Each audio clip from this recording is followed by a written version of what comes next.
field at the corner of 20th and Blake Street on a cloudy Wednesday night. The Rockies and Pirates getting together for the third time. The Pirates have won the first two of this series. They've won 7 consecutive games, in fact, at Coors Field, as Jonathan Gray makes his way to the Coors Field mound. His second start of the year. He has rookie status still. Big kid from Tulsa, Oklahoma, 6'4" and close to 240 pounds. John Jaso is going to lead things off for the Pittsburgh Pirates. Here's the Southwest batting order for Clint Hurdle. After Jaso comes the hero from last night's game. Andrew McCutchen homered 3 times. It's the second time in his career, first time since 2009, that he produced 3 home runs in a game. Rare company. David Freese, Starling Marte, Francisco Cervelli in the middle. Gregory Polanco will bat 6th. Josh Harrison's really swinging the bat well. He'll bat 7th. Jordy Mercer at shortstop with a .311 average. And then the former Met Jonathan Neese on the hill. So John Gray, there are the numbers from his first outing. He's set to go. You really like the strikeout to walk ratio of 5-to-1. And the first pitch of the ball game in there for strike 1. And we showed the arsenal just a moment ago for John Gray. Fastball is a tick higher this year than it was last year, almost a mile per hour. And then the slider is also about a mile an hour harder to go along with the curveball and changeup. And we mentioned that outing in the first inning in his last start against the Dodgers. They were 3 for 6, 2 home runs, a triple, 3 runs, 2 strikeouts. After that, just 4 for 15 in the next 4 innings. And Jaso fouls it off. His first 3 pitches are right in the strike zone from John Gray. Game time temperature 52 degrees, so considerably warmer than last night. Not exactly balmy, not exactly Phoenix-like, but well, the scoreboard says 50. So Dougie, you're off with your weather. It's already dropped 2 degrees. But yesterday the game finished the last few innings at 38 degrees. And Gray working around 96 miles an hour. You saw on the graphic his average fastball against the Dodgers was 95.5. And it's free and easy at 96. It's not a forced extra effort into his delivery. It's very simple. Trying to get more hip turn than he had last year, and you'll see it where when he makes his delivery, you'll see his hip pocket more in his numbers before he delivers the ball to the plate. Well, if you want to learn how to utilize your fastball, just inside. Good guy to watch would be Garrett Cole from last night, because he pitched with his fastball close to 80% of the time, and he moved it all around the zone, up and down, and and he has a similar kind of arm. Speaking of John Gray, misses there 3-2. And what happened last night with Garrett Cole when he got in trouble? What did he do? He went to his fastball. Remember the at-bat with Cargo? It was a great battle, but he ended up winning it with a 96-mile-an-hour fastball up in the zone, but he moved it around. He was all heaters.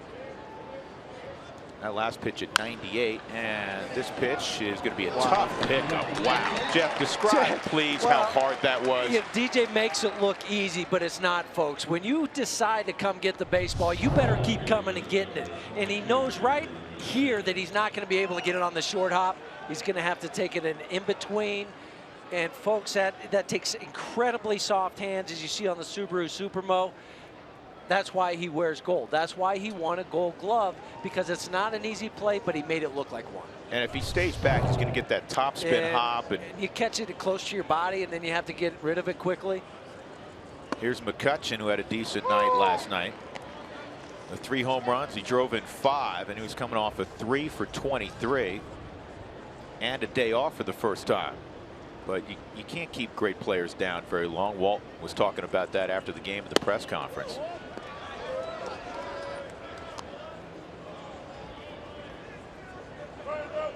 For Kutch, I mean, yeah, you can talk about the numbers. 3 for 23, 11 strikeouts coming into the series. So what? He's Andrew McCutchen, who's been in the top 4 or 5 MVP voting the last 4 years. Yep, every year.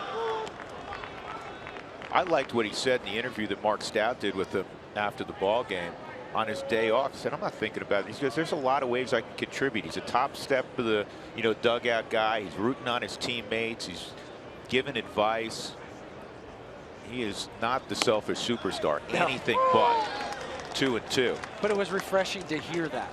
Because we can say it, but to hear him say, I've got other things. I've got to help my teammates out. I've got to be able to pick my teammates up. They do it for me when I'm playing. Now it's my turn. Yeah, I just loved what he said. Here's the 2-2. And this is in the air to deep right field, but it's curling foul. Actually more off the end of the bat. 18 times the Pirates hit 3 home runs in a game. The most, Ralph Kiner, Hall of Famer, the great Willie Stargell, they did it 4 times, and now McCutchen has done it twice, along with another Hall of Famer, the great Roberto Clemente. Another full count. Watch what Andrew McCutchen does when he crosses home plate. And it's really subtle, and it's kind of a tip of the cap, and then he's going to give a high five to his buddy Jordy Mercer and head off. And he does that after every home run, and you may be wondering, well, what's that all about? I'll tell you in a sec. This ball's hit to the gap in right center field, and it'll be a double for McCutchen. The reason he does that is to honor his wife. It's to salute his wife. And he said, honestly, where I got it from is Jackie Robinson, every time he crossed home plate after a home run, he would salute Rachel, his wife. And he thought it was a really cool way to honor his wife. And if it's good enough for Jackie Robinson, it's good enough for Andrew McCutchen. Ball up in the zone on the Subaru Supermo, and Andrew hits it into the gap in right center field. 5th double this year for Andrew. Here's David Freese.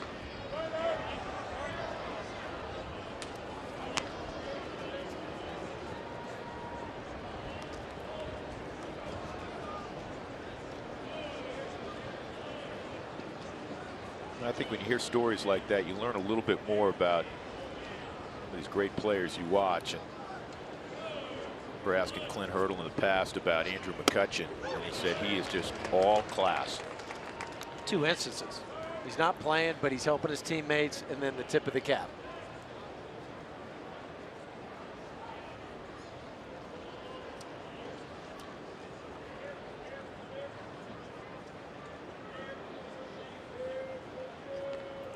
Oh, 2. 97 at the Coconut will get you moving quickly. Well, make sure you're in this game in the 1st inning. You have him set up if you want to come back in with the fastball under the hands, or you can slider him away. You just got to get started so early, Huey, when it's 97, right. 98, don't you? That's why I'm saying you have him set up for either pitch. Well, he just gassed him yeah. at 97.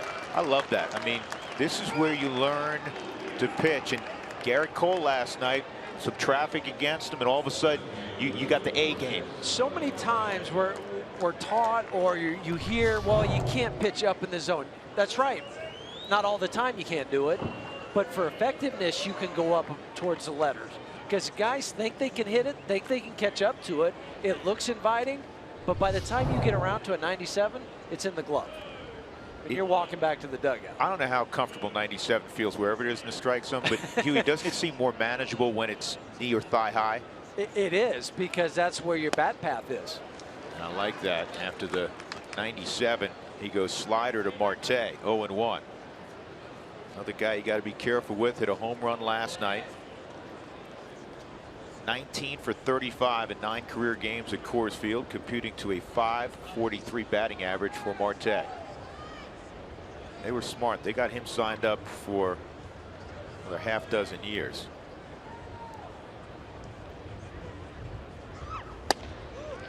Wow. No, it's not a pitch, but it was a strike, but it was exactly the pitch that Nick Hundley called for.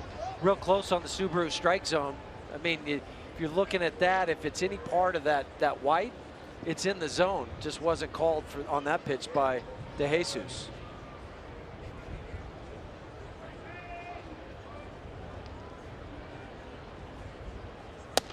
And that's up high.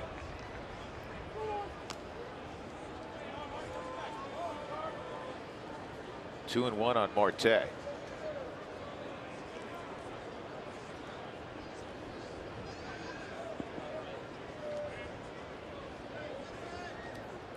McCutchen with 2 outs at second base. He doubled on a 3-2 pitch to right center.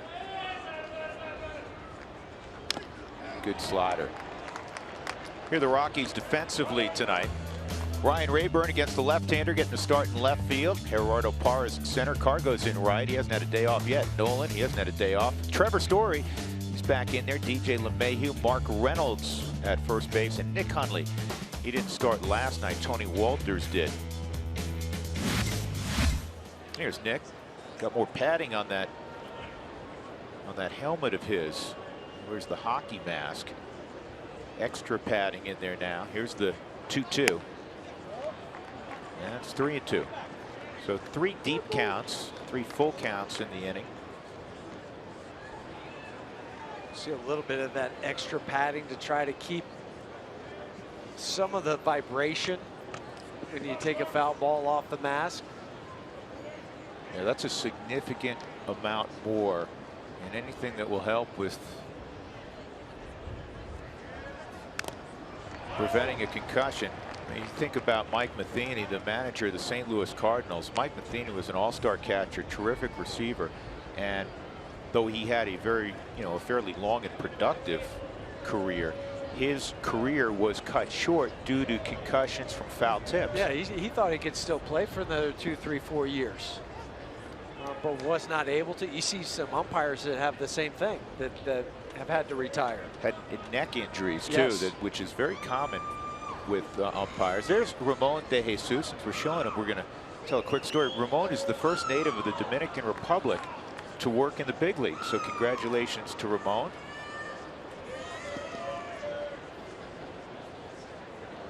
.25 pitches in, looking for one more pitch to dispatch of Starling Marte. John Gray exhales. Here we go.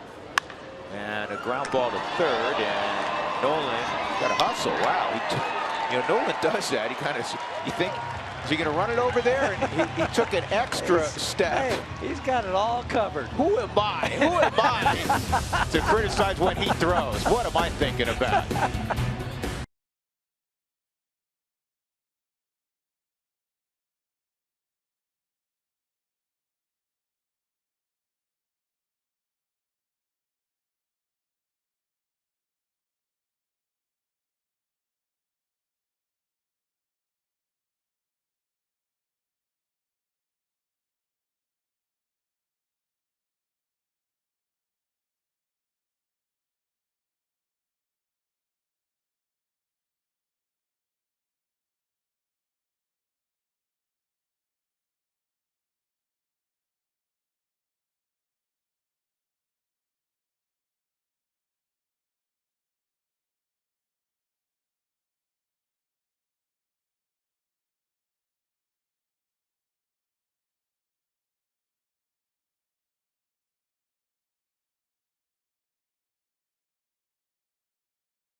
Offensively, and this evening it will begin with Gerardo Parra at the top of the lineup. Gerardo's got a .286 average, hitting a walk last night. Here's the Southwest batting order for Walt Weiss tonight. Trevor Story's back in there. He's in the 2 spot.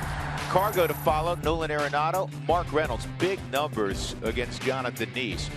Ryan Rayburn, Nick Hundley, DJ LeMahieu, and John Gray. In fact, there are a number of guys in this lineup that have swung the bat well against Jonathan Neese, the veteran left-hander from Defiance, Ohio. Seems weird to see him in a Pittsburgh Pirates uniform after so many years with the New York Mets. 3-0 on the season for Jonathan. First time in his career that he started the season out 3-0. Fastball, cutter, curveball, changeup. And when he gets to 2 strikes, he likes to throw either the fastball or the cut fastball about 87% of the time. So keep an eye on that tonight. So here's Gerardo, and the first pitch is in there for strike one. Jonathan Neese, before the Mets gathered all of these ridiculous arms, he really threw out about the 3-hole for the Mets, and a very solid middle of the rotation guy, Huey. Last year he was 9-10 with the 4.13 ERA, but it seemed like every time he went out there he'd give you 6 or 7 innings. I mean, that's what he was doing. But when you have the Syndergaards, the Harveys, those Matts, those type of guys, he got relegated to the very back end of it.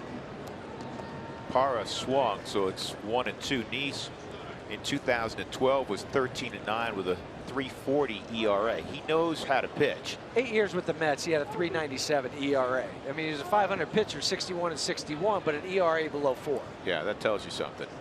Good ballpark to pitch in, but still, he's a quality middle of the rotation guy. This is rolled up the middle's got some eyes off through, base hit. Maybe a chance for 2. Here goes Parra. McCutchen's not going to have a play. It's a lead double for Gerardo Parra and a great read out of the batter's box. And you have to run hard the whole way, otherwise you're not going to be able to do this. Once it got by Neese, the way that the infielders were set up, he knows, hey, I've got a chance. The other thing was Andrew McCutchen was playing to the off gap. So he runs hard, sees that he's going to be able to go, never stops, never hesitates, goes in for a 7th double this season.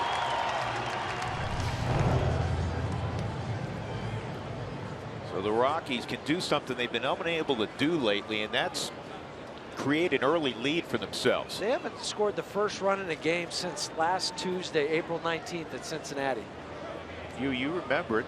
It's a tough enough league. Yeah. And when you're playing uphill early. It's hard. It limits what the manager can do as far as hit and runs, how many times you can bunt. It's just playing uphill in the big leagues is hard. And Story's natural approach, which he's really changed, Jeff, in the last 18 months, is right center field. So this, and Neese pitching on the left side, not overwhelming. This should set up well, at least on paper, for him to at the very least be able to get the ball to the right side. And even if he tries to throw a cut fastball inside, you can pull your hands in. It's an easy pitch to hit the opposite way. Folks think, well, the one away from him, yeah, that one's easy, but inside too, if you get your hands inside the baseball, you should be able to do that where the bat drags through the zone more, you hit it to right field. As they say, don't show the barrel early. Oh, wow, they had a cross-up. Jordy Mercer had a play on, flashed his glove. He went to second. I think that's why Trevor really opened up and tried to turn on this one. Yeah, because when he breaks over here, he's going. Jonathan Neese, look at all this space that's going through here once he delivers the baseball. I mean, you could drive a 7 or 8 semis through there. That was a pull swing, and I think for that reason, don't you? You see it when you're in the box. You see that movement, and you know I can change my approach midstream. 1-2 inside. And that's where he tries to throw that cutter in, just as Jeff was describing. Rockies have been miserable with runners in scoring position. Lost 9-4 last night, trying to snap a 4-game losing streak. Day game tomorrow with the Pirates before the Rockies head out on a 10-game road trip. Phoenix, San Diego, and San Francisco. Yeah, Marco, the hustle's great. I mean, that's his game. That's Gerardo. 2-2 and a strikeout. 1 out, and that'll bring up Cargo. Let's check the Pirates with the gloves tonight. They have a terrific outfield. We've discussed that throughout the series. Marte, McCutchen, Polanco all run well, all throw well. Freese and Mercer on the left side. Harrison and Jaso on the right side with Francisco Cervelli doing the catching. Their backup catcher is Chris Stewart. Now Francisco's doing a little gardening. and they may have been small rocks, but catchers don't want that around there, because when they go to block a ball, they want to know it's going to come up true. And it's just like a pitcher on the mound. You know, you always see them kicking dirt out, making sure that's nice and smooth for them. Cargo 5 for 16 against Jonathan Neese with a home run, .313 average. Last night a rare 0 for. Cargo was 0 for 4. He has hit in all but 4 games this year.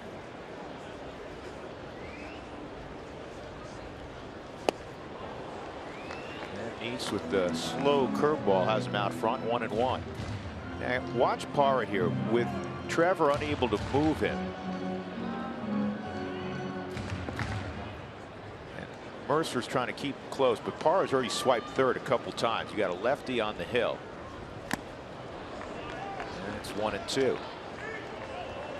Will be more difficult for Gerardo because you have Jordy Mercer in your back pocket. He's 2 steps behind you. You got an open and side. you got an open side, and you have Nolan on deck. Well, Neese went slower, and he strikes out Cargo. And now we'll take a 2-out hit from Nolan Arenado. The Coors Light Cold Hard Facts are brought to you by Clean Crisp Coors Light. Top 5 home run hitters since the start of last year. Nolan's hit 50, and for all of those looking in on the East Coast who think that he must have 47 of them at Coors Field, 25 at home, 25 out on the road. So on that list, we never really hear about Chris Davis and all the advantages he has hitting in Baltimore, or Josh Donaldson, who has 8 more at Rogers Center. Right, and you played for the Baltimore Orioles. You played in that ballpark. It is a great offensive ballpark. Did a couple home runs of my 80 there, so that tells you how small it is. If there's not greater evidence than that. But yeah, 31 of his 53. Yeah. It leads me to something I want to talk to you about. We're going to do it next inning. Okay. About ballparks, and this ball's in the air to left field, and it's playable out there for Marte. Well, the Rockies waste a leadoff double by Parra, and it's zip as we go to the second.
Evidently, we're having some microphone issues with Mark Stout. We'll get back to Mark in a moment. No score. John Gray back to work in the second, and a ground ball toward the middle of the diamond. DJ knocks it down. Can he get his man? Oh, safe. For a moment, I thought Mark was able to stay on the bag, but it'll be an infield hit for Cervelli. For DJ, he's been battling some groin injuries or issues, and this time it just goes off his glove, and from your knees you can't get the shoulders turned. enough to make sure it's closed. Yeah, off the bag on the Subaru Supermo. Yeah, but for DJ, once he went to his knees, then it becomes just all arm. And you whip it from the side and it end up cutting on you.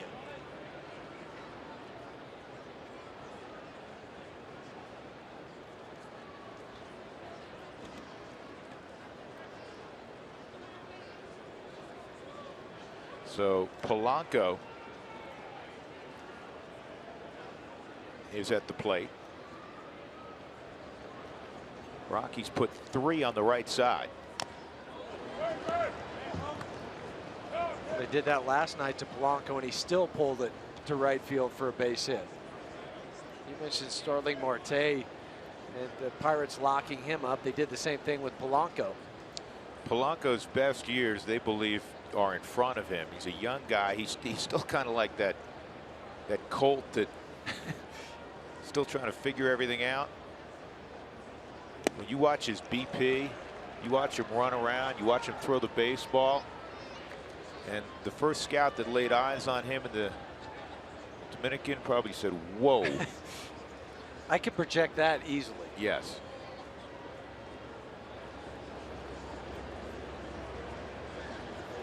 Gray threw a bunch of pitches in the first inning. He's got quick feet. He demonstrated that against the Dodgers. He had a couple of and that's what pickoffs. Yeah, and that's what a pickoff move is. It's quick feet. It's not a hard throw over there, because if it takes you forever to get turned to make the throw, you can throw 150 miles an hour. But it's your footwork that really makes a pickoff.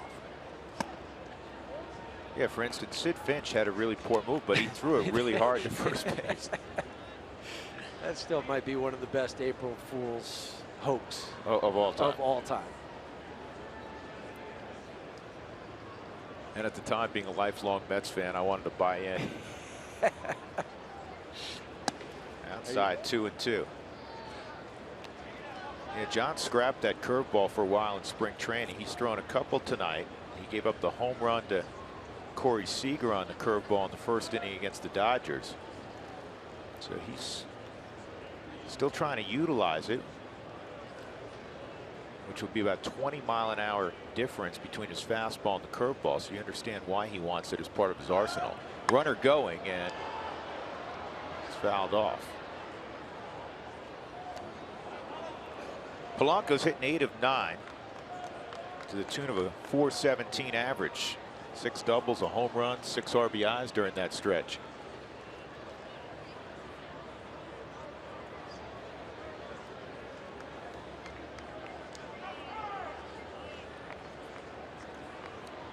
Polanco, 24-year-old from Santo Domingo. Won't be 25 till very late in the season. And this ball's lifted to center field. Parra is out there. 1 out.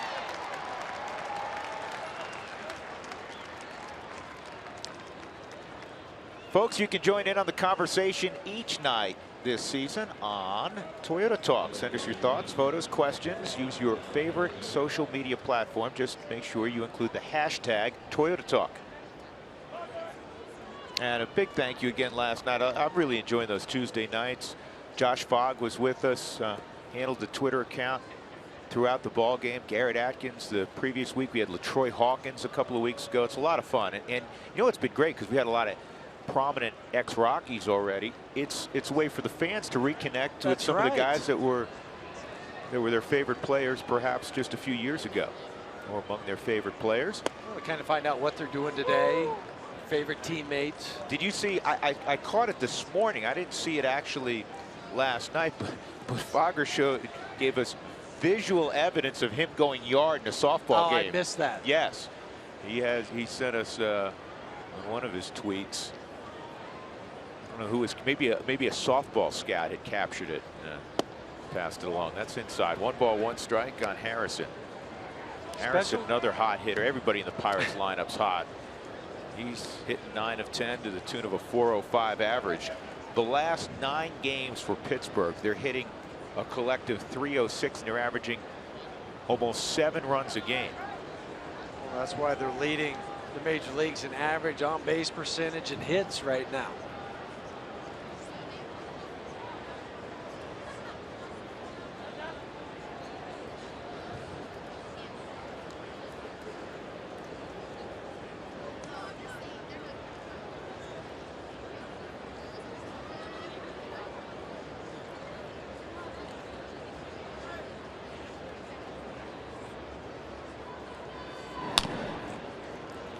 So I just got confirmation for next Tuesday for the Twitter takeover.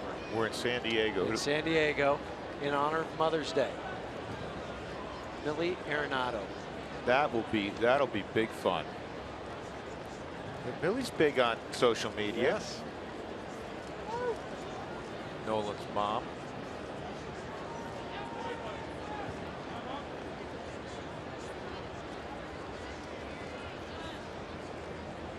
Probably be at the ballpark. Yeah, Nolan. She may be. That's right. You're right. This ball's fought off and dropped into right center field. Cervelli will go first to third. One out. The Pirates have a little something cooking here in the second. Classic inside-out swing from Harrison. He's just a gamer. Trying to find a way for them these last couple of years to get him in the lineup. Fastball, pulls a hand in. His right elbow had to really slide down towards his hip to get the barrel to the ball. That's a classic inside-out swing.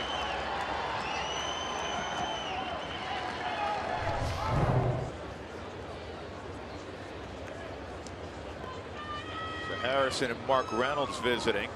Mercer, he's hitting 8 of 9, 429 average. Third hit for the Pirates.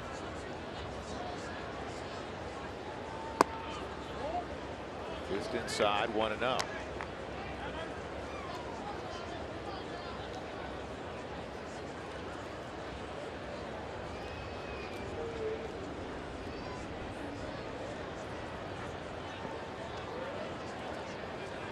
We'd love to see a double play ground ball right here.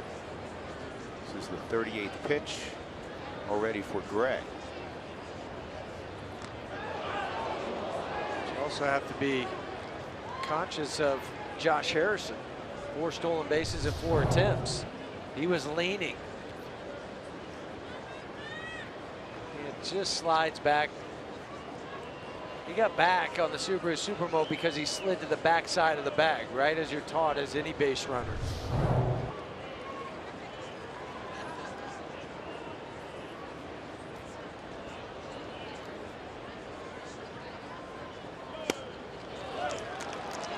Throw, and Harrison dives back in. 1-1.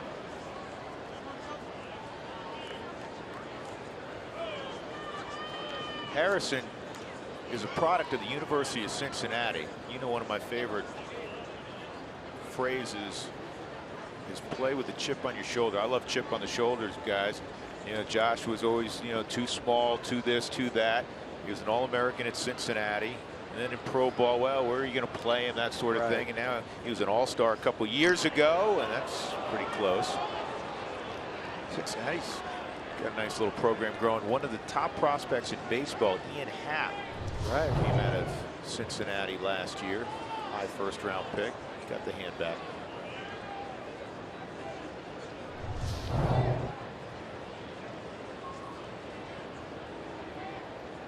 One and one on Mercer. This time they got it. Oh, dropped the ball. Oh. They had him leaning. They had everything other than the catch at first base. Bob Davison was ready to ring him up. Leaning, snap throw. Forgot to catch it before you applied the tag. You hit that eject spot in the glove. Let's just hope it doesn't come back to bite you.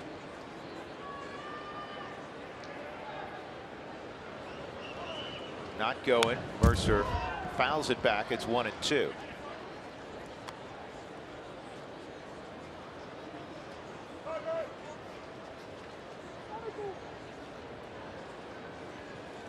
Pirates as a whole have been good with runners in scoring position. Just on this 8-game road trip, 344.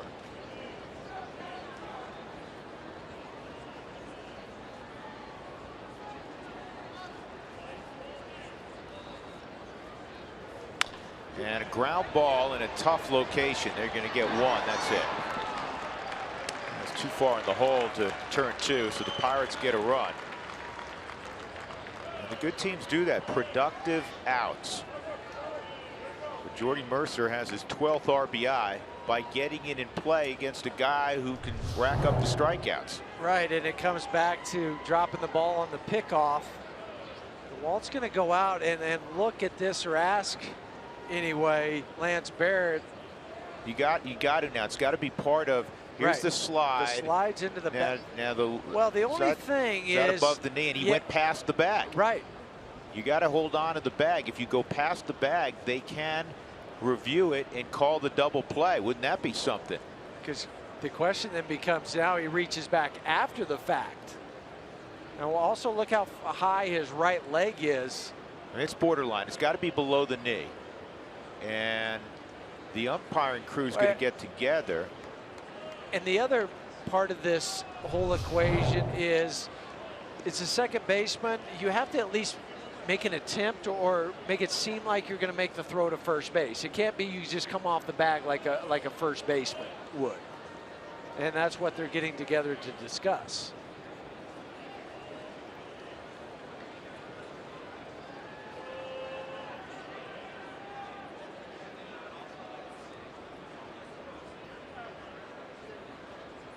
Now they're asking, do you want to challenge it? Do you want to challenge it?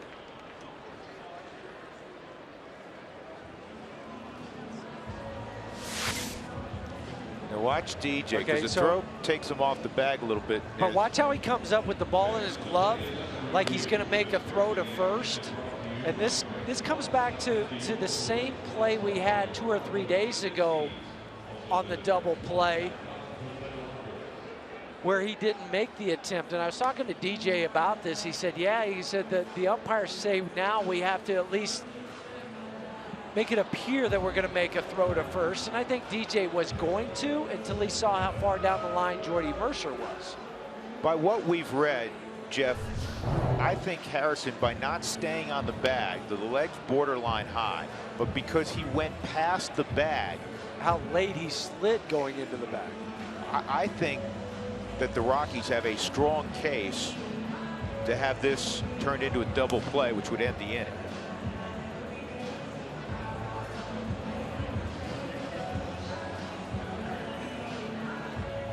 You were a middle infielder, you were a shortstop primarily, played a lot of second base. This has changed the game defensively for middle guys, especially second base. Because you have to also stay on the bag now. You no longer have the neighborhood play. So for DJ, the old way, you could come off the bag, clear yourself, not worry about that runner, and still get a throw off. But now with the replay of the neighborhood, then you have to stay there longer. I know what they're trying to do. Protect the player in his best interest. I get all of that. But then you also take away the neighborhood play too, which was there to protect him. Well, this all goes back to Chase Utley in the postseason last year. Well, and also Gong, who was a Pittsburgh Pirates shortstop who was injured last year. Chris Coughlin, I believe it was, slid into him. He's still rehabbing from that. He's playing games in the minor leagues right now, but that's dangerous. Thankfully, DJ got that leg out of the ground. His Harrison slide is a little bit late and past the bag. And one section of this, it says able to remain on the base at the completion of your slide. Yeah. They're out and out. Out and out. Yeah, out and safe. Well, we knew he was out at second. Really?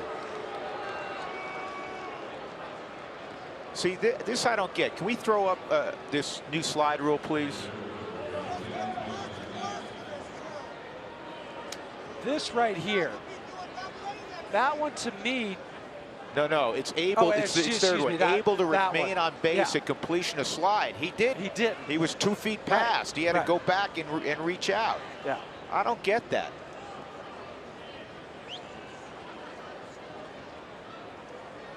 I'm not. Now he contacted the ground before reaching the base. He obviously slid right over the bag, so he's able to touch the bag, but he was not able to remain on the base at the completion of the slide. Was over the base on the backside. I don't understand how they would not say that that was an infraction of the rule.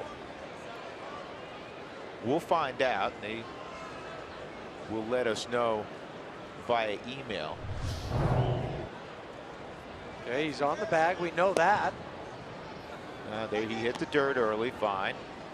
And the leg, you could say, okay, it's still low enough, below the knee. Oh, if you want to say that, that's fine. Now watch, But he's past the bag. He does not remain on the base at the completion of the slide. It's in the new rule. I mean, he's, you know, a couple feet past it. So the run will count, and Jonathan Neese is at the plate, strike one. And that also means for the next 5 innings, the Rockies can't challenge. It cost them last night. The play with DJ at the plate. They lost the challenge earlier in the game.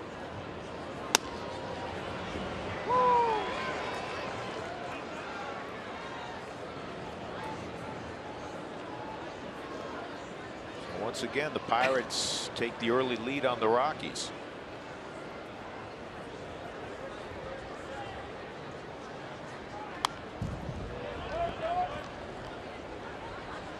Challenges so far this year, for whatever reason, and I think I know the reason. It's these plays at second. They're up 35% from the same time last year, and it's got to be this new rule at second base. 0-2.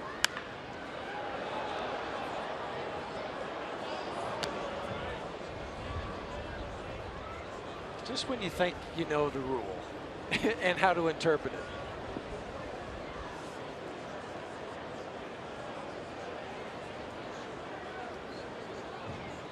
DJ did everything he had to do by definition of the rule.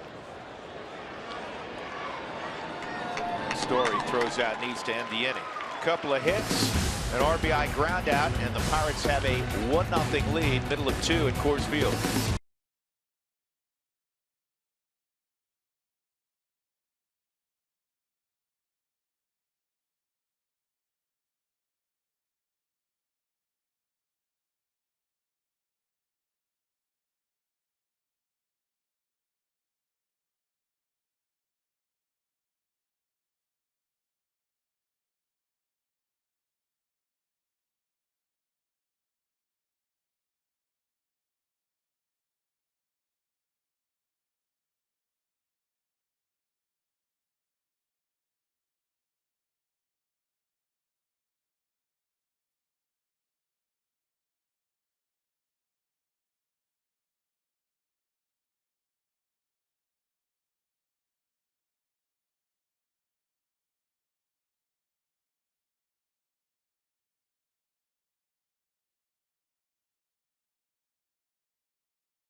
Colorado Rockies baseball on Root Sports is brought to you by your hometown Toyota stores. Toyota, let's go places.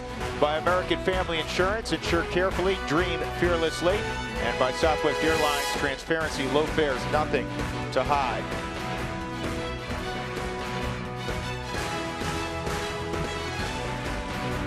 Pirates up 1-0, and Josh Harrison was talking to the 3 field umpires about his slide.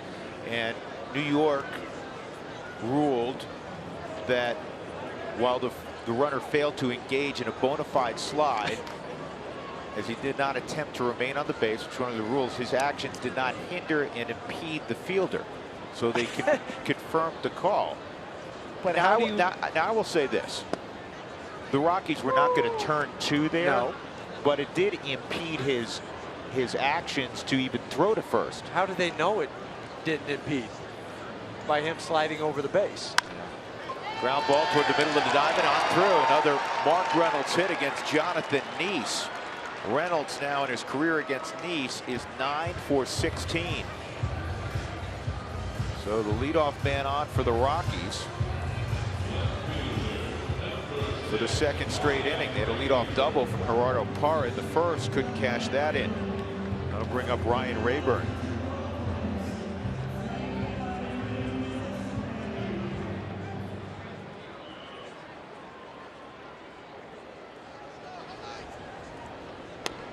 So the Floridian from Plant City takes strike one.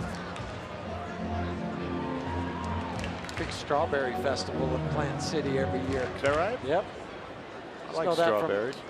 Having spring training down in Florida. Who's in Plant City? Used to be the Reds. Well, they're in Goodyear now. Yeah, that's what I'm saying. I'm not sure Moved across anybody the country. is there. This ball's fouled off.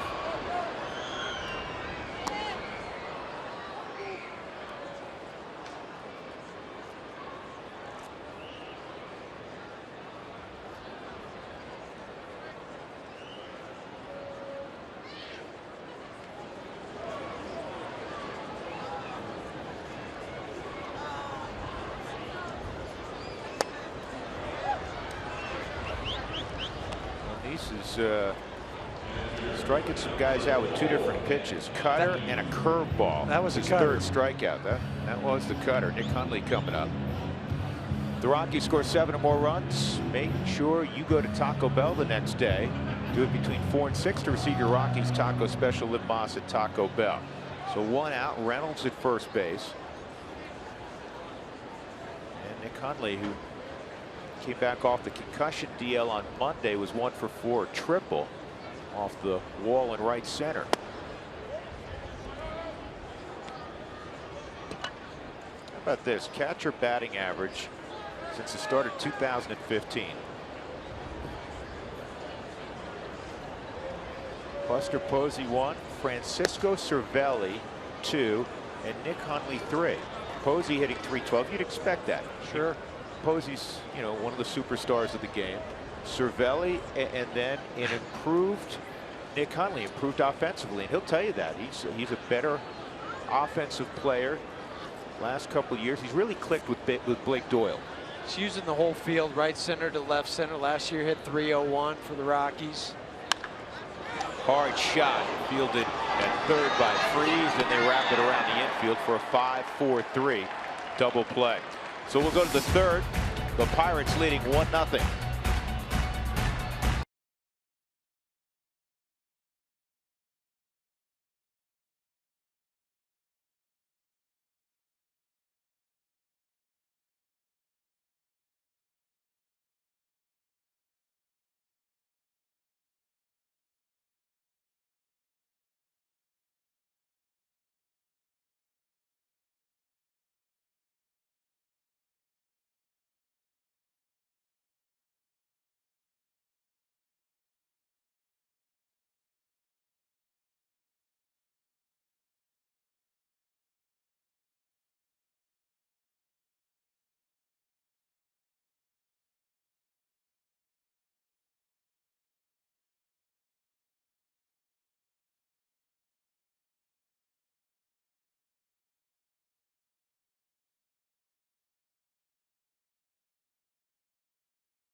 Trail 1-0. John Gray and John Neese hooking up at Coors Field. Rockies trying to snap a 4-game losing streak and a 7-game home losing streak against the Pittsburgh Pirates. Let's try again with Mark Stout. Mark, what'd you do to the microphone? I thought you had enough of me and you didn't want to hear from me anymore, Drew. That was Huey. That's Huey. I always enjoy all of your tales.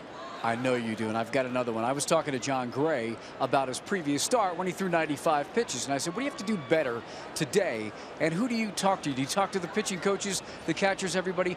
First thing he said was, you know what, I do talk to everybody, but it comes down to me. I've got the ball in my hand. He wants to work quicker. He's at 45 pitches starting this inning, and he did say something that we saw in the previous inning, manage the running game. And you know what, Jeff, you know, sometimes we forget about that as an integral part of what the guy on the hill does. Well, we saw it in Cincinnati last week with Jorge De La Rosa with the 5 stolen bases. If you just forget about those guys and you get that walking lead, the manager and the other dugout sees it, they take off, and pretty soon it just snowballs, and you just gain confidence in that other dugout. You're like, okay, they're not even worried about us. We're going to take the base. And Jaso lines a pitch to center field, so a lead single for Jaso, who's become, in the month of April, one of the top leadoff men in baseball. These Pirates, man, they're going to cool off at some point. But right now, they are red hot offensively. I mean, this is a pretty good pitch, isn't it, Huey? It is, but Jaso, I mean, he's in 24 leadoff hits from the leadoff spot for John Jaso, and you don't think of him as a leadoff type of hitter. But setting the tone for this lineup, he just kind of inside out, just like everybody else, it seems like has done it tonight. And it's outside on McCutchen. McCutchen launched a double to right center field. It took one hop and kissed off the wall. But good pitching after that by Gray in the first inning. Struck out Freeze, got Marte to hit a ground ball to third.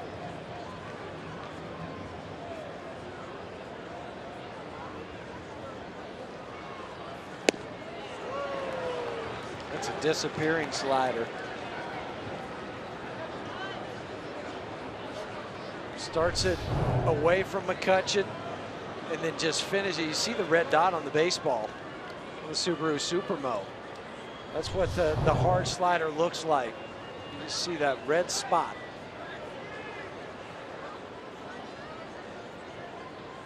One on McCutchen. 2-1.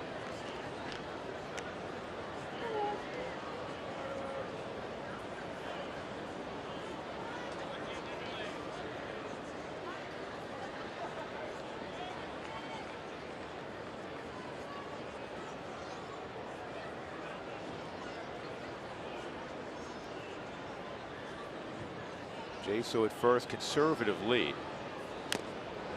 Foul tip, 2-2. I want to go back to the home run swings for Andrew McCutchen last night, because he takes different pitches. This is the first inning home run, 90-mile-an-hour fastball. The second home run was a split finger at 81. That's one he hit out to dead center, and for good measure, he takes a Christian Bergman fastball that's away from him up a little bit, and he hits it out to right field. So the trifecta of home runs: left field, center field, right field. Ted Williams would be pleased with those swings because they had some loft in the swing path. Something he's a big proponent of. Yeah, swing up, because the ball's coming down, so you want to swing up, and that's exactly what Andrew did.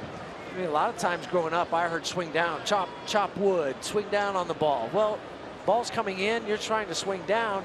It's a smaller area to make solid contact. 2-2 on McCutchen. Nobody out. The Pirates up 1-0 in the third.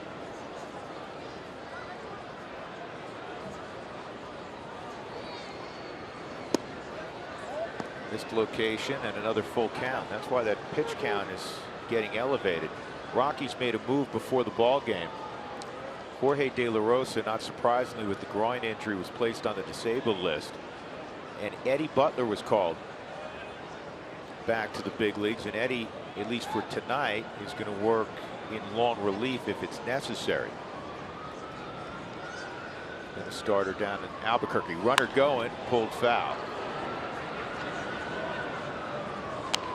So Jorge goes on the DL, 1-3 record and an unsightly 10+ ERA.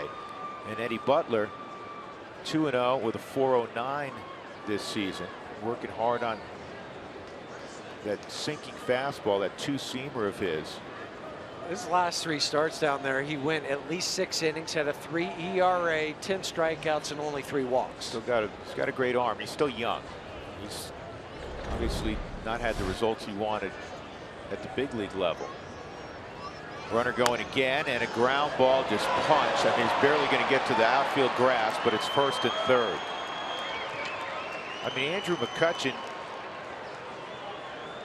if he didn't make contact with that, they may have not said he swung. I mean, it may not even been a check swing. Well, and 2 things. With the runner going, DJ is going over to cover the bag, so you'll see him move this way. All right, that's the first thing. And then they have this area that's open there, and all he's doing is playing pepper. I don't think he even meant to hit the ball that way. It was more of a check swing, but notice how he'll just stop his swing right as soon as he makes contact. Now look how far back he is on the Subaru Supermo. And there's a, oh, excuse me, I got a base hit. It's called doing whatever is necessary. That's right. First and third, nobody out. Freeze at the plate. It's the old line, with the runner going, there's more holes that are going to be out there, so just put the ball on the ground, and that's what Andrew did. That's a team at bat right there. Very much so. And now David Freese is sitting in the driver's seat. You see, I have a runner at third, nobody out, just trying to look for a ball I can elevate, get up in the air. Matt John's ahead 0-2. You need to punch out. You need a punch out. You need to miss a bat here. So right now, Andrew's looking across the diamond at Jason and saying, man, I used to have dreads like that. Those are pretty good.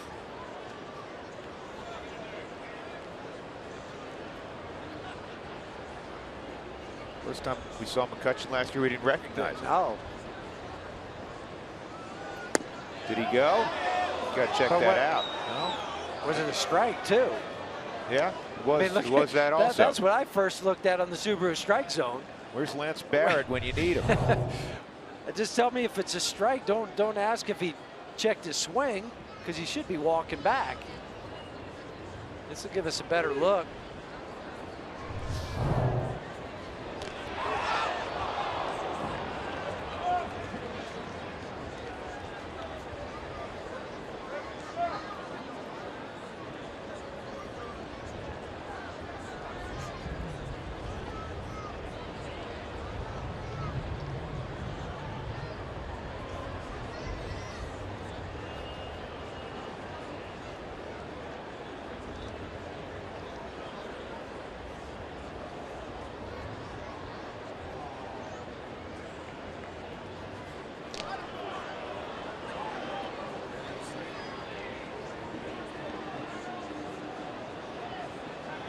Gray's 59 pitches in with nobody out in the third.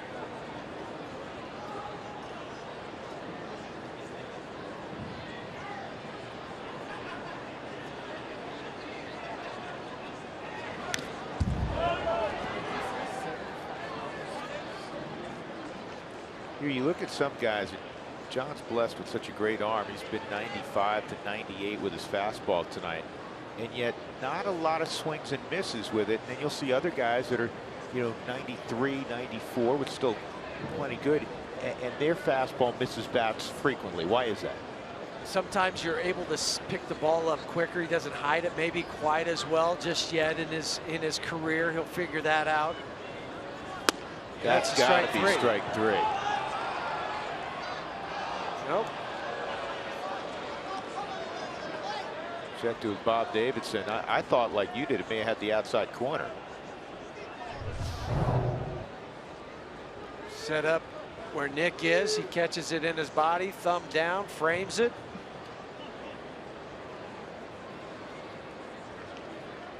And that one was outside the Subaru strike zone, but just probably an inch further than the third pitch.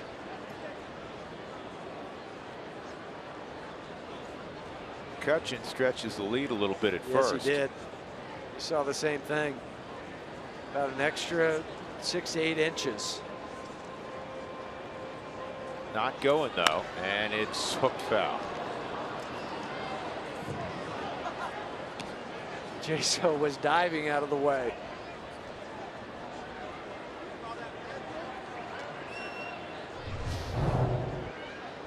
Comes down the line. Now which way do you go? Ball's hooking, just lay down on the ground.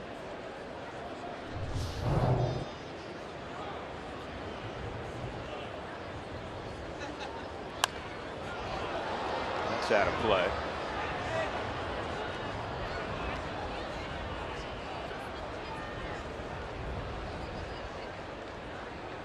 So he's tried to get him on the fastball, the slider, and that last pitch was a curveball.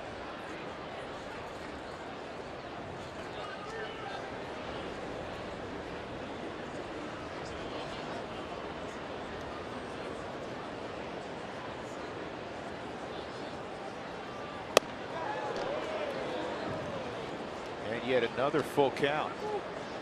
That's the 4th full count tonight.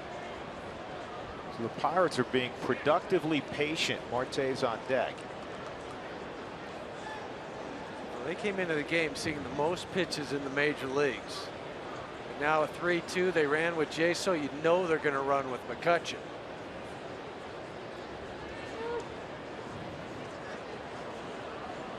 That's where, well, he called timeout. Nick did, but that's where would have been, as quick as his feet are, go even before he got the sign, because it would change the pattern. McCutchen was out there again with a pretty significant lead. The other time you can do it is you're starting into your stretch motion, that quick snap throw that way. Right as you start to come up, snap one over there.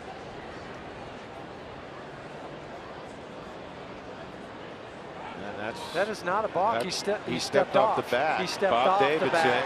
it's his favorite call in baseball. He stepped off the bag. He stepped off He the stepped bag. off the bag. And now the second base umpire sending it back. Lance Barrett sending it back. He stepped off the bag.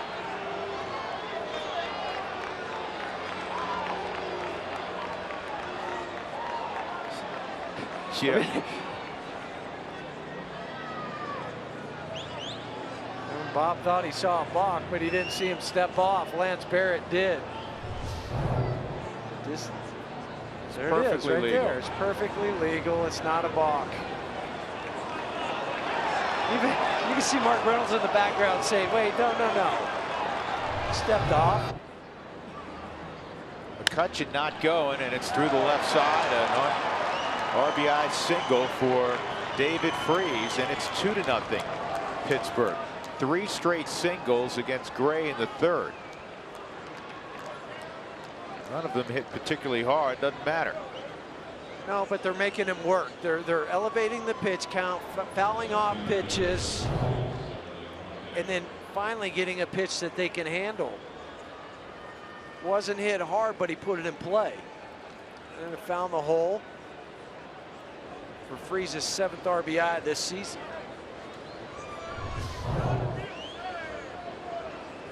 Marte grounded to 3rd his first time up.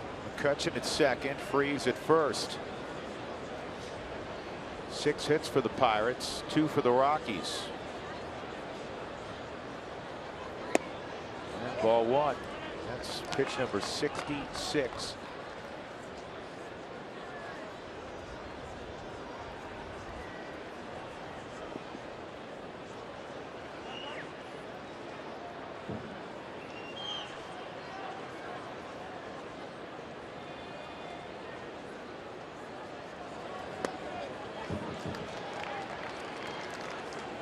Ball and a strike.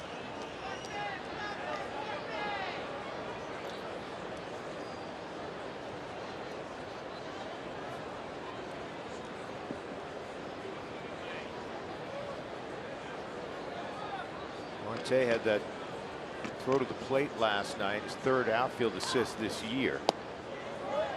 At 15 last year. Led the league last year, and so far early in the season, he's leading the league this year.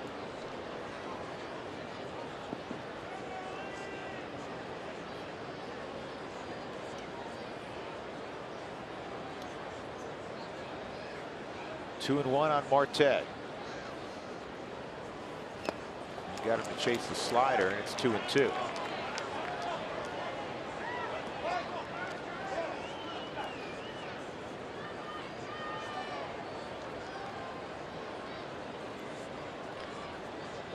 John Gray out of the University of Oklahoma.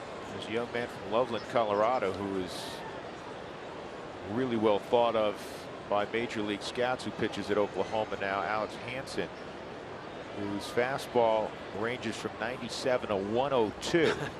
He has struggled a little bit this spring. This ball is looped to Reynolds. He gets one out and no throw there. So Marte trades places with Freese. McCutchen to third. First and third. One out for Pittsburgh with Cervelli coming up. That was the only thing Mark could do. The runner was right there, but even if he throws to second base, by the time you make the relay back, Starling Marte is going to beat it down the line. Playing way off the line, and then Freese also had to freeze because the ball was in the air. Just have the one option.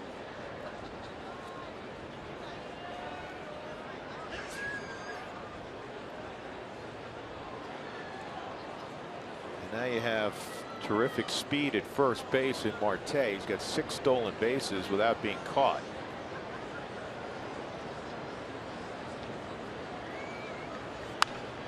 Cervelli, tardy on the swing. It's 0-1.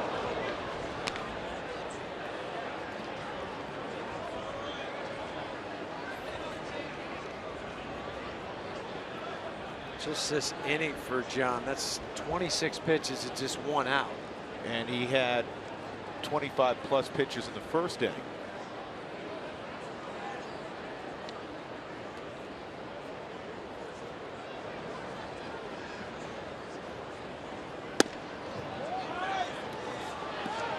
One and one.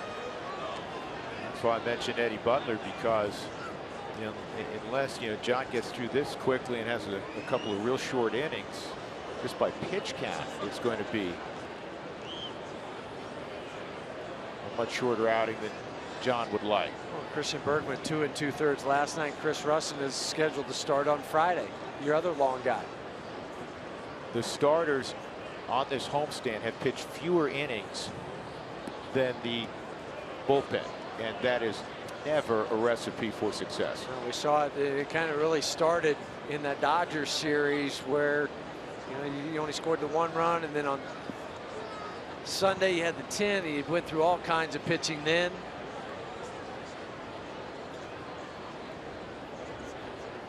One. Marte takes off. No chance for Hundley, and that's 7 stolen bases for Marte. 16 on the season for the Pirates.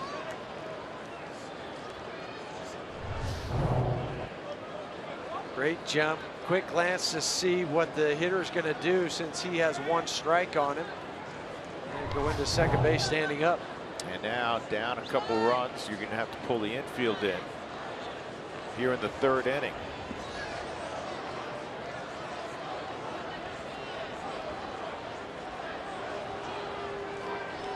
Pretty cool night. The Rockies fielder's been out there for a while. 3-1. Kind of that line you steal from football, time of possession. Instead of this time, it's time on defense. And it is really lopsided. The Rockies have been out there for 19 minutes this half inning. In the first inning, they were out there for quite a while. And it was the second inning, in fact, that they gave up the run.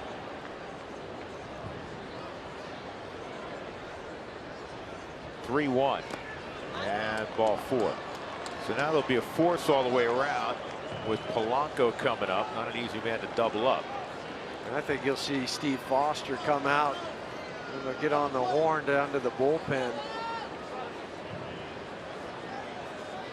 And tonight for John, 63% of the time he's been throwing the fastball, the breaking pitch more, the slider, I would say, for that breaking pitch, and then the curveball on the off speed,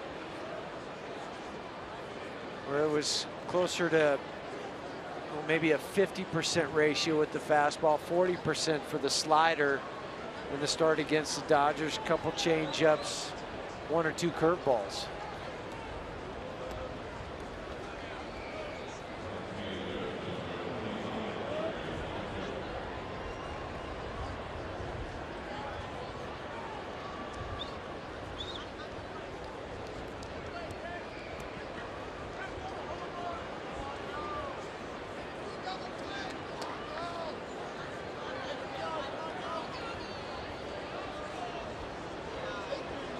Polanco fly ball to center field his first time up. 1 out. Bases loaded, and that misses, ball 1.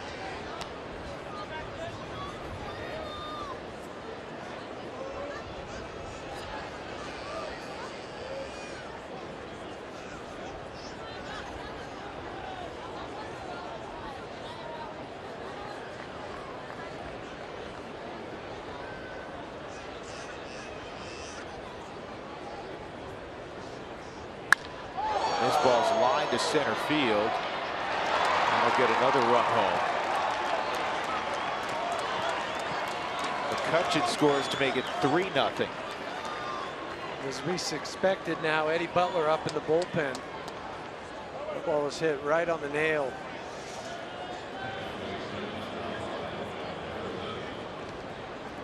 Two outs. Harrison single to right center.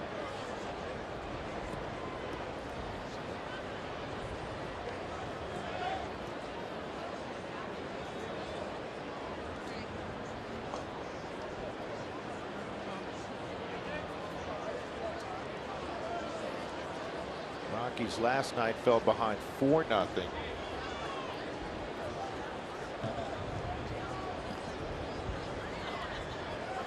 We were down 5-0 on Monday night. Down 3-0 on Sunday to the Dodgers early. That's a strike.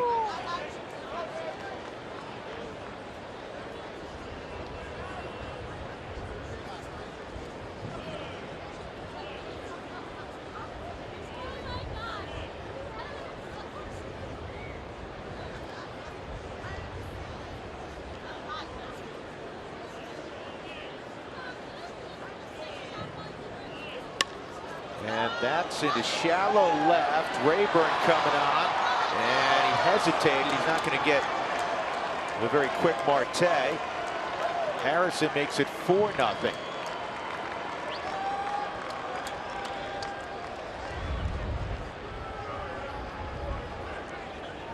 Think about some of the hits this inning.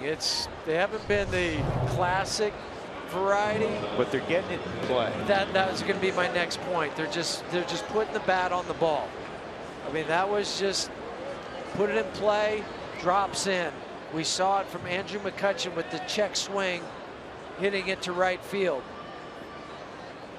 Like he lost the grip on the Subaru Supermo before he decided to fire home.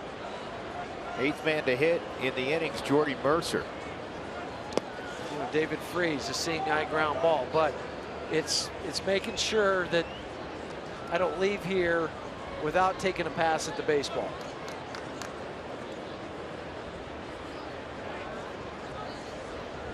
"80 pitches in with 2 outs in the 3rd inning. I need not tell you that's way too many.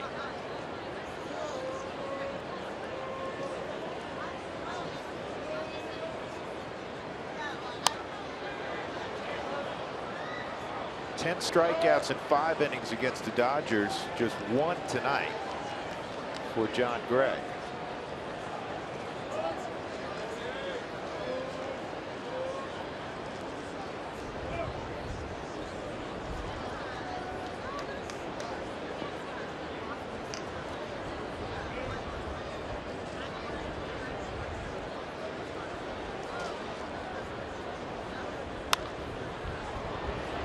Foul territory, Reynolds may have room, and he will, to end the inning. So the Rockies were on defense for almost a half hour. 3 runs in the inning on 4 hits. 4-0 Pittsburgh.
Rockies have a big hole to climb.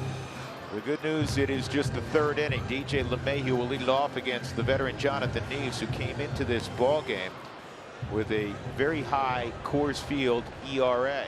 But so far, he's allowed a couple of hits, and he's gotten outs after the hits. Parra leadoff double in the first, but then Neves struck out Story and Gonzalez. Got a pop fly to left from Arenado. Mark Reynolds leads single in the second. Rayburn struck out, and then Hundley bounced into a 5-4-3 inning-ending double play. DJ takes strike one. Neves came in the 4 starts at Coors Field that you talked about, Drew, with a 7.94 ERA. But when you have a 4-0 lead, it just makes you relax more as he goes out there. The other thing that helps Jonathan, too, is he's 6th in the National League in run support. Pirates are getting him over 8 runs a ball game. 2-1. Seem to be getting everybody 8 runs a game lately. That's true too. But you can see why. I mean, their offense, you look at it and go, okay, he's a good player. Andrew McCutchen, superstar, but they all play it the right way. They do the little things.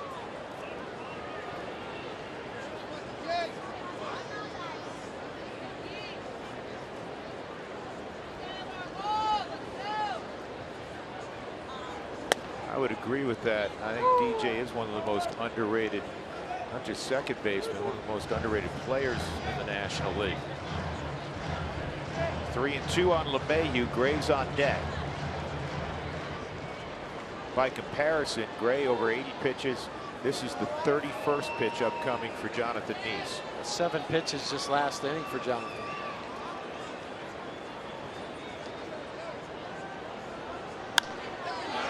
Is in the air to Polanco and right, 1 out.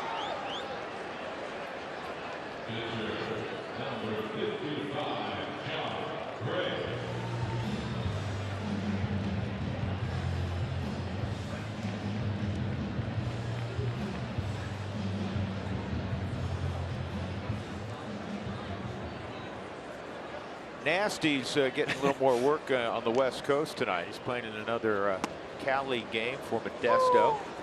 She didn't play all 9 innings today. 7 innings last night, 0 for 4 with the strikeout. And that really doesn't mean a thing. He meaningless. Just trying to get his work in and see some pitches, get 8, 9, 10 at bats. So work out tomorrow at the Rockies spring training facility in Scottsdale, and then be ready to join the club on Friday when the Rockies open up against the Diamondbacks down at Chase Field.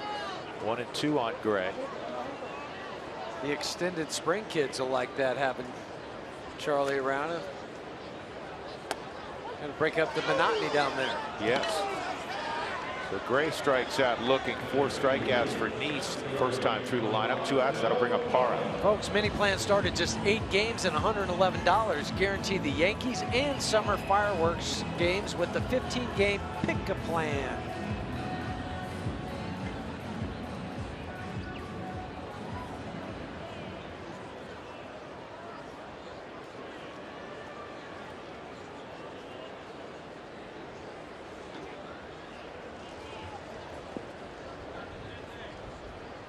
Parra rolled the ball literally just perfectly through the middle of the diamond. It was never moving more than about 18 miles an hour. We put the gun on it, but it was in the right spot that Mercer and Harrison couldn't get to it, and it was such a long run for McCutchen to get to it because it barely got to the outfield that Parra turned it into a leg double. It was almost one of those lag putts from just off the green that just, you're just trying to get it close to the hole. He gets it in between both of those guys and then legs out a double. And that's a Coors Field double because of how big the outfield is. I mean, McCutchen was coming hard. Good for Gerardo to take advantage.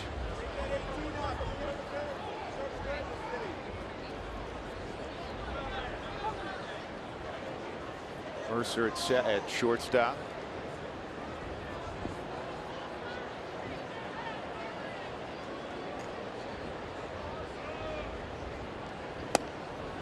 Strike 3. De Jesus calling out Parra, who's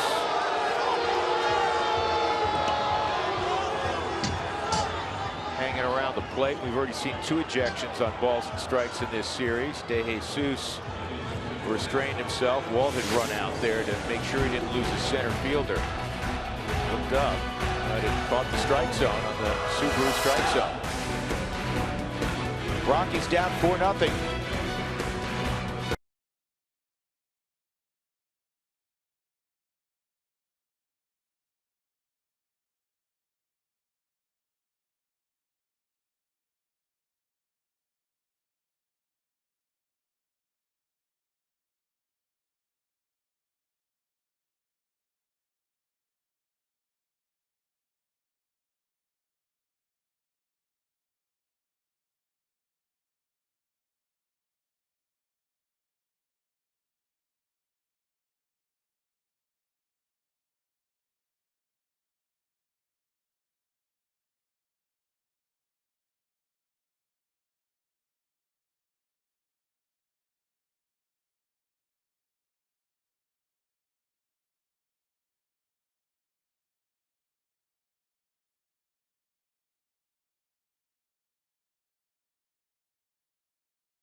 It's a second straight chilly night at the ball game. The fans are cold. The players are cold. The Rockies last night had to get out the cold weather gear from the clubbies. You saw Nolan wearing his ski mask that he said he kind of had like on his neck first, and also Ben Paulson. I asked Ben about the situation with the cold weather gear. Yeah, I told him when I first saw him, I thought how ridiculous he looked. And then in like the 7th inning, I was like, he looks a whole lot warmer than I am, so I went and put one on, and I looked even more ridiculous. Yeah, Drew, Jeff, of course, Nolan's from SoCal. That sneaks into right field, past a diving DJ LeMahieu, and Jonathan Neeson on the act. 8 hits for the Pirates. Well, Cargo's got the mask on tonight. Nolan has it on, Mark. Ben grew up in Wisconsin, and he said when he played at Clemson, they had to go to Maryland and play in snow sometimes. So he thought he was used to it, but he really wasn't. So he went with it in the 7th inning.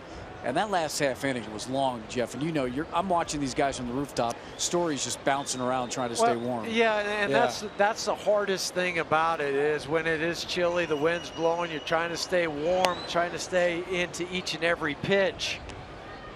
And you'll see guys walk around, maybe jump around, kick the dirt, keep your hand in your back pocket. A lot of times, like when you go skiing, you have those hand warmers, and so you'll throw one of those in your back pocket.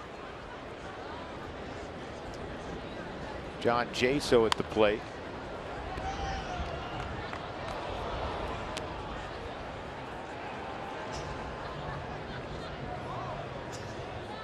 Never tried any of those warmers that you put in your ski boots, so in my cleats. Never was that tempted.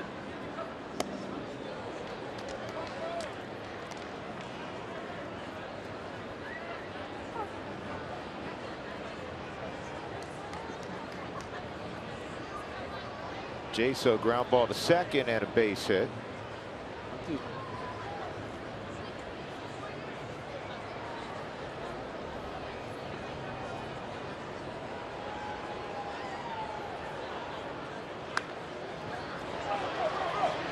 Easy play for the masked man on the left side.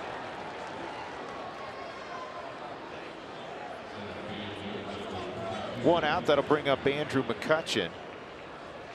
This was a really interesting quote. I remember a couple innings ago I said I wanted to talk to you about ballparks. And did you hear Joe Girardi last night? Yes. He said it's an illegal defense, talking about all the shifting, because teams shift against the against the Yankees a noticeable amount. And he said it's like basketball. Guard your man, guard your spot. If I were commissioner, they would be illegal. Now, the Yankees also shift quite a bit, and Girardi said, listen, we're taking advantage of the rule also. But he was evidently serious. And he said, you know, 2 guys on the left side, 2 guys on the right side. That's how baseball should be played. I have the utmost respect for Joe Girardi. He's one of the brightest men in the game of baseball. Teammate of mine. That's right, former teammate of yours. I couldn't disagree with him more. It's the beauty of baseball. So at Yankee Stadium, where they have that short porch and right, is that unfair? I mean, people when they come to Coors Field say, man, it's tough to pitch here. That's the beauty of baseball, the uniqueness of the ballparks, and you can position your 8 players, or you know, you can't, you know, you have to have a catcher, but the other 8 guys, pitchers on the rubber, 7 guys, you know what I'm talking about. You position them anywhere you want. Buster Olney the other night, a couple days ago, came out and said, why don't you play 4 outfielders in Coors Field? You put them wherever you want. I disagree with that comment too, Joe. I just don't think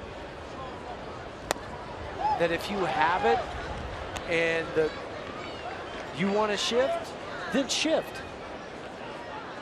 I mean, the thing about the NBA, for the longest time, you couldn't play a zone defense. Now you can. I mean, there's certain rules within that zone defense, but it used to be man-to-man, and that was it. That was the difference between college and the NBA. And that was implemented to keep it, you know, free-flowing basketball, and so you saw more creativity. That's strike 3 on McCutchen. So Gray freezes McCutchen for the 2nd out. It froze him.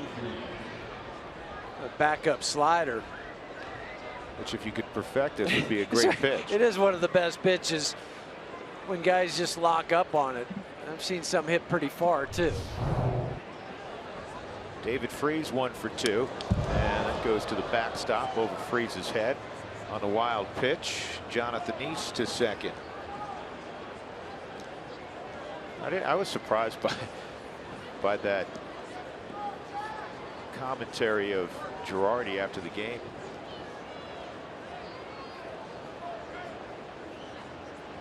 So would the shortstop be limited if there were just 2 on the left side? Could he only go so far toward the 5.5 hole, and then he'd have to stop? Would there be a line? Yeah. Like in one of those fences that keep you from going anywhere else. Houston has been the leader in shifts the last couple of years, and they're off to that same start again this year. And by percentage, the Rockies are at about 32% of the time that they shift. The Astros are at 41%. 2-0 on Freese, and this ball's well hit to left. Rayburn gets turned around. He's going to have to play it off the wall. Neese will score. And in the second is Freese with a double. And that wild pitch really hurt, even with 2 outs. I don't know if Neese necessarily would have scored from first base. It is 5-0 Pittsburgh. 7th double of the season for David Freese. 2nd RBI tonight. Now for the Pirates, Andrew McCutchen had a double earlier in the game, but they have now had a double in their first 22 ball games. That ties to 79 World Series champs, who also had 22 straight. 27 straight was 2008 for Pittsburgh, so they're climbing up to that mark. Well, the Rockies last night got just 3 innings out of Jorge De La Rosa, and tonight, unfortunately, John Gray goes just 3 2/3. 5-0 Pirates.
Colorado Rockies baseball on Root Sports is brought to you by Subaru. Love, it's what makes a Subaru.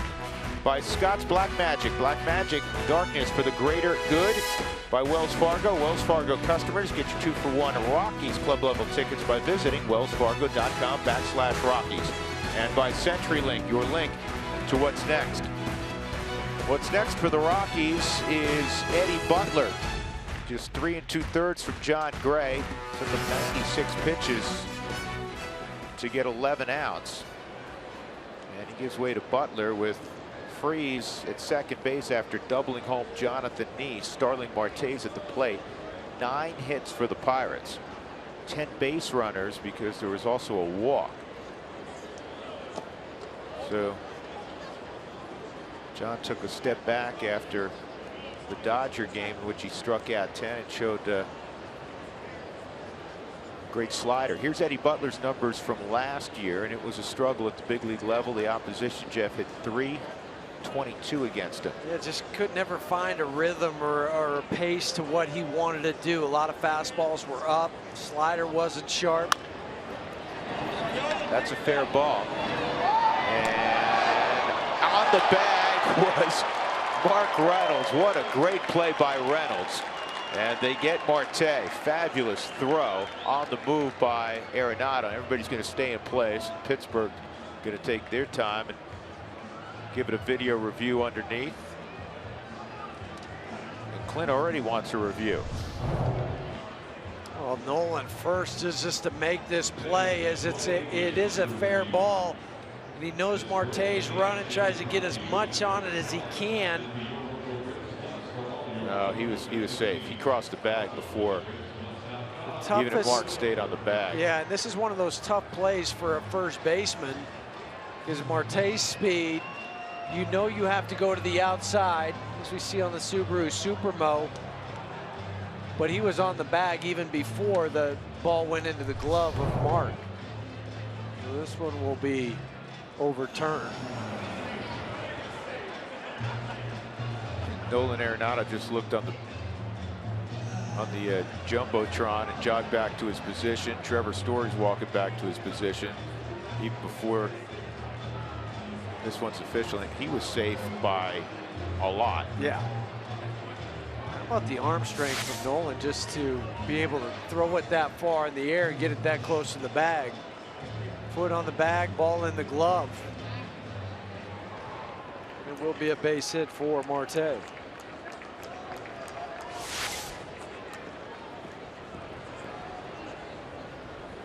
So Freeze at third base, first and third, and Cervelli is up. Cervelli, single and a walk.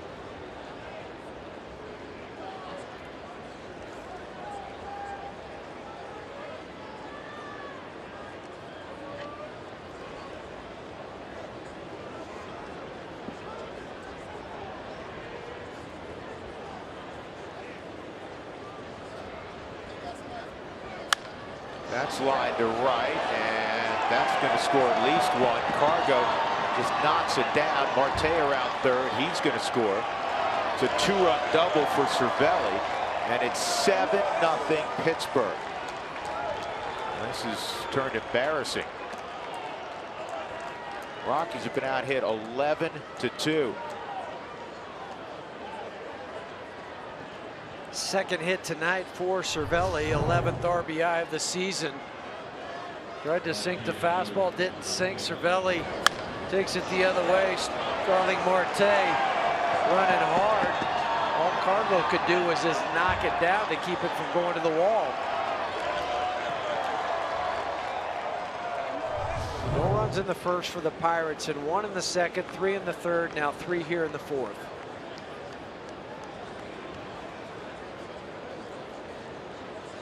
John Gray's book is closed. 6 runs in 3 2/3, all earned on 9 hits, a walk, 2 strikeouts, and a wild pitch. And already tonight for Pittsburgh, they're 5 for 10 with runners in scoring position. They have 11 hits. It's the 4th inning. A 1 on Polanco. 2 strikes on Polanco.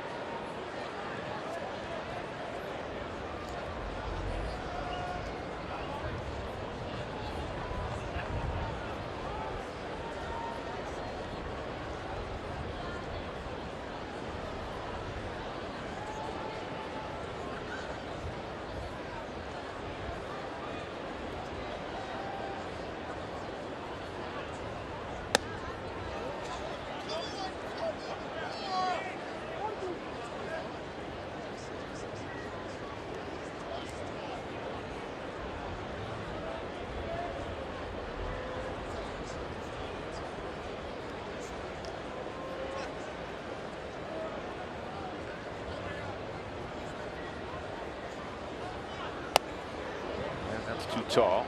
2-2.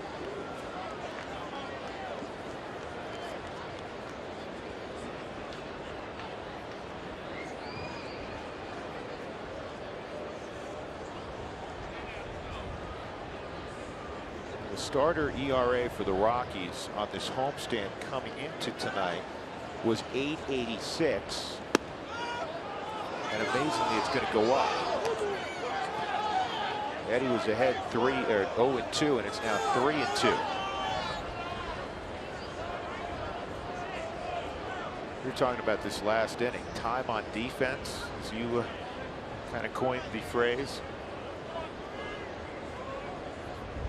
My guess is the Rockies have been standing out there for over an hour on defense, and it's the middle of the fourth inning. The strikeout ends the frame. 3 more runs for Pittsburgh. 7-0. The Pirates lead.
Colorado Rockies baseball on Root Sports is brought to you by Southwest Airlines. Transparency, low fares, nothing to hide.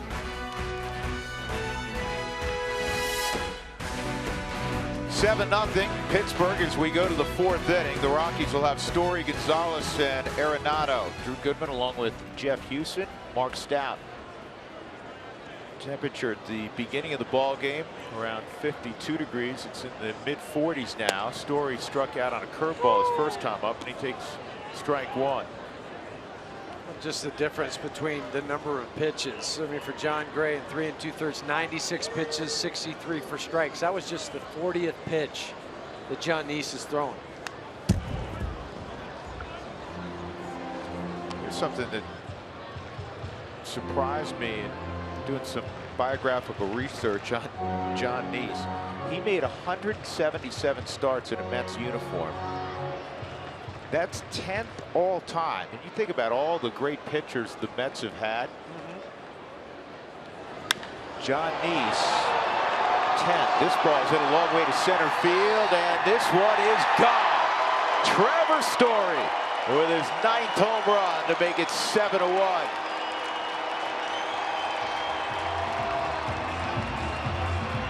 Something about getting that day off. Worked for Andrew McCutchen yesterday. Tonight, Trevor says, I got one for to center field for you.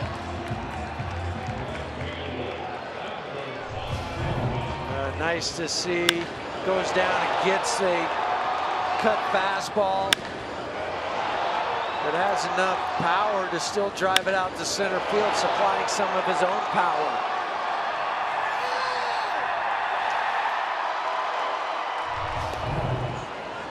His first home run since April 18th in Cincinnati. And now he's 1 home run shy of tying Jose Abreu for the most home runs by a rookie in April. Cargo with a slowly hit ball, and he's got there in time.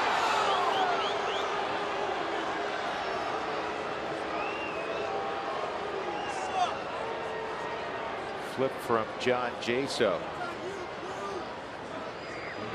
Jaso ranges to his right, underhand flip to John Neese on the Subaru Supermo. He got his big toe on there before Cargo hits the bag.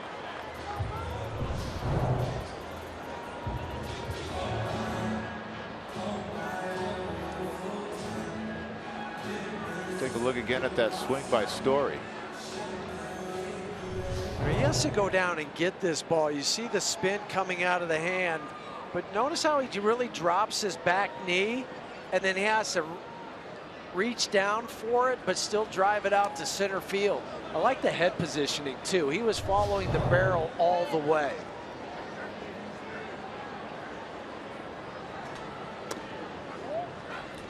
Ball one on Nolan. Hit a fly ball to left field in the first inning.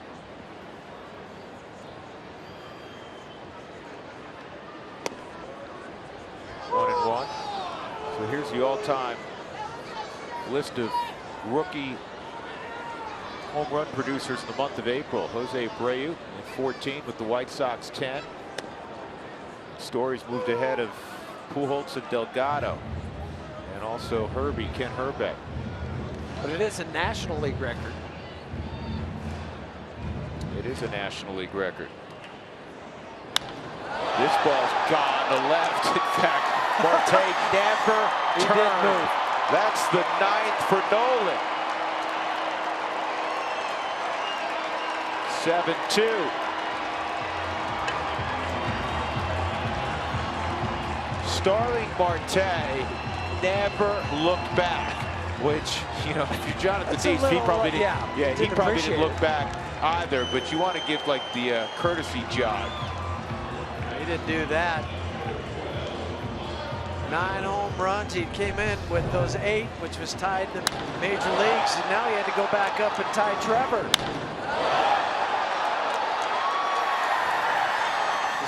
Marte doesn't even look, just says, well, we'll wait till that ball lands and maybe look back. Cold weather gear kept that swing hot. Guess so.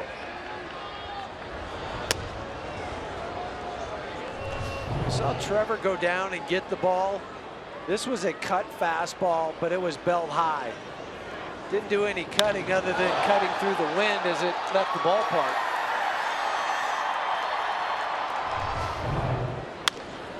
And this ball's ripped by Reynolds toward the gap in right center field. So the Rockies are figuring out Jonathan Neese here in the 4th. Reynolds just owns Jonathan Neese. 2 for 2 tonight. 10 for 17 in his career.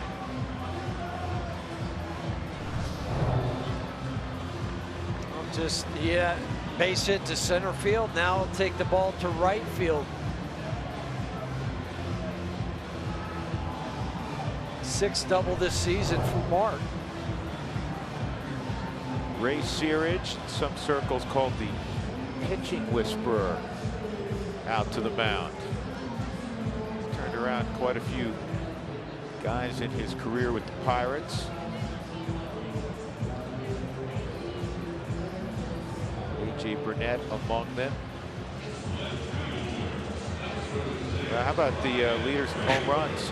There's a foursome. Harper's caught tonight by Trevor, Nolan, and Neil Walker for the Mets. Hit his 9th tonight. The Mets won again. They beat Cincinnati behind Matt Harvey 5-2.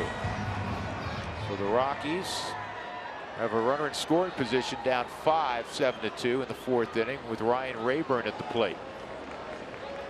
I like this counter punch after falling behind 7-0. This ball's hit a long way to center. McCutchen going back, way back, leaps, can't get it off the top of the wall. Reynolds will score. Rayburn to 3rd, and he'll get a stop sign as he winds around 3rd. Stu Cole watching the whole way. That was Almost an opportunity for an inside the park home run. 7-3. Rayburn, how close did he come to hitting this out? I think within 2 or 3 feet of hitting it out. It gets right on top of the wall. Andrew McCutchen, he races back for this and leaps right at the last moment. I thought it went off his glove for a moment, but it did not on the Subaru Supermo. It went over the top of it, and then he goes crashing into the wall. It was only the speedy work of Starling Marte in left field to keep that from being an inside the park home run. Got to get this run home. 1 out. Nick Hundley at the plate. Infield is back. It grounded into a 5-4-3 double play in the second. Here's the 1-0. There were some hacked-off swings this particular inning for the Rockies. Home run by Story. Home run by Arenado. Booming double by Reynolds. Rayburn hit one 415 feet for a triple. 3-0 for his first triple. You see why Jonathan Neese is being a little careful now after what's happened. Home run, double, triple, and he has a guy at the plate's 5 for 12 in his career against him. And that's ball 4. That'll bring up DJ. That was off the Subaru strike zone too. Clint's managed too many games here, even with a 7-run lead against that Rockies offense. You know, he wasn't fully comfortable. And now he's most uncomfortable.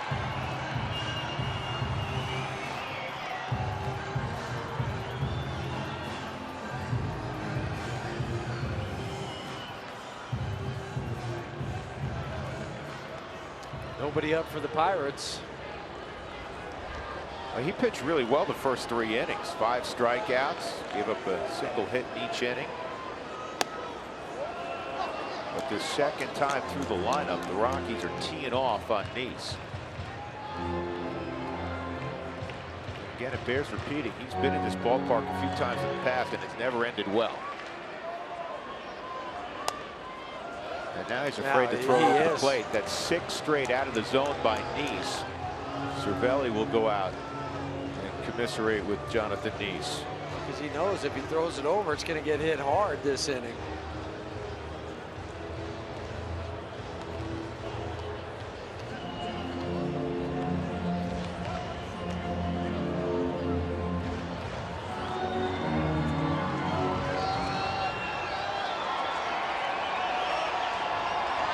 Great opportunity here. DJ. Time was called. DJ with a 2-0 count. Might be the one time you see DJ try to open up and lift one, hit it to left field. I was thinking the same thing, and he did just that. I mean, hunt that fastball. Why not? You know, the MO is he's going to go to, you know, stay inside it, go to right field, go to right field. But we've seen him, especially that first series down in Arizona, open up and hit the ball out a long way out of the ballpark to left. And it's okay. You took your one shot. Now you go back to hitting it wherever he pitches the ball. DJ bounces one into right field, base hit, just like DJ normally does. And now it's 7-4 for LeMahieu, his 8th RBI. And the Rockies, Eddie Butler scheduled up, even though he was pitching long haul relief with 1 out, 2 on. We'll see, he's getting called back, but it's for instructions from Walt Weiss. I just like watching and admiring a professional ball player, because DJ, the first swing on a 2-0, he tries to hit it out, fouls it off. Now he says, I'm going to go back to my approach. Whatever he gives me a little cut slider, fastball, or cut fastball away from me, I'll just hit it that way. Right, it's like, okay, this 2-0 pitch is mine, but now it's 2-1, I'm going back. And he came through. That pitch is in there for a strike. If you're at home, you're saying, man, why doesn't Walt pinch hit here? You're down 3 runs. You have 2 on, 1 out. Part of it is the Rockies are in the midst of playing 20 straight. Bergman's not available. Your lone long haul guy's Butler, and if you burn him after getting just 1 out, you're really going to have to piecemeal your way through it. And you only have 4 bench players because you're carrying that extra arm. So yep. You're already a couple arms down. And as I mentioned, Chris Russin is scheduled to start. Your other long guy scheduled to start on Friday. Butler's failed to get the bunt down twice, and he gets it down the 3rd time. Neese will get the out at first. So Eddie Butler on his 3rd attempt got it down. And now with 2 outs, Gerardo Parra will come up. He's the 9th man to hit here in the inning. And if he can throw out a base hit, the Rockies, in all likelihood, will be within a run. 7-4, 2 in scoring position with 2 outs. Huntley at 3rd, LeMahieu at 2nd. Ryan Vogelsong, the former Giant, is now up for Clint Hurdle.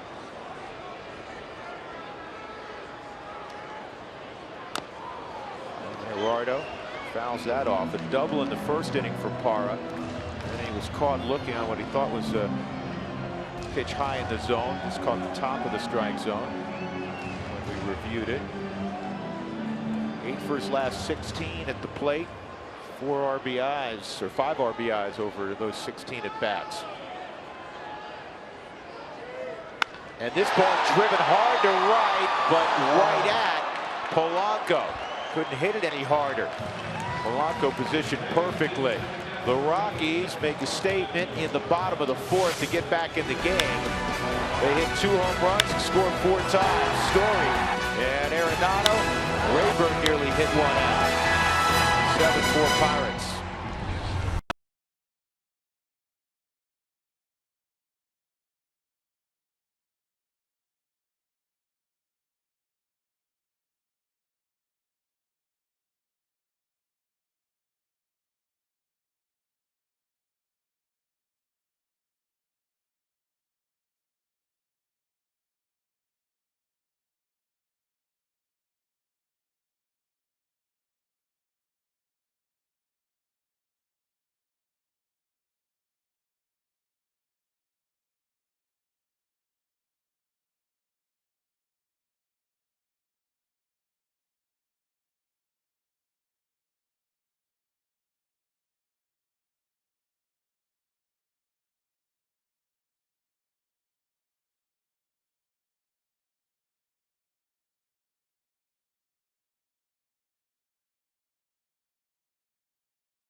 On the board, plenty of baseball left. They're within 3, so that gives them plenty of life. And it's the bottom 3rd of the order for Eddie Butler against the Pirates at the top of the 5th. Josh Harrison, Jordy Mercer, and Jonathan Neese. Though giving proper respect to this Pirate lineup, it's been very deep, especially here in the month of April. Harrison hitting over 300, Mercer over 300, and Neese has a base hit tonight. Butler with a strike. Eddie Butler, when he put together that great year in the Texas League in Tulsa, when the Rockies affiliate was in Tulsa, he had a great sinking fastball. I mean, he got an inordinate amount of ground balls, and at the big league level, it seems like he has lost a consistent sinker, Huey. He said, I was talking to him today about it a little bit. He said, you know, I found my arm slot. I found what's working for me now. I feel like I'm getting that ball going down on the downhill plane again. And you could just tell, just talking to him, his confidence level was pretty high. We mentioned the numbers his last three games down for Albuquerque. 6 innings at least, 3 ERA, 10 strikeouts. Last pitch at Reno, gave up 3 runs. Only 2 of them were earned in those 6 innings. pulled that fastball wide of the zone. 2-2 on Harrison. 2 singles tonight for Josh Harrison.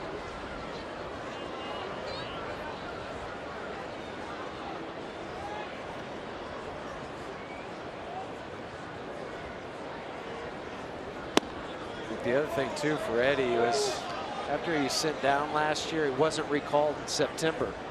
That's a jolt to your ego. So I better figure something out.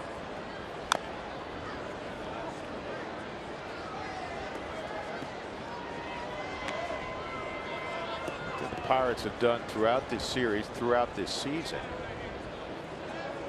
is they foul off pitchers' pitches and stay alive in counts. There aren't many swings and misses. And there's a great example of it. The last 2 pitches, good hard sinker by Eddie.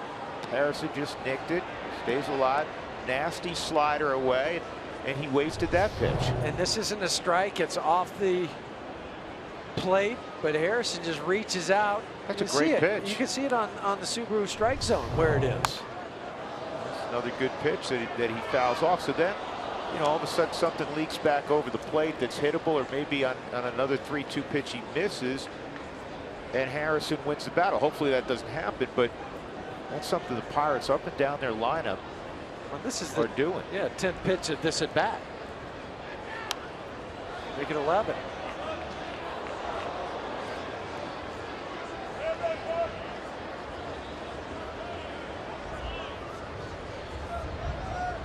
Eddie Butler out of Radford University in Virginia.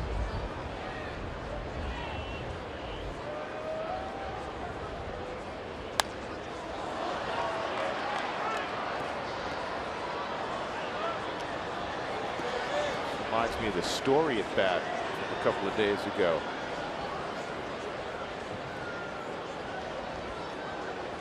See, that's right on the money. Patrick Saunders of the Post. 23 foul balls, 12 with 2 strikes. Story's got to hustle. Harrison can run, and he gets him by a step. Good play by Trevor. So Butler wins that battle, 1 out. Well, fans, don't forget the 2016 Esurance MLB All-Star Game ballot is here. Head to Rockies.com/ to vote and choose your stars and send them to the All-Star Game on July 12th in San Diego. That man right there should be a starter, no doubt about it.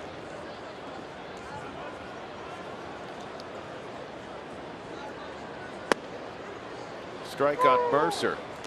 Mercer an RBI ground out and a foul out up the first base line to Mark Reynolds.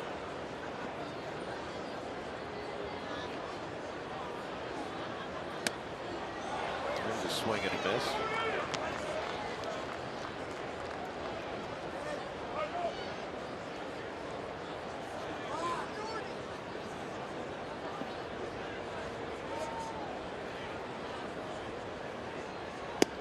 Mercer's gone. Good pitch by Butler. An 87-mile-an-hour slider, but that locked him up. Eddie's second strikeout. Good throwing fastball, 95, right out of the hand. The slider grip, you see off to the side. We talked about it the other night. Locks up Jordy Mercer. Where you grab the baseball and how you get off to the side, just enough to create that rotation. 1-0 to Neese, 2-0.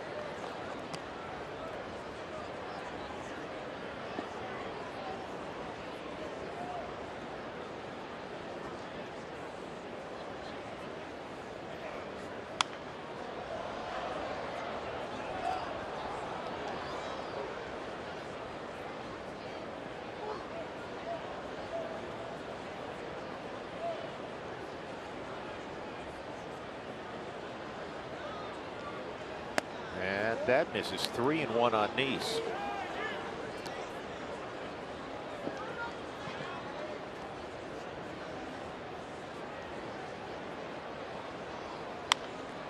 And that's line foul. Jonathan Neese may have swung at ball 4. He's being pretty aggressive for yes, he a did. pitcher. You see on the Subaru strike zone, it was off, but someone will go ahead and swing.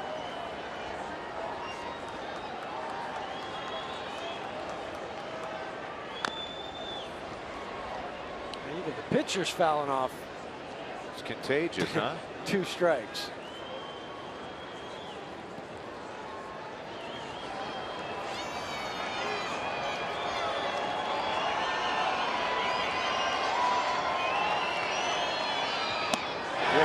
He's gone. So 1-2-3 fifth inning for Butler. And the Rockies hopefully can resume what they started offensively last inning. They're down 3.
Coors Field. The Pirates had a 7-0 lead. The Rockies scored 4 in the 4th, and they're coming up 2, 3, and 4 in the bottom of the 5th inning. The day after every Rockies victory, get 50% off your online order at Papa John's. Use the promo code ROXWIN at papajohns.com. Drew Goodman, Jeff Houston, Mark Stout, Trevor Story homered in his last at bat, which was last inning. He'll step in against Jonathan Neese.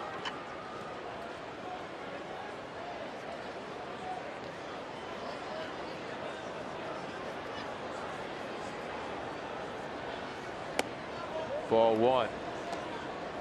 Take a glance back to that home run last inning. Think about some of the home runs that he's hit, where he's hit them, how far he has hit them. That was over the 415 in center field. He doesn't hit wall scrapers. No. And the 2 home runs he lost with the new fence were way out deep right center field. He's 3. Is it 3? That's right. He's lost 3. 2 are in extreme, really more center field, and 1 was in right center.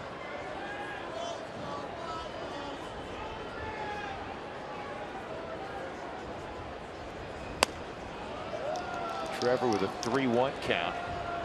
Like what he said after the ball game the other day. He does keep a level head. Said, hey, I worked out a couple walks on Monday. Those are productive at bats. He was on base half the time in that game Monday. And he very patiently takes a walk, clubbed down by 3 runs. That's a good AB. Now Cargo coming up. Cargo has scuffled against Neese tonight. Good numbers coming in against him. He struck out on a curveball and then hit a weak ground ball to the right side. I'd look for Cargo to drive something to left center field, because he's gotten out in front on a couple curveballs that Neese has thrown him, or sliders or slurs, whatever you want to call it. So you know now he's okay. Keep that right shoulder in. Try to take him the other way. I think Walt's going to look for a spot to get Cargo a day off, and the most likely spot would be Friday in Arizona. You get a day game tomorrow against a righty, Juan Nicasio, a former Rocky, and then Robbie Ray's going on Friday, a lefty for Arizona. And as a player, when he'd get 36 hours down. Right, and that's huge. To know you play the game, but then you're getting Friday off. You might come in and pinch hit late in the game. And this is slowly hit again, and Harrison will get the lead runner. We talk about heavy hitters in baseball. Yeah, we have some familiar names, Bryce Harper, Anthony Rizzo, but these guys, they also don't strike out a whole lot. I mean, now how about that? 9 home runs, only 9 strikeouts for Bryce, 6 for Nolan. I mean, Neil Walker with 9 home runs. 18's not a big number. 13 strikeouts, and they draw some walks. I know Trevor has 9 home runs, but these are guys that have a couple years underneath their belt. So I wanted to put that number out there and show you. Nolan pops it up. Polanco comes in and makes the catch. Well, Nolan's the only player in Major League Baseball right now who has more home runs than strikeouts. 2 outs. Mark Reynolds is the last guy Neese wants to face. Single and a double tonight. Keep throwing out his numbers against Neese. Reynolds 10 for 17 lifetime against Neese. 2 hits tonight. Mark's got the average well over 300, 327. And got no pop up. Harrison calling for it. Polanco coming on. He's going to call him off. So Story walked to lead off the inning, but then Gonzalez, Arenado, and Reynolds made out 7-4 as we go to the 6th.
Top of the 6th inning, John Jaso coming to the plate, and talked about it a couple days ago and how he reminded me of Tony Batista, who hit from the right side. So I wanted to split screen their stances. I mean, Tony Batista starts way open just like John Jaso, but you notice they both get back to parallel towards the pitcher. When it's all said and done, it's just how they start out that makes it so unique.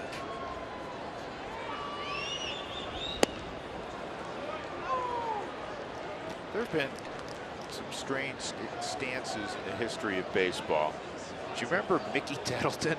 Yes, had his feet completely close together. It was like he was going to click his heels and go back to Kansas.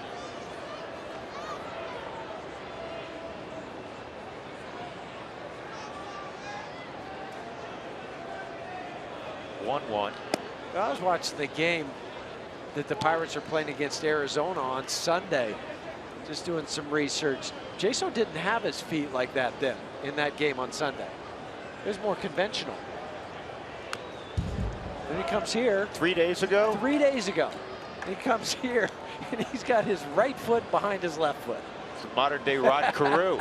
Well, Craig Counsell. I mean, you wouldn't teach your kid to have the bat up as high as he did and what he was doing at the plate. See, I always felt like this ball's on the ground is short. Story's there on the shift, 1 out. I always felt like Craig Counsell and I had something in common. Huey, it's hard for me to reach things on the top shelf, and evidently it was hard for Counsell too. He's always practicing. Just making sure his arms stretched. Right, stretching his arms so he could maybe reach whatever his wife was hiding on the top shelf. Yeah. But I remember asking him about that. He said, you know what, Huey, he goes, I'm going so bad, I just tried something one day at batting practice and it clicked and I stayed with it. He eventually, later in his career, had to lower his hands. Yeah, because the hands weren't quite as quick. Andrew McCutchen's got quick hands, double, single, and he was caught looking on a slider. That was the second and final strikeout for John Gray tonight. Tough night for Gray. 3 2/3, 6 runs, 9 hits, a walk, 2 strikeouts, 96 pitches. Oh, what a catch! Mark Reynolds! Oh, a Superman flying through the air, parallel to the ground. Oh, and very apropos, they're playing the Superman music here at the ballpark. We just lay out, and then the roll.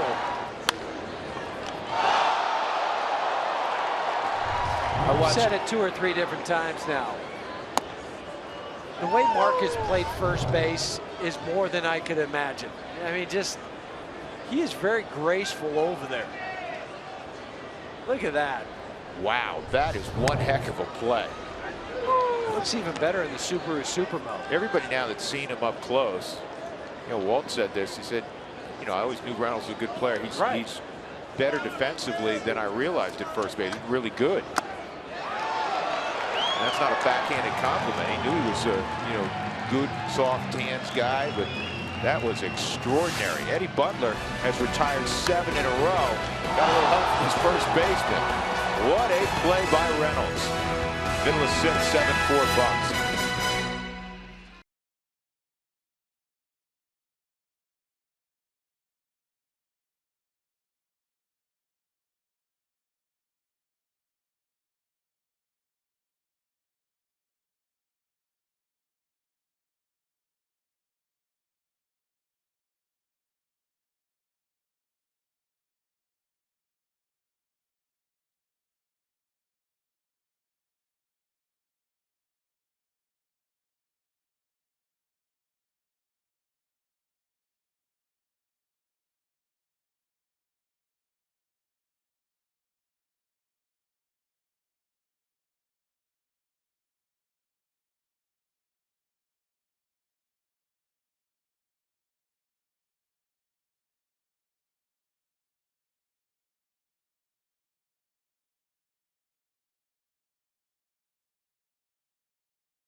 Got 4 in the 4th. They'll have Rayburn, Hundley, and LeMahieu here in the 6th inning against Jonathan Neese. Ryan Rayburn tripled off the very top of the center field wall. And now we're waiting for somebody on the Pirates who was, I think, playing catch with Polanco to get off the field. Jonathan Neese like, let's go, shake a leg. Ready. It's cold out here. First pitch misses, ball 1 on Rayburn. A triple in the 4th. Also a strikeout tonight for Ryan. 4th inning, he almost went yard, along with Trevor and Nolan. But he says the triple's pretty good. I'll drive in a run. 2-0's in there, 2-1 on Rayburn. Eddie Butler has put some zeros up, giving the Rockies opportunities. That's back up the middle on through base hit Ryan Rayburn. And he is doing exactly what he did a year ago and really most of the last 3 years while the Rockies were so interested in acquiring him. He eats up left-handed pitching. He's been pretty good against right-handed pitching also, by the way. But look at him, man. He has really put up some big numbers here against lefties. Came into the game hitting .333 against left-handed pitching. Now tonight 2 for 3, so that average will go up. And important piece to have on your bench or when the lefty's on the mound to put him in the lineup.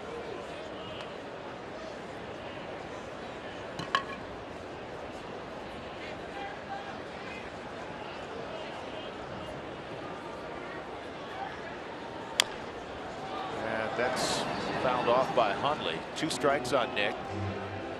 Nick walked his last time up.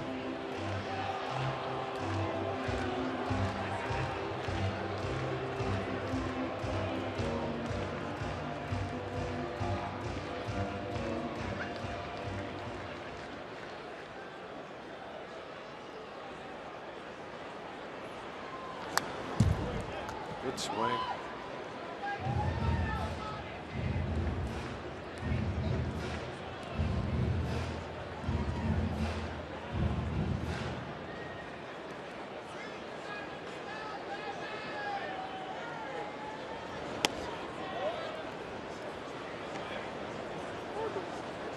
Vogelsong's up again for the Pirates.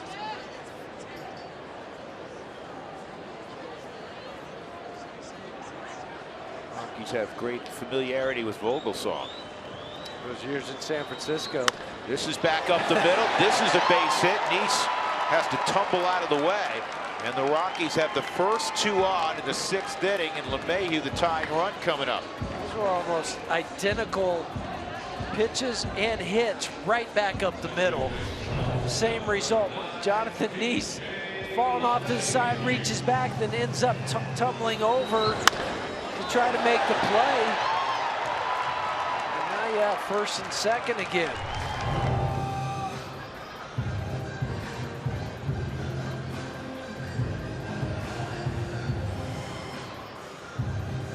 While we have a moment to remind you that you can take a behind-the-scenes tour of Coors Field. Group and individual tickets are available year-round. Call 303-ROCKIES to get behind the scenes.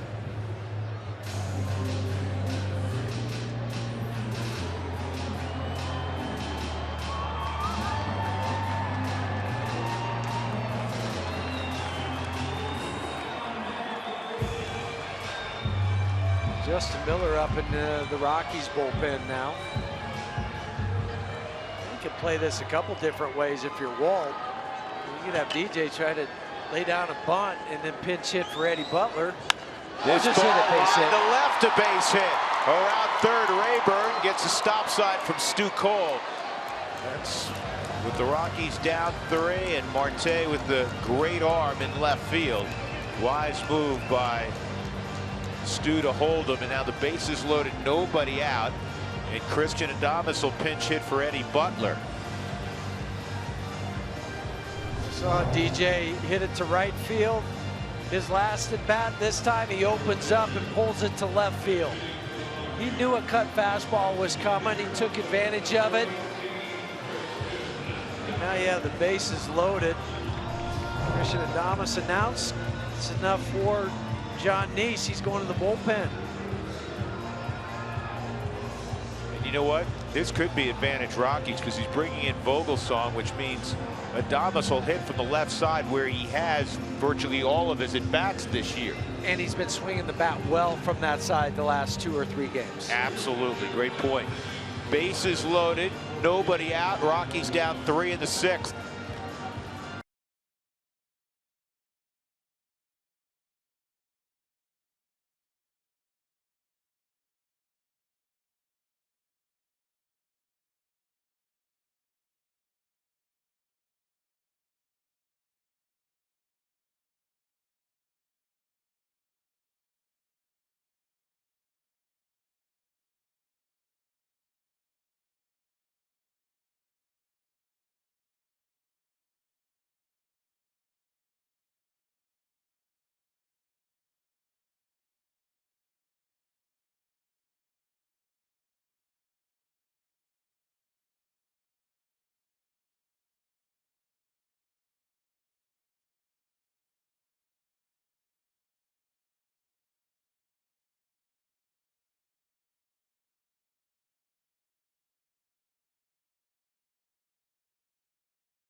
stats to trivia and behind-the-scenes photos. Find us on Facebook, Twitter, and Instagram for the latest on the Rockies all season. You can find Jeff Houston on Facebook, Twitter, and Instagram as well. And Snapchat. And Snapchat.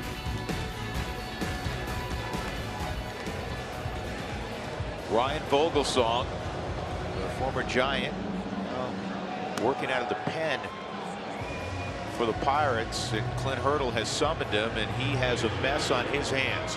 3 straight singles against Nice. Rayburn at third, Hundley at second, LeMahieu at first, and Christian Adames will pinch hit for Eddie Butler, who did a fine job in long relief for the Rockies in his return to the big leagues. Gave up that run-scoring double. And he kept you in the game to allow you to get to this point. Yeah, Eddie gave up it was actually a 2-run double. He had the infield hit, 2-run double, and then after that he retired 7 straight. Give the Rockies a chance. Adames takes inside. As Jeff mentioned before we went off to commercial break, Adames has been swinging it well. 2 for 3 and a couple of walks in his last 5 plate appearances. 3 for 6 on the homestand.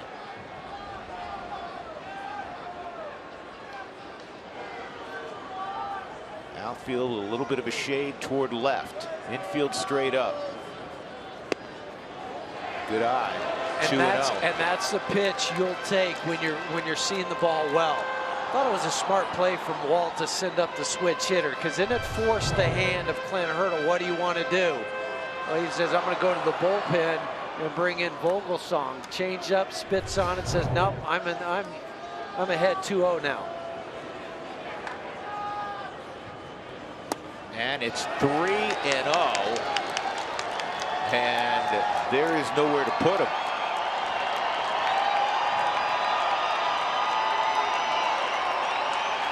Eduardo Parra on deck.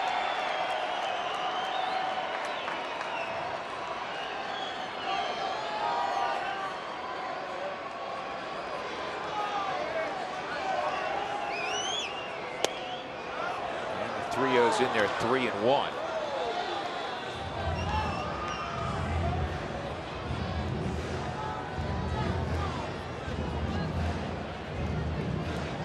Now, right now, too, your strike zone is so small. Just look for that small window that you're going to hit in. He didn't like it.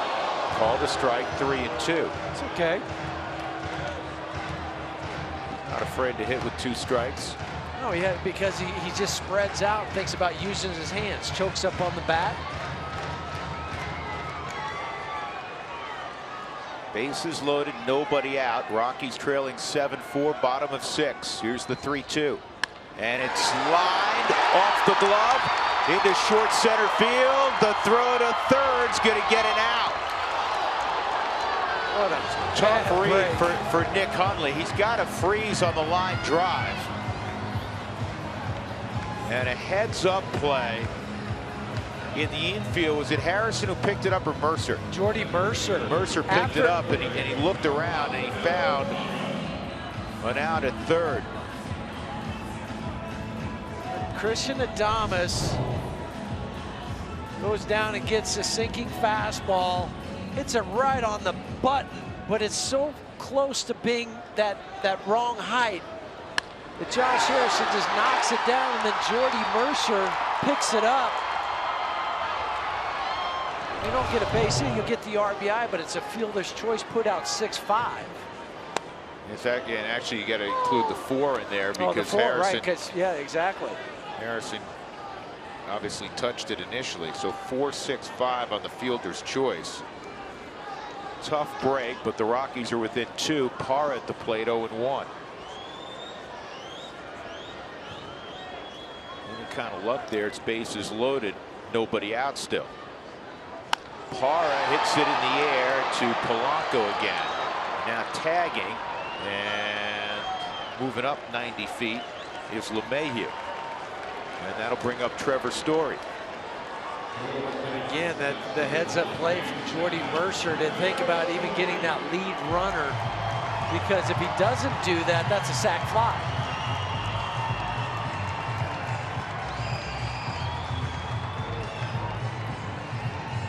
Story tonight, a strikeout, a home run to dead center field, his 9th of his rookie season, and a walk in the 5th inning.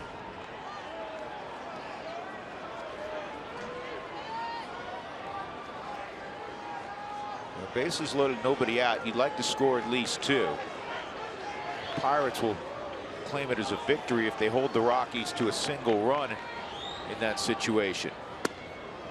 Story takes inside.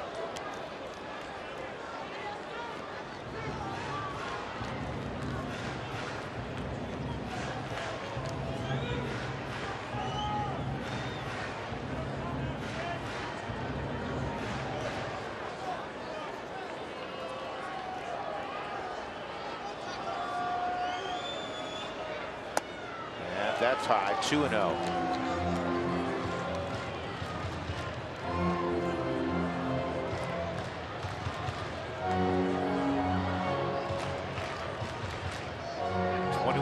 .354 have battled the cold temperatures to witness Game 3 of this 4-game set between the Rockies and Pirates. 7-5. Rockies within 2. Here's the 2-0. Called strike, 2-1. At the bottom of the strike zone. Good pitch by Vogelsong.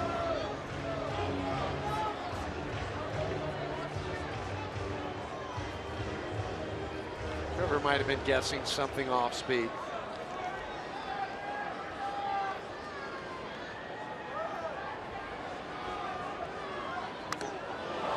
Front a little bit. That foul tip caught Cervelli.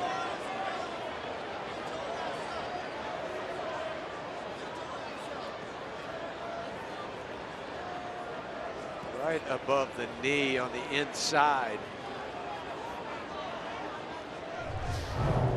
There's no padding.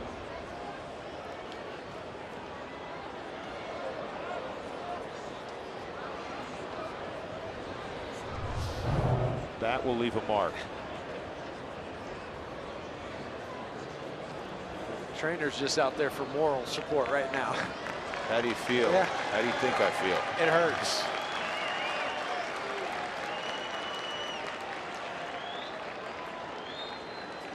He's trying to walk it off. They have a tough job, catchers.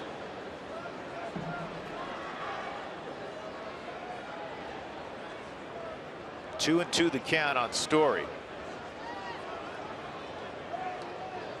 DJ's at third. Adames is at first base.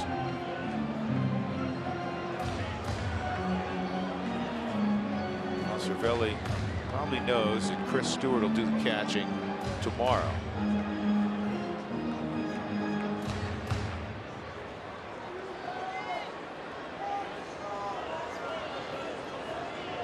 He's trying to pull that. Pull it up higher. Pull the top of the shin guard up to where he just got hit. 2-2. Adames takes off and it's fouled off.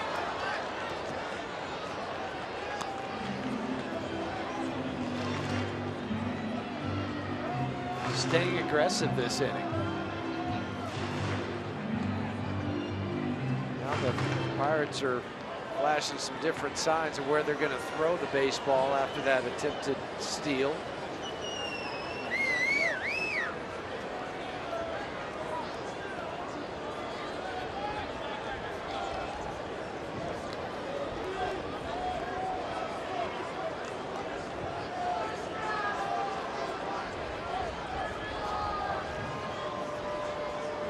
Adames not going, and that's strike 3. Well, the Rockies do get a run, but they would have liked a lot more. They had the bases loaded, nobody out. After 6 innings, they've climbed back to within 2.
As we get to the top of the 7th with the Pirates up by a score of 7-5. Toyota Talk continues every night. I want to show you an Instagram photo of Charlie Blackmon playing for Modesto, starting again tonight, leading off and playing center field. Chuck wearing number 20. That's a 2-2 game in the 7th inning out at Visalia. He is 1 for 3 with a run scored. And as Drew and Jeff were talking about earlier, he'll go to Salt River Fields. And then I expect, guys, we'll see him this weekend in Arizona in one capacity or another. He'd probably be around the team. Yeah, I assume if everything checks out, he'll be activated. And not just around the team, but back in center field.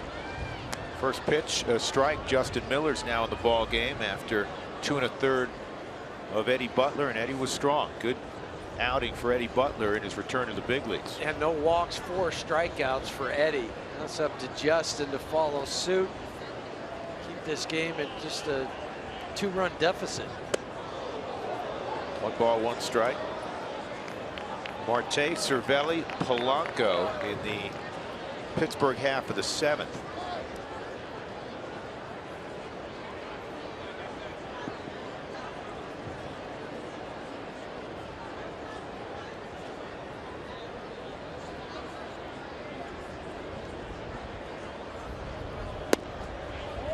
Two and 1.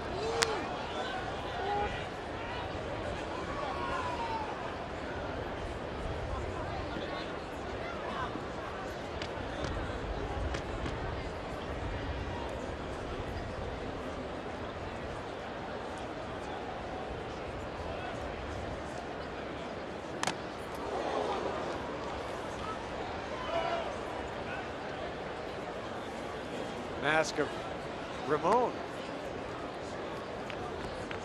Talked about Ramon being the first umpire from the Dominican Republic. On opening day rosters, there was 82 players from the DR. There's 3 other umpires that are non-U.S. born. Manny Gonzalez from Venezuela, Angel Hernandez from Cuba, and Alfonso Marquez from Mexico. Ramon worked the Detroit series the other day. And did he get there in time yet? Good job by Justin Miller. Marte retired. Cervelli coming up. Hello. See, remember the kids we showed last night? The little guy took his jacket off. I think this little girl took her jacket off. Kids don't get cold. Parents right now complaining.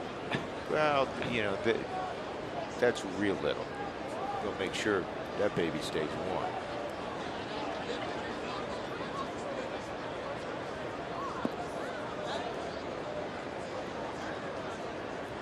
Cervelli, 10 career games against the Rockies, 378 average. There's a strike.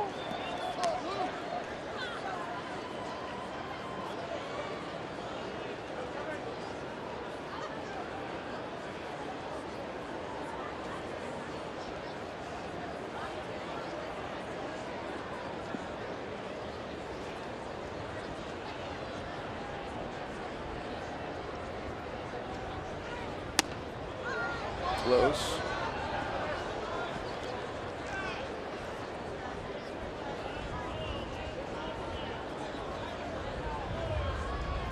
Neftali Felice just started throwing in the Pirates bullpen.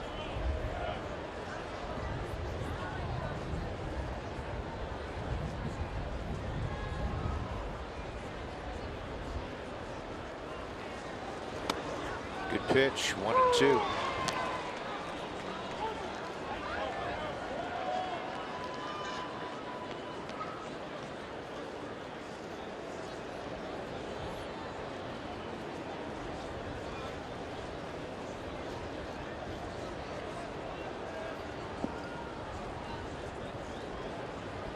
One out. Cervelli has been on 3 times tonight. Here's the 1-2 from Miller. See you later. Might have been in just a skosh, and it was. Yep, good call. But he started at the front hip of Cervelli. Where the umpire sets up, that's the best look. So those are the ones that they're really sure of, just because they're off the shoulder, the left shoulder of the catcher. He offered. Both of them called it. Doesn't matter. Francisco's asking for help. Bob Davidson already called him out. Do you want both guys to tell you you're gone? That's what Clint's saying.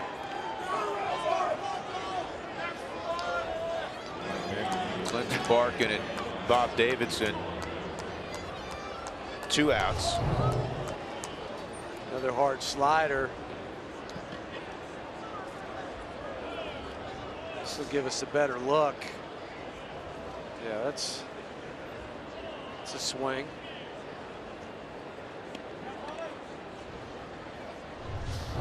So here's Polanco with 2 outs.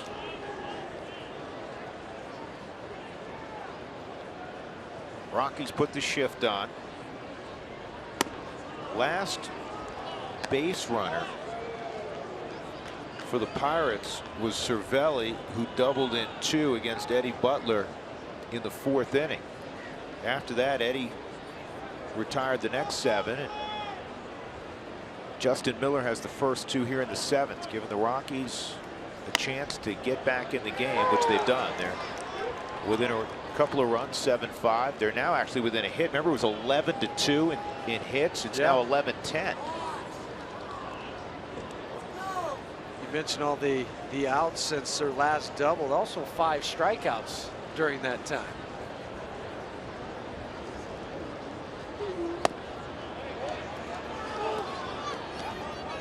You know, we've been talking a lot about Ramon De Jesus. Gary Cederstrom, his crew chief in his inaugural series in Detroit, you know, was very complimentary of the work he did. He's only 32. He's a very young umpire.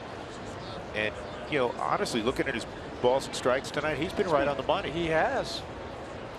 He's done a good job. He's kept the game under control. You think back to a couple guys barking and arguing. He didn't rip off his mask. He just very calmly just stayed there. You see the Subaru strike zone, a couple close pitches, but it's 3-1 on the Subaru strike zone. It's 3-1 on Ramon De Jesus's clicker.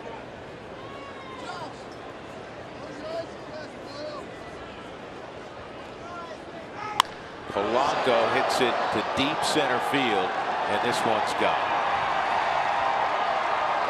So we were talking about earlier, this young man has extraordinary talent. He hit that thing a mile, and it's 8-5.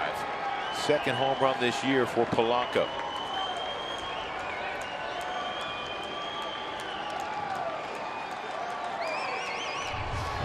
He creates a lot of leverage, this Polanco, and he does on this swing, and we'll get it from the side too, and you'll see the uppercut and the way he finishes. He goes from low to high.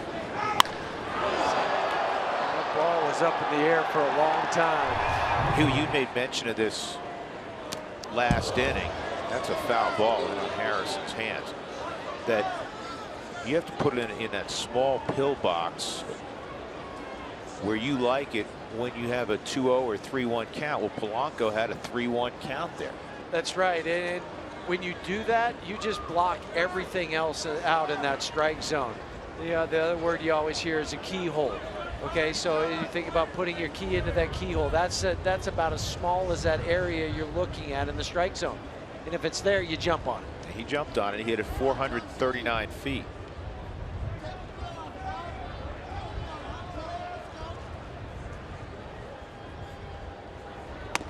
Boy, dirty slider there, 0-2.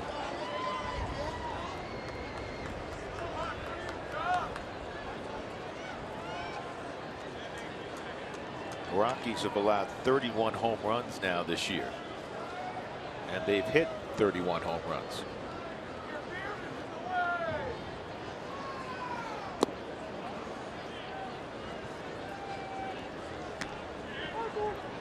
Jake Arrieta and the Cubs weathered out in Chicago, so Arrieta will have to wait to join Johnny Vandermeer. Brewers are saying rats. I think they're saying a lot of things rats wasn't one of them. Right? Okay.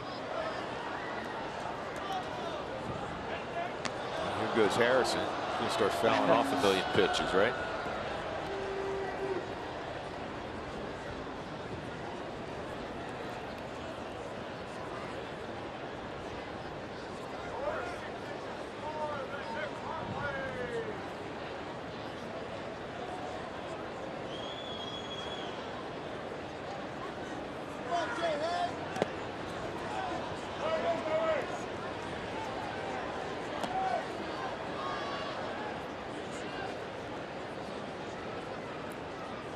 There's nothing better than watching Rockies baseball in West Palm Beach. Must be a neighbor of Larry Walker. Well, you're a tad bit warmer than we are. Enjoy. 2-2. 3-2.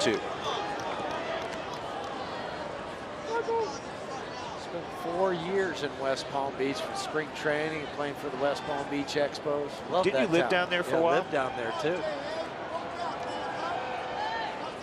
They got wise and moved back here 20 years ago.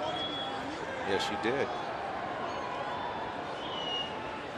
3-2, swung on and missed.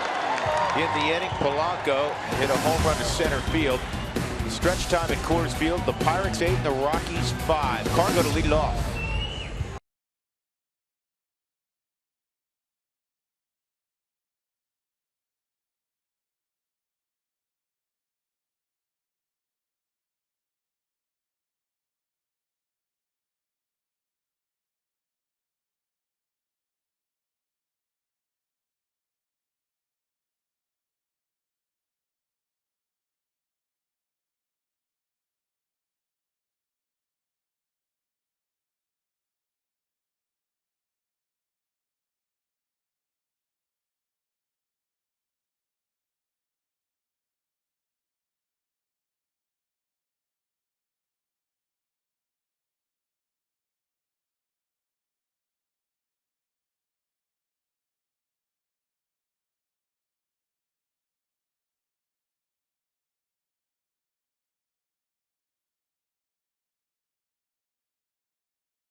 Time for our look back, brought to you by Cooney Lexus.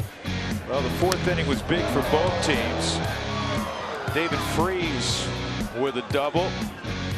That scored Jonathan Neese, who had singled, and then Cervelli with the double against Eddie Butler after an infield single. But the Rockies would counter. They got 4 runs themselves in the 4th inning. Trevor Story hit a home run. Nolan Arenado hit his 9th home run. And then after a Reynolds double, Ryan Rayburn would produce a triple to drive in a run. Later on, DJ LeMahieu had a run-scoring hit. So the Rockies trail by 3 as we go to the bottom of the 7th inning with Jeff Hewson and Mark Stout. I'm Drew Goodman. Carr goes 0 for 3 tonight. Reached on a fielder's choice. Neftali Feliz out there and swung on and missed. Hard throwing Feliz. 1-0 on the season, 10 in a 3rd innings, just at .87 whip. 15 Ks in that 10 innings. Nice strikeout to walk ratio. Feliz last night faced 4 hitters, retired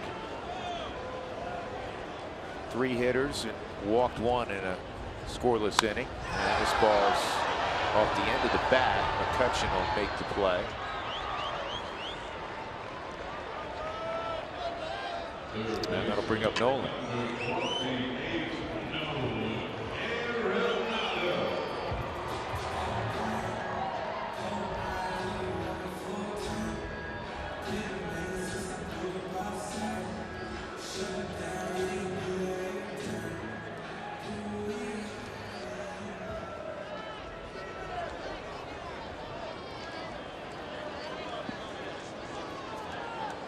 Nolan tonight, 1 for 3. That home run in the 4th inning you just saw. Swung on and missed.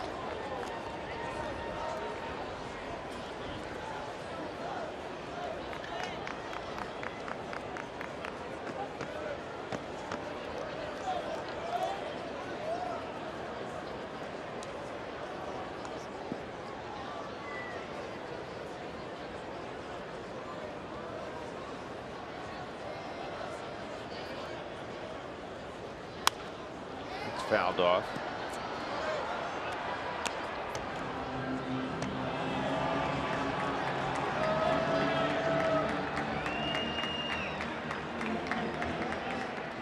Phillies with 2 strikes on Arenado. Nolan came into the ball game 3rd in RBIs in the National League. Drove in his 20th with the home run, and he's got himself a base hit. And the ball's dropped. Nolan's going to take advantage. Going hard the whole way. You have to. Polanco didn't field it cleanly in right center field, and now the Rockies have a runner in scoring position. That's just playing the game right. Don't assume anything. And it will be just Nolan's hustle. Polanco goes over, hits off his glove. And because of where it's hit, they're going to score it a double. That's because he never breaks stride. He doesn't slow down and then see the bobble and then kick it in gear again. Mark Reynolds had a good night. Single, double, fly ball to right field. 2 for 3. But you don't want to miss the action when the New York Yankees make a rare appearance at Coors Field on June 14th and 15th. Get your tickets today. Reynolds with runners on base this year. Coming into tonight, hitting .471.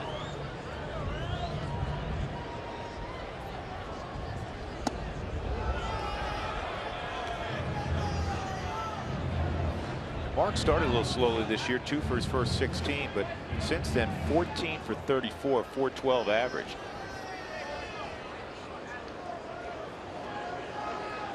Hitting above 350 here at home. And this ball crushed. Take a good look. You won't see it for long. It's a 1-run game. Reynolds absolutely demolished that Phillies delivery.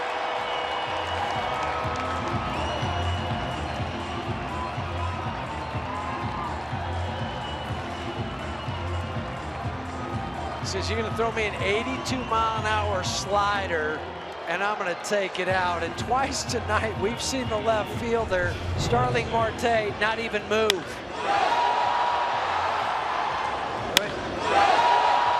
knew that immediately. Well, Mark's done that enough in his career. He knows. But how many times in a game do you see an outfielder not move?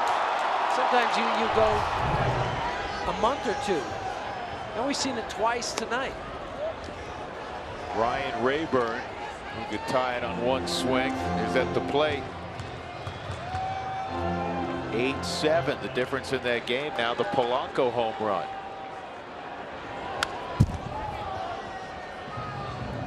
One more look at this pitch. The Subaru Superbo. Talk about a backup slider. So sometimes they're the best pitch, other times they just sit there, guys tee off on them, and Mark did the latter. He teed off on that ball.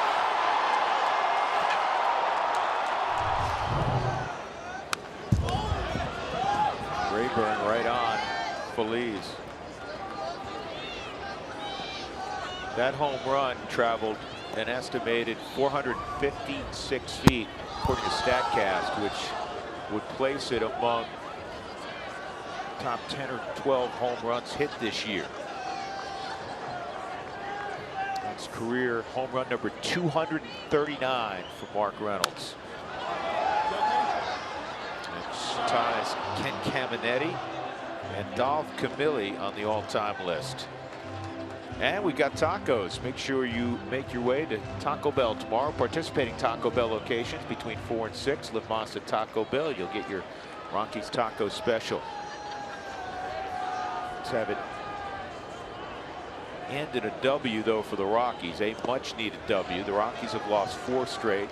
They've lost 9 of their last 10 to Pittsburgh overall, and 7 straight against the Pirates here at home. And they battled back tonight from a 7-0 deficit. Battled back from a 6-run deficit against the Dodgers.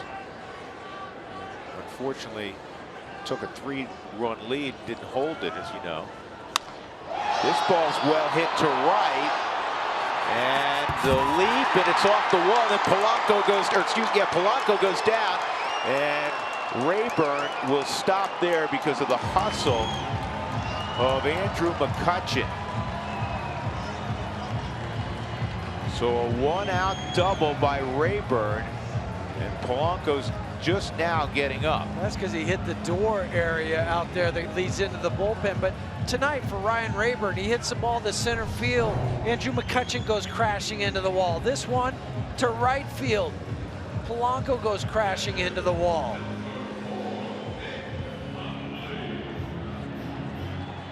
Well, he was worried about that wall, and rightfully so. Supermo, see him going back, leaps, and it looked like it went in between his glove and his head. It wasn't like he jumped too soon. A tough ball, and now you have a tying run at second base. Triple, single, and double tonight for Rayburn. Josh Harrison's going to come out in this double switch. Sean Rodriguez is going to come in. Sean can play everywhere. He's going to be at second base. Tony Watson, the lefty, coming in. Rockies have the tying run at second with 1 out.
In the inning, Arenado a double, Mark Reynolds a 2-run bomb to left, and then Ryan Rayburn just doubled over the head of the leaping Gregory Polanco.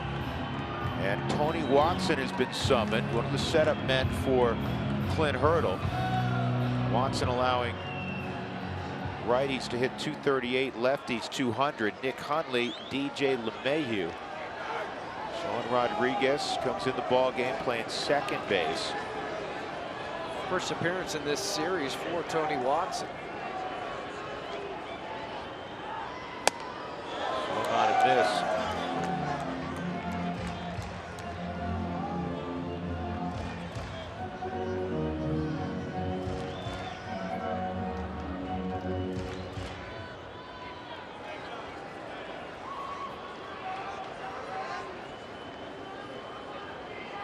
Tony Watson at the state of Iowa and went to Nebraska collegiately.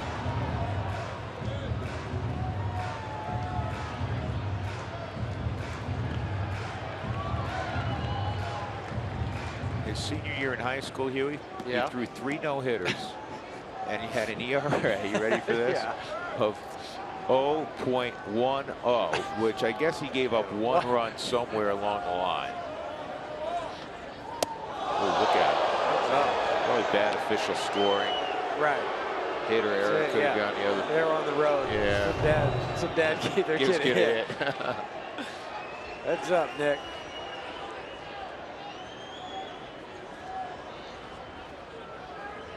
Watson led the big leagues last year with 41 holds for that great pen. Pittsburgh. This year he's tied for second in the National League in holds. David Hernandez has 6. He's tied with Felice, Pedro Baez, and Addison Reed. They all have 5.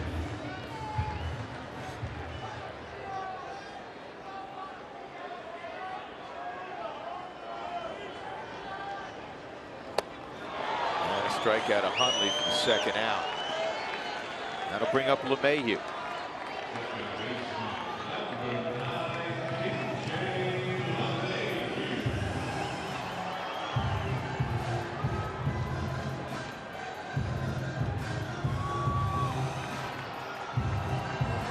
DJ tonight, 2 for 3. Run scoring hit in the 4th inning.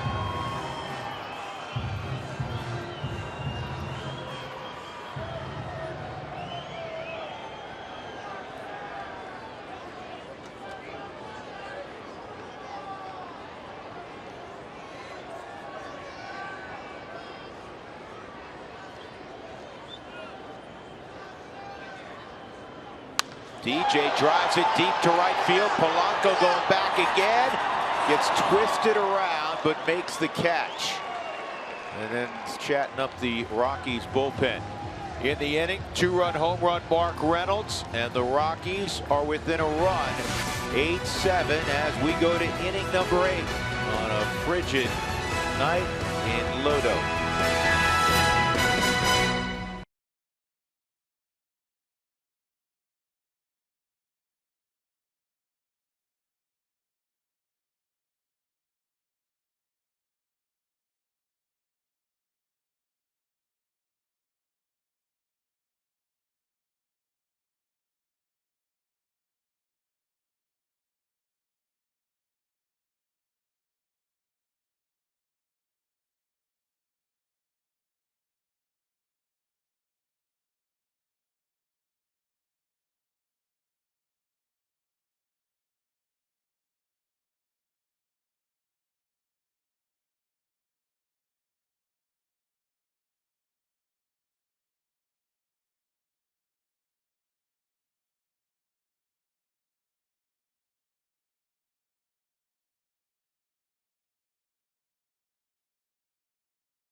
Rockies have out-hit the Pirates 13-12. Jordy Mercer will be first in the top of the 8th against Chad Qualls. Here's our CenturyLink link to what's next. Tomorrow afternoon, getaway day for both teams. And it's the former Rocky Juan Nicasio going for the Pirates. He was with the Dodgers last year. Tyler Chatwood start number 5. Tyler looking for his 3rd victory this year. We're on the air at 12:30 with our pregame show. Join Jenny and the gang right here on Root Sports at that time. We'll have the game shortly thereafter. So Chad Qualls is aboard for the Rockies. It'll be Mercer, Sean Rodriguez, and then John Jaso. 10th appearance this year for Chad. 6 innings, 1-0 record. That one win got him to 50 for his career. 4 scoreless coming out of the bullpen the last 4 times for Chad.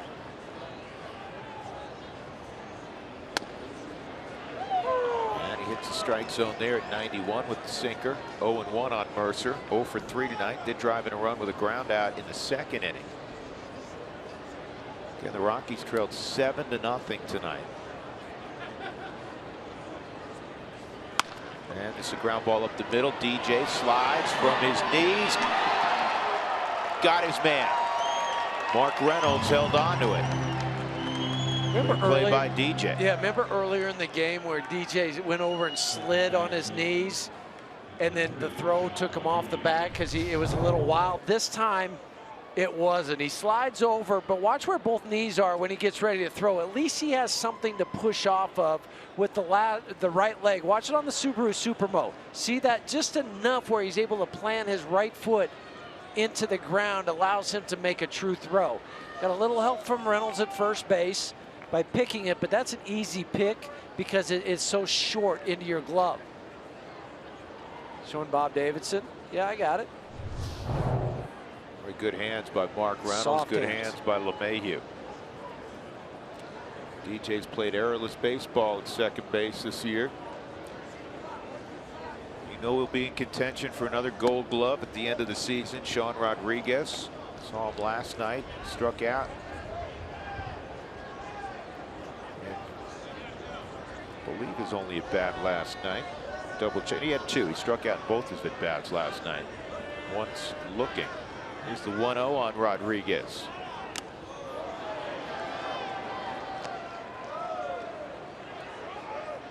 So the Rockies peeking ahead to the 8th. We'll have Brandon Barnes, I'm sure, to pinch hit for Qualls. And then it'll be the top of the order. He is a winning player, Steven. He is, without question, a winning player. Can't say enough good things about DJ LeMahieu on both sides of the ball. High fly ball, deep left field. In the corner, Rayburn made the catch. Ryan went over in that corner like he's been playing here for a decade. Says, I've got this. It helps when you played 11 years in the major leagues. Bart's 11 years. That ball went up. For a second, you're holding your breath. You think, uh-oh. But then it kept drifting more towards the line. Quick glance to see where he's at. That always helps. It's a good play. It is. Just a smart outfield play. 2 outs, nobody on. John Jaso skips up there, ball 1.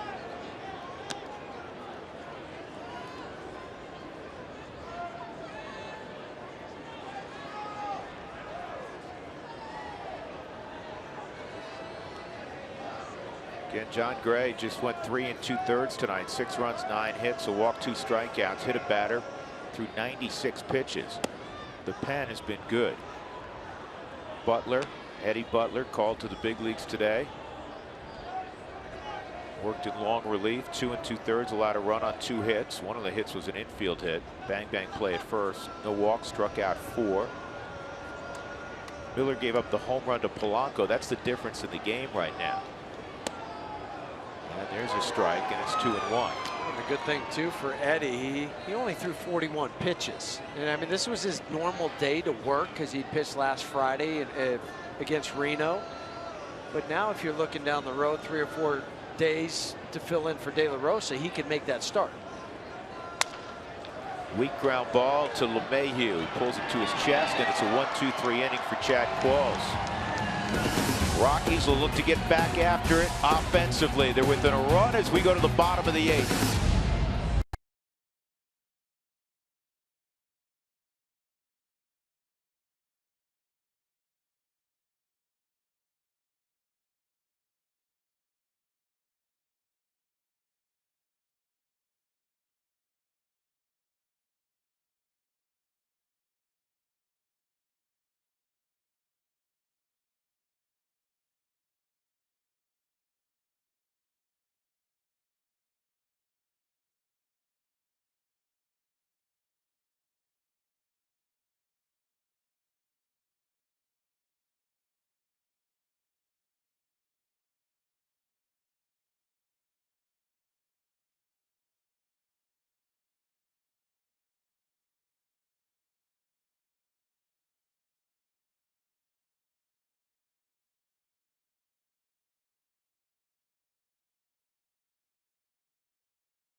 Here's our Kubota pitching performance. In long relief, Eddie Butler. A nice return to the big leagues. Yeah, that first batter Eddie faced, Jeff, had that ground ball to third, and Nolan nearly threw him out. That would have gotten the Rockies off the field. Then he gave up the double. After that, he dominated the Pirates. A lot of ground ball outs, strikeouts, and control of the strike zone. Yep, good to see from Eddie. Yeah, the 41 pitches, 29 of them were for strikes. Brandon Barnes is the pinch hitter, the only right-handed bat available for Walt Weiss. Tony Watson. And first pitch swing and a miss. Watson came in, struck out Hundley, and then got some help in right field. Polanco made a nice catch on a deep drive by LeMahieu. Rockies got 2 last inning on the long home run by Mark Reynolds with Arenado aboard. And this is in the air toward Andrew McCutchen in right center.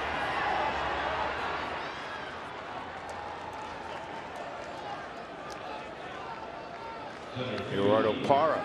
Gerardo is 1 for 4. Boy Scouts and Girl Scouts make plans now to attend a Scout Day during the season at Coors Field. Participating Scouts receive a Scout Day patch and an opportunity to present the colors at a 2016 game.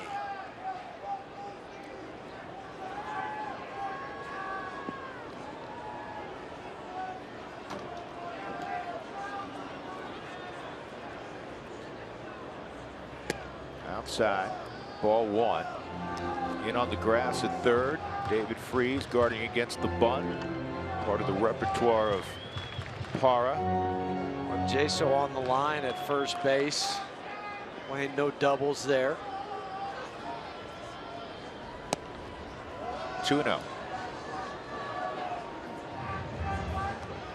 Watson more than 300 career appearances in the Pirate bullpen since 2011.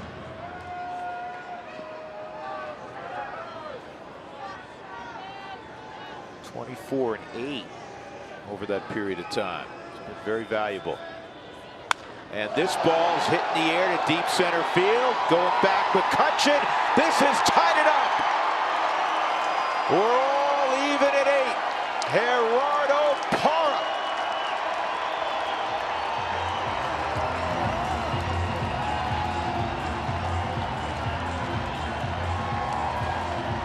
Second of the year for Parra. Having some fun now.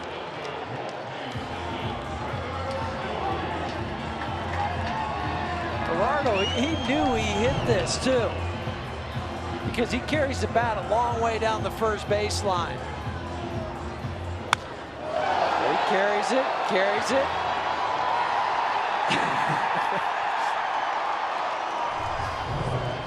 Here's Trevor Story. He homered back in the 4th inning.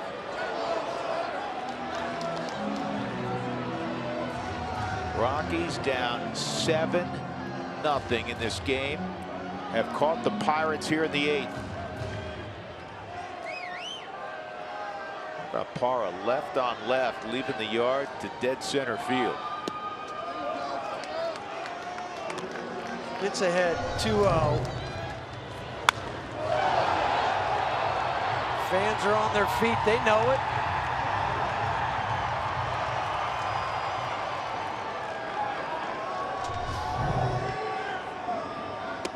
Two and 1 on Story. Trevor's been on twice today. Home run and a walk. 1 for 3. Yeah, for Gerardo, you go back to that Dodgers series where he had a couple big hits against left-handers. Got locked in. He was getting a chance to play against them.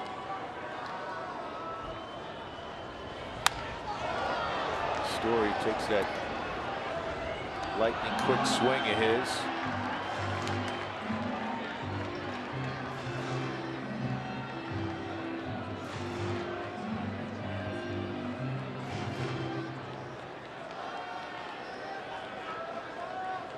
Home run went 430 feet off the bat of Parra a moment ago. 2-2 on Story. 3-2. Was the ball on the Subaru strike zone. Cervelli was trying to frame it and hold it there to try to trick the umpire.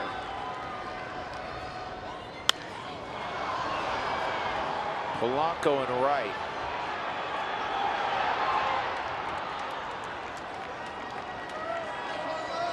Two outs, and that'll bring up Cargo.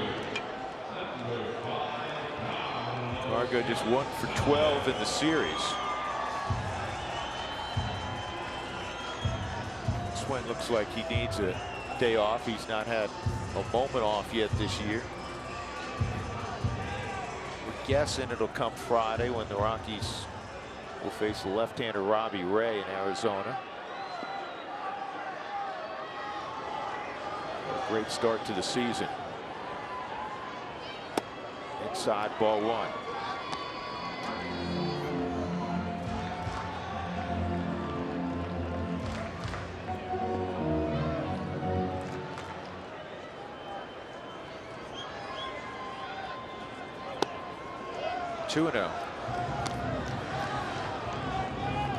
It's better timing from Cargo on that pitch with the leg kick. Cargo owns a home run against Watson. 2 for 7 against him lifetime. 3-0 with Nolan on deck.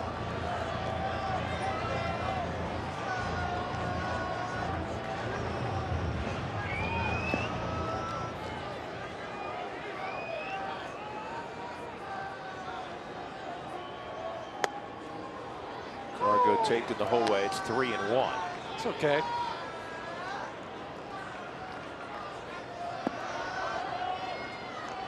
Jake McGee's up in the Rockies' pen.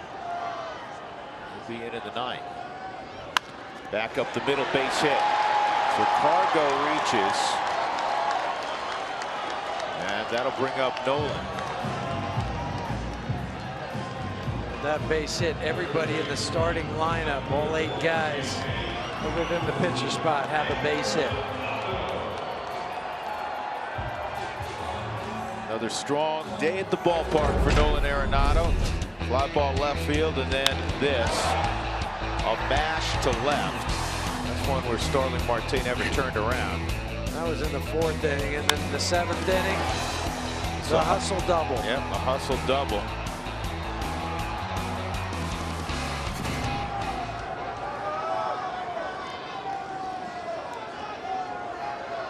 McCutchen shading toward right center, and man, there's a lot of room in left center field. If he lines one to left center field, Cargo will score standing up. And more often than not, we know that number 28 pulls the baseball. Well, and now Andrew McCutchen's coming in, trying to get Sean Rodriguez's attention so he would move Lance Barrett, the umpire. And that's why you see him going back to his position. 1-1. Go-ahead run in the bottom of the 8th at first base at Carlos Gonzalez. Gerardo Parra earlier in the inning tied it with a home run to center. Again, the Rockies were down 7-0 at one point.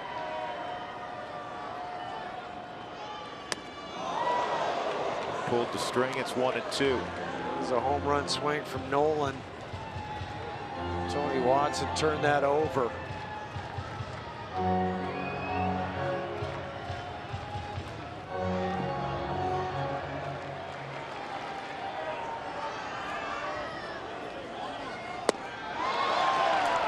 Watson able to strike out Arenado, but the Rockies have caught the Pirates here in the bottom of the 8th. Gerardo Parra's second Colorado home run. It is 8-8 as we go to the 9th.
things up 8 apiece as we head to the top of the 9th. We're getting ready for the Toyota post-game show out here at Jenny Kavner with Corey Sullivan and Ryan Spielberg. So that'll warm you up. A tied ball game as you walked out here. What a job battling back down 7-0 after in the 4th inning. Make it all the way back, tied up 8-8. Well, you talked about last week on Sunday, we saw this happen. This time, finish the drill. If we're going to be out here in the cold, might as well do it, right? Finish it up, and we'll tell you what other historic Mark Trevor Story hit in this game. That's coming up on the post-game show, guys. Can you turn that What do you got? please? What do you got down there? Oh my the gosh! heater. Wow! Sorry, guys. Wow! Did you talk? Tell Doug to get the ice cubes ready for you boys. Wow. Ooh, that's hot. Feels like West Palm Beach. 75 degrees up here. I'll take the jacket It's off. not even that bad. You guys It's are not, hilarious. We're not freezing. It's super It's warm not out that here. cold. Yeah. All right, Really not that opening cold. bid. Huey, Opening Huey, bid. that $3 million is now $2 million. Oh, I'm sorry, Corey. Everybody else, but Corey, yeah, we got a little something going There on we go. there. Weird. Don't share inside jokes on television. It just That's gets right. awkward. I know, okay. that's why I didn't say it. Andrew McCutchen's going to lead it off against Jake McGee here at the top of the 9th. The Rockies 8, the Pirates 8. How do you turn the temperature down on this thing? Don't.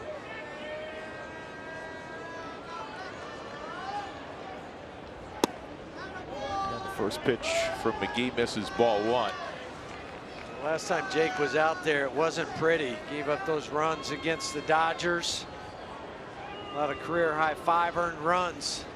That was just his first blown save of the season. Had 4 straight scoreless prior to that outing. Ball and a strike on the dangerous Andrew McCutchen.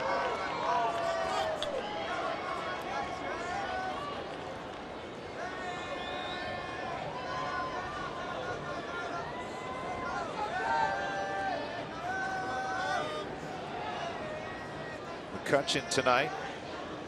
Double, single, strikeout, and would have had another hit if not for an acrobatic diving catch by Mark Reynolds, the defensive play of the night. 2-1.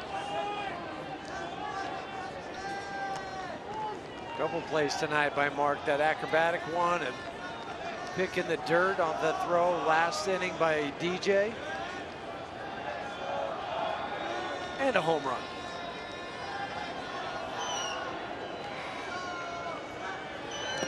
3-1.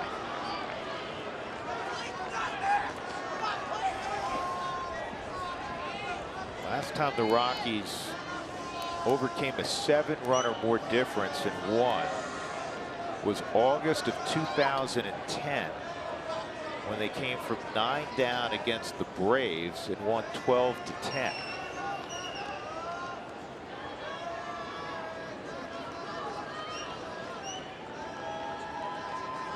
Three and 1 on McGee. Uh-oh. Get foul. Turn. And it did.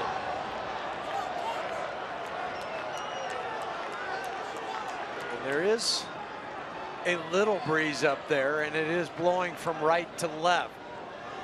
So that also helped.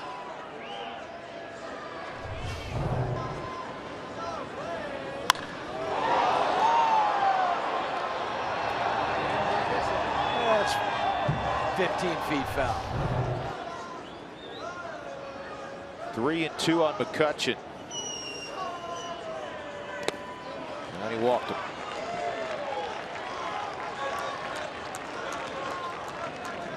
There's the breeze right to left.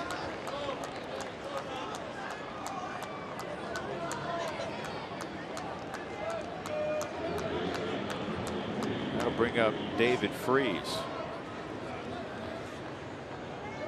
Appropriately named for tonight.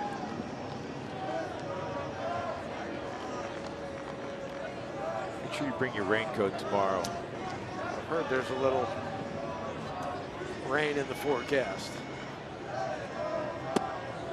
Inside, ball 1. Good ground ball double play here. Freese is 2 for 4. Rockies have out hit the Pirates 15-12. 2-0.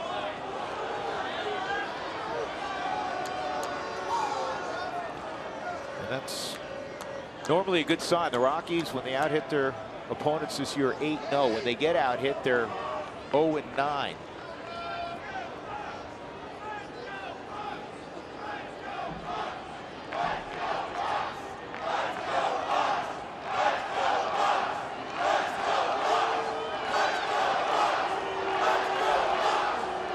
Rockies fans trying to drown out the "Let's go Bucks" cheer.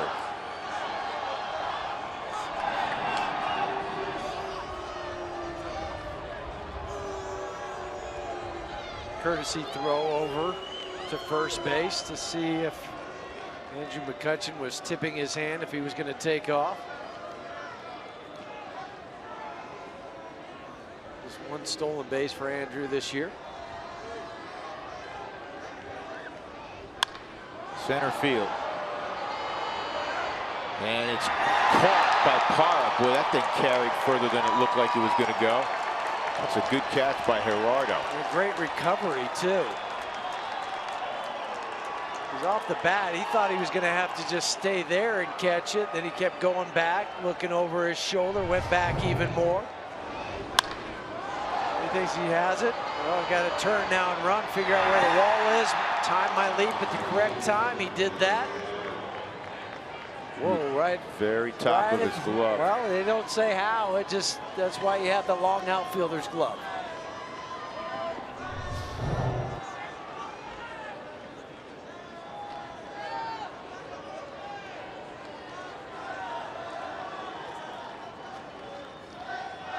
Starling Marte.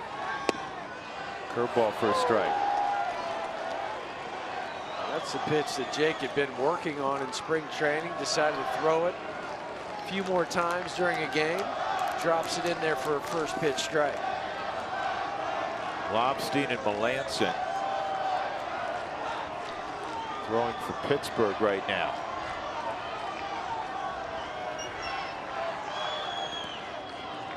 The block by Nick Hundley, keeping it around. 1-1.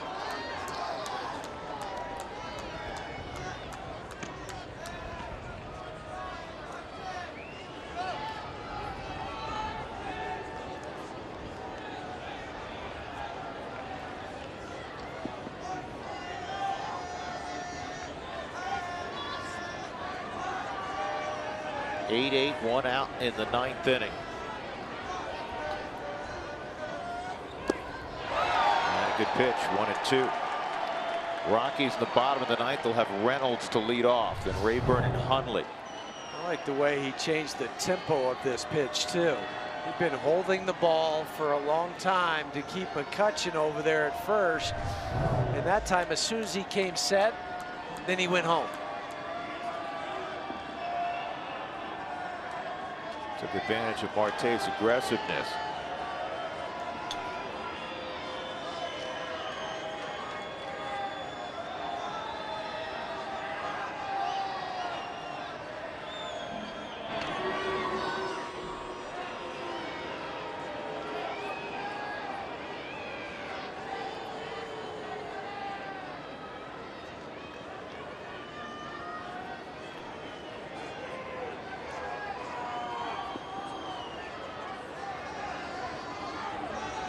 Cervelli on deck. 1-2 on Starling Marte.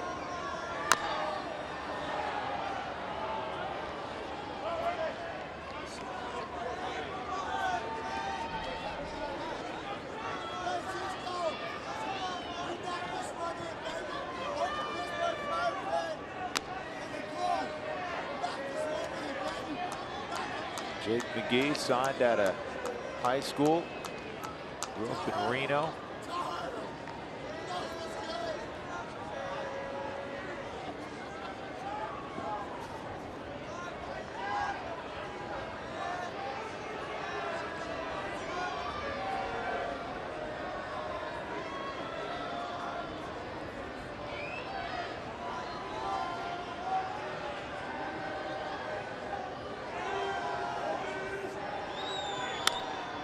In the air, shallow right, and it is foul. Long run from Cargo. The outfielders for the Rockies have backed up into the no doubles depth. I think he would have had to play even if he was playing at his normal position. Another example tonight of the Pirates just fouling off a pitch. I don't know how many foul balls they've hit total in these 9 innings. Seems like a whole heck of a lot.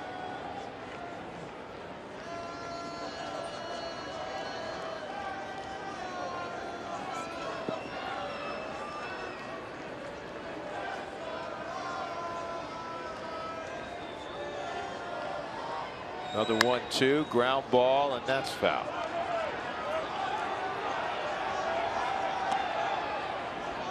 I don't know what everybody else has done in the big leagues tonight, but whoever counts the foul balls, I'm saying the Pirates have hit more foul balls than any team in Major League Baseball this evening. By far. I'm sure we can get a stat on that somewhere. As I turn my head to Doug Marino, he's like, I'm down. Yeah. He's got smoke coming out of his ears right now. 27 hits, 16 runs combined.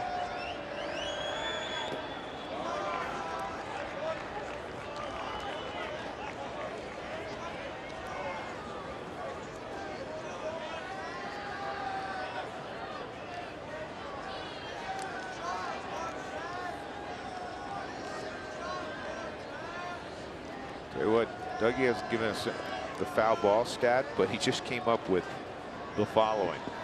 Over the last 2 years, teams with a 7-run lead, and the Pirates led 7-0 at one point, are 467-2. Rockies trying to make it 467-3. 2-2. And that's a broken bat. Base hit to center. McCutchen is going to stop at second.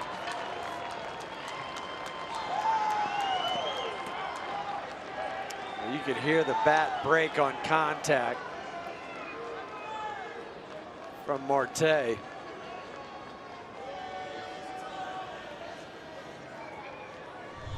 Just loops it into center field.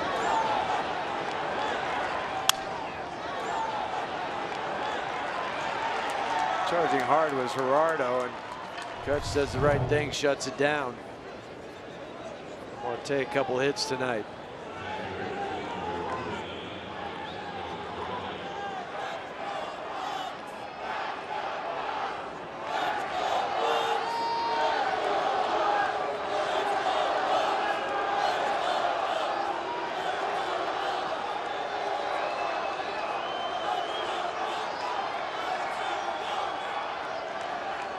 Cervelli,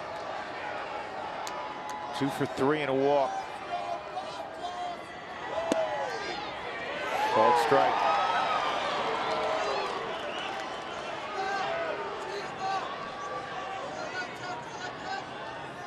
The first time that these two have matched up against each other.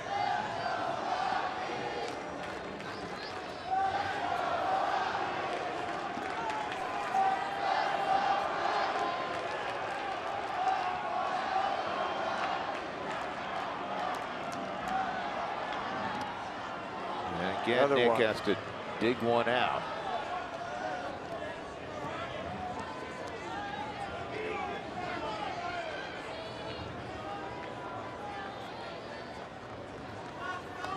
Cervelli has grounded into 3 double plays on the season. It's going to be up to DJ to make sure that he keeps Andrew McCutchen close at second base. Don't let him get into the blind spot of Jake McGee and take off.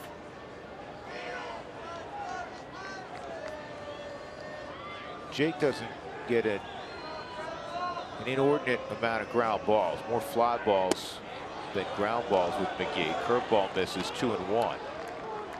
Just a 36% ground ball rate this year.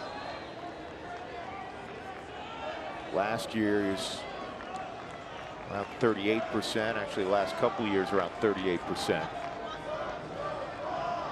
Doesn't mean it won't happen. Right.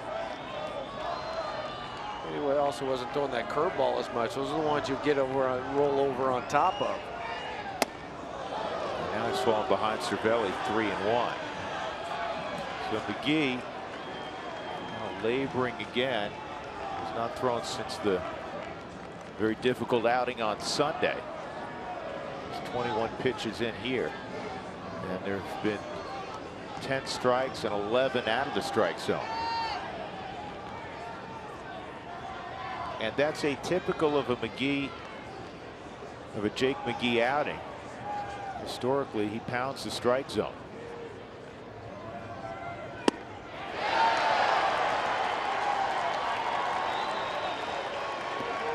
Challenged Cervelli with the fastball.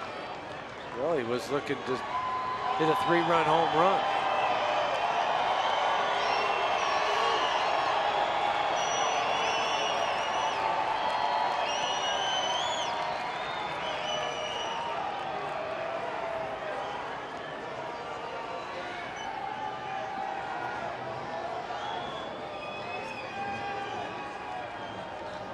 Big pitch here, 3-2. You have McCutchen at second, Marte at first. Real good speed aboard. 1 out.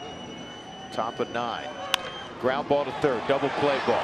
There's 1 on the first. Double play. There it is. That's exactly what Jake McGee needed. Around the horn it went, and now we'll go to the bottom of the 9th inning. The Rockies looking for a single run. We're tied at 8.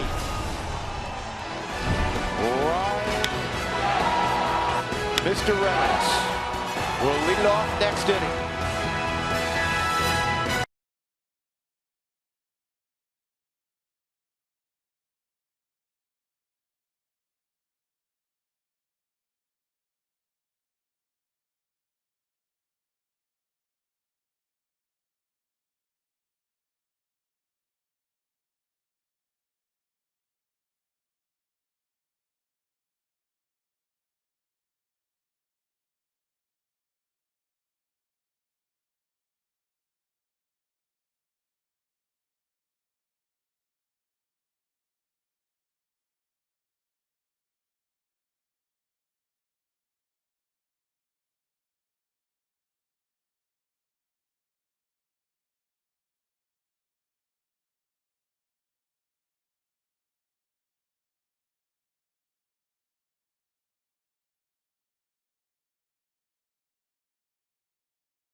Colorado Rockies baseball on Root Sports is brought to you by Southwest Airlines. Transparency, low fares, nothing to hide. By Reserve Casino Hotel, I-70 West to exit 243 in Central City. By Wells Fargo, customers get your 2-for-1 Rockies club level tickets by visiting wellsfargo.com/Rockies. And by Volkswagen. So we go to the bottom of the 9th inning in a wild affair at Coors Field. The Rockies down 7-0. Caught the Bucks in the bottom of the 8th on a home run by Gerardo Parra. It's 8-8. Double switch for the Pittsburgh Pirates. Starling Marte comes out. Matt Joyce goes in. And on the hill now is Kyle Lobstein, who has not pitched since Sunday. And he's usually a multi-inning guy. Mark Reynolds, Ryan Rayburn, Nick Hundley in the bottom of the 9th for the Rockies, looking for a single marker. Lobstein acquired from the Tigers in a deal this winter just for cash considerations. For Lobstein, fastball about 87, 88, and that one was 85, even lower. Slider, changeup, curveball.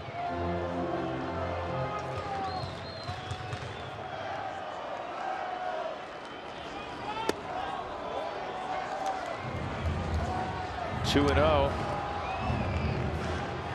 3-hit night for Reynolds. Triple shy of a cycle. Here's the 2-0.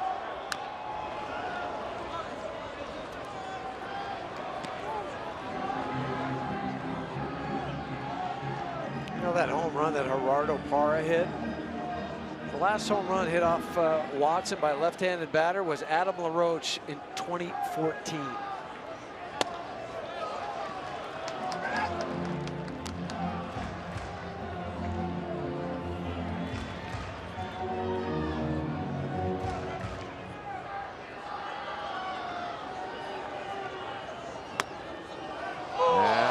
Strike, 3-2. Mark knew it, trying to influence Ramon de Jesus, but it did catch the Subaru strike zone.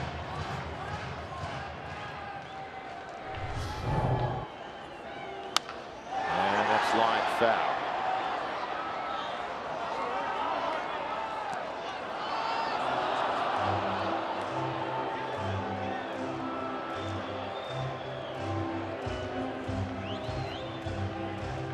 Well, Dougie's the best. We've known that for a long time. Sure.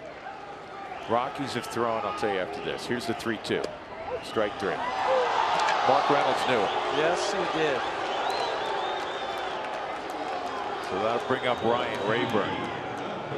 The Rockies have thrown 191 pitches tonight. The Pirates have had 48 foul balls, 25.1%. Great work, Doug. Dougie, pack your bags, head home. You're done for the night. Beer at 0500 for tomorrow afternoon's game. That's on the inside corner, a strike. Rayburn, single, double, triple. Come on now, you know what's left. Yes. Nice to look back on this night for Ryan. First it was the triple over the head of Andrew McCutchen. And it was a double to Polanco. Mixed in there was the single back up the middle off of Jonathan Neese.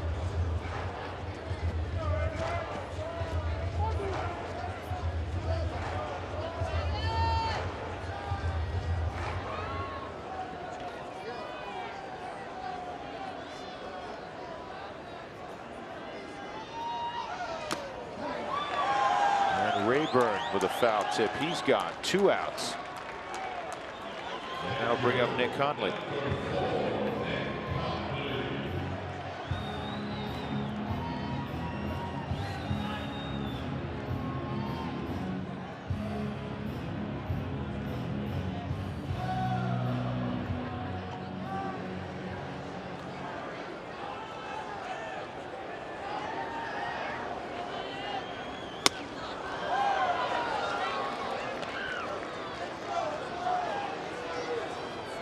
Getting swings and misses.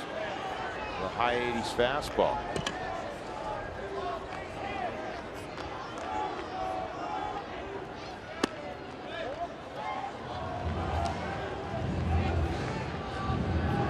If the Rockies don't score, it will be Boone Logan in the 10th.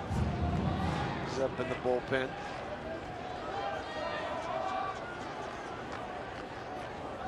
Hundley with a base hit through the empty right side of the infield, and the winning run at first for DJ.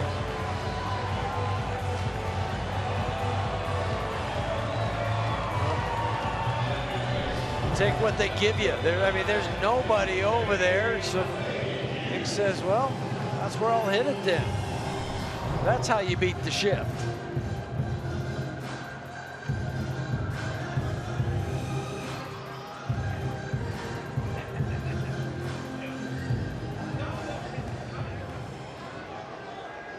Mayhew 2 for 4. Line to deep right his last time up. Polanco made a very nice catch against the wall. Called strike.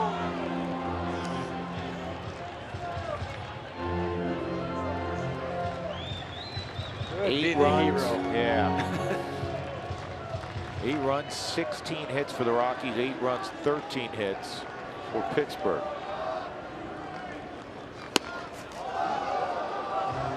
If that went to the backstop, that would have been helpful. Yes, it would have. Cervelli had a couple ones that went off his glove last night. Yep. Rockies 1 run away from completing the comeback. 2 outs in the bottom of the 9th. And this ball line, base hit. And now the winning run will be at second base. And the Rockies will send up Ben Paulson. They have no right-handed bats available. So Ben Paulson will face Lobstein. A 3-hit night now for DJ. 2 of them have been to the left side. Jordy Mercer leaps for it, but it was well over his head. Well, I have to get this out of the way. Lobstein has not allowed a hit this year to a left-handed batter. Now would be a grand time. But I'll trump you then, because I'm going to say Ben 6 for 10 with runners in scoring position. So I think the 6 for 10 trumps your 0 hits. I'm with you. Hundley, the winning run at second. 2 outs in the 9th. A bouncing ball foul.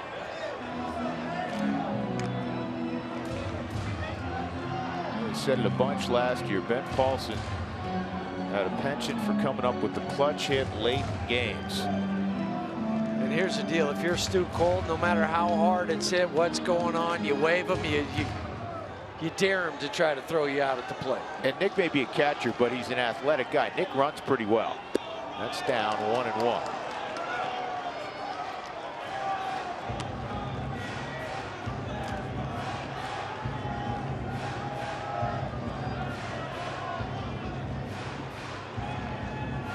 And you know that's in Stu Cole's mindset at third. And the other thing too, Starling Marte, who has one of the strongest arms in the game, is out of the ball game. It's Matt Joyce in left field as the ball goes in his direction. 1-1 on Paulson. You got a pitch there, good rip. Now you're in a breaking ball count, 1-2.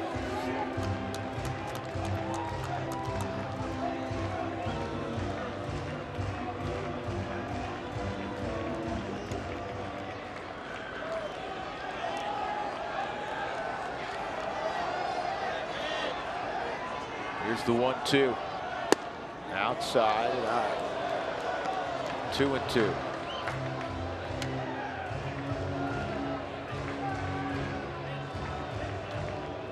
Two-out singles by Hundley and LeMahieu.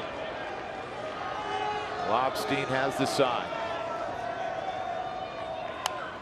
Good coverage. That was the emergency hat. Not sure if it's going to be a strike. I don't want to leave it up to the umpire. Just try to foul it off.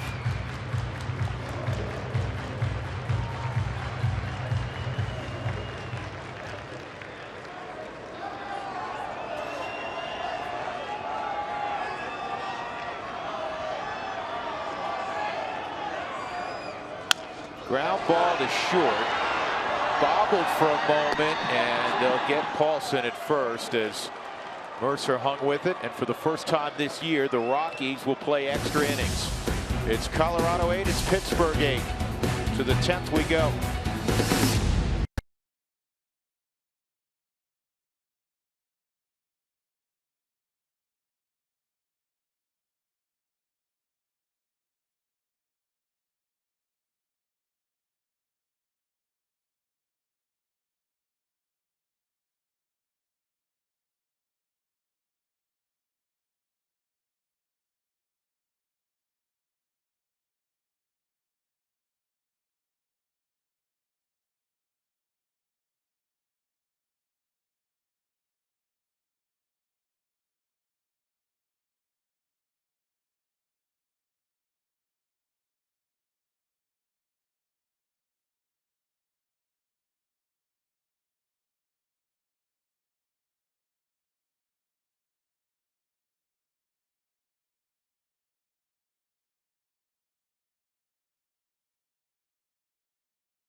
Here's our game summary. Again, the Pirates had a 7-0 early lead on the Rockies. The Rockies have come all the way back to get even. Gerardo Parra in the bottom of the 8th tied it up. Story has a home run. Arenado a home run. Ryan Rayburn single, double, triple tonight. John Gray was a tough outing for John. 96 pitches in 3 2/3. Jonathan Neese was gone after 5+. With Jeff Houston and Mark Stout. I think Mark's still here. He must have frozen because we haven't heard from him in a while. It's getting warm. I'm Drew Goodman. Boone Logan on in the 10th inning. Pirates are 2-0 in extra frames this year. Again, this is the Rockies' first venture into extra inning baseball in 2016. Gregory Polanco. Then Matt Joyce and Jordy Mercer. Boone Logan on the hill.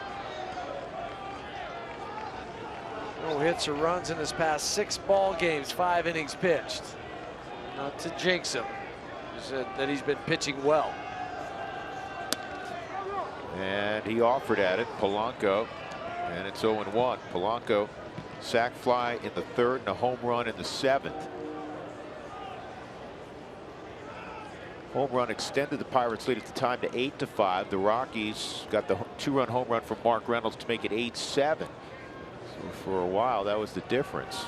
And Boone's ahead 0-2. He's had a sharp slider this year and a very consistent one each outing. And you can tell that the elbow is feeling well.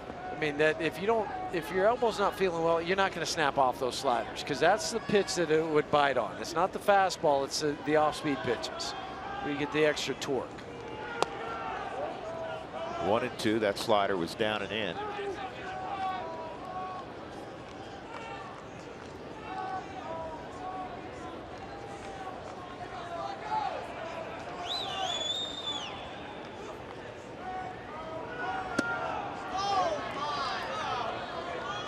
Two and two. Another left-handed hitter on deck, and Matt Joyce.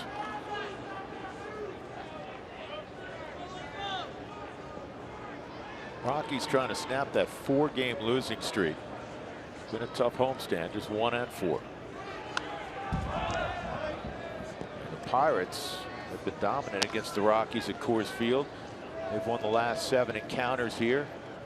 9 of the last 10 ball games overall. Pittsburgh's been doing a lot of winning.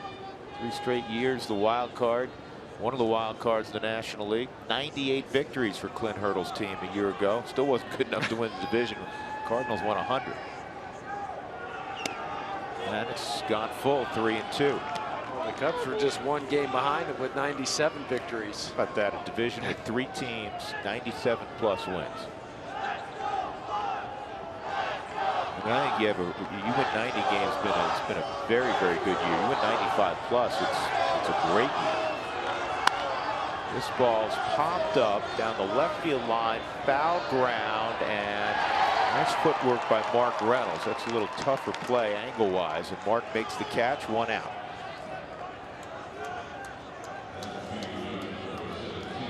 How is there going to be enough hot water tonight for these guys? Better hope so. Those ones where you take like the 40-minute shower. Just stand in there to get warm again. First at bat for Joyce.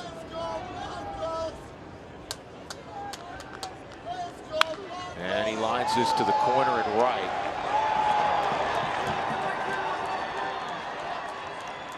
So a double with 1 out for Joyce.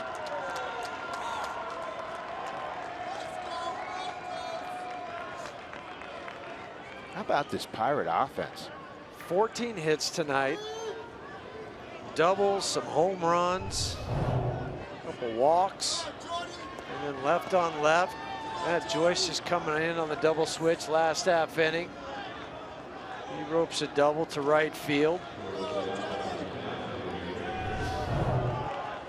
Well, they came in hitting over 300 in their last 9 games.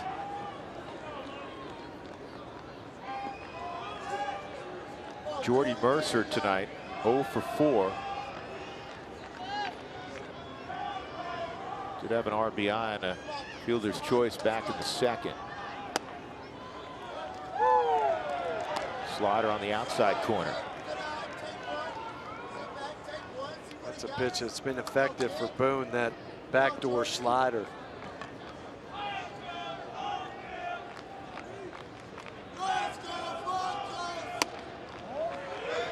Close. 1-1.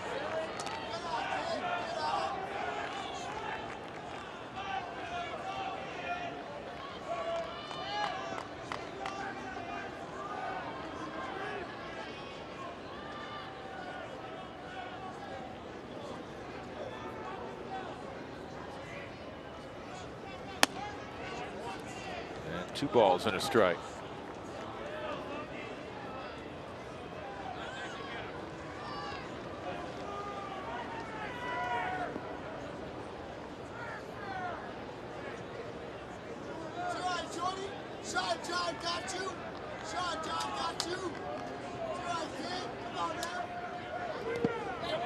Did he go? Well, Bob Davidson said nope, didn't go.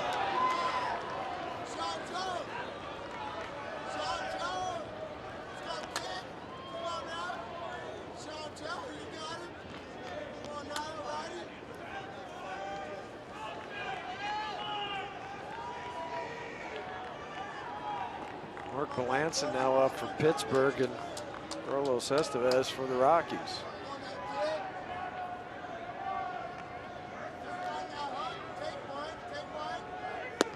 And Boone loses Mercer. So they have runners at first and second for Sean Rodriguez. 1 out.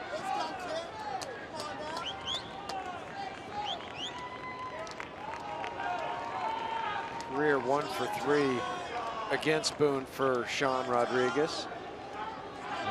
You really have to be careful to him because he just absolutely kills the ball that is down low, hitting over 400.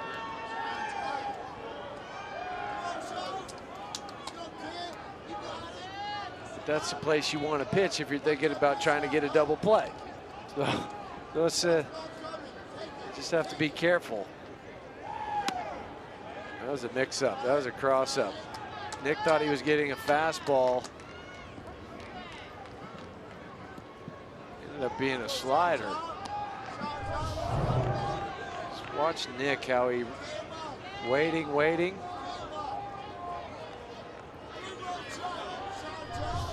Hopefully it wasn't the other way around, because that's the one that you'll end up having to go to the backstop.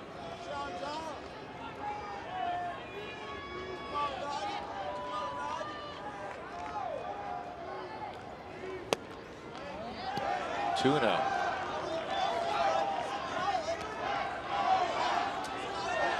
Rodriguez, 27 at bats, 11 RBIs. Got off to a great start. He's only a guy that'll strike out at a pretty high rate. Better job so far in April of making contact. Struck out though twice last night. And this is popped up to shallow center. DJ calling for it. He's got it. That's out number 2. And that'll bring up John Jaso. And if you're Boone Logan, you know this is the guy you've got to get. And in fact, Jaso's not going to hit because he's left-handed. He's been called back, and Jason Rogers is going to come up. Jaso was 0 for 5 in his career against Boone.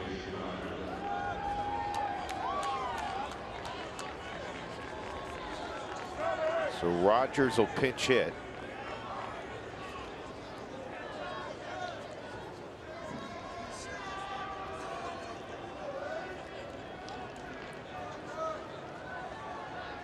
And the same statement applies. This is the guy you got to get. With McCutchen on deck. 2 outs, 2 on. Top of 10, tied at 8.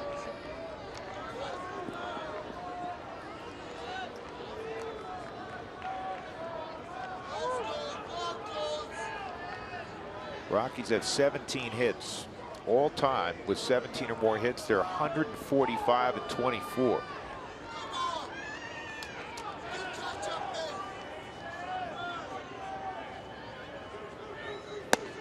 Outside, way outside. Rogers pinch hit 2 nights ago. Worked a walk.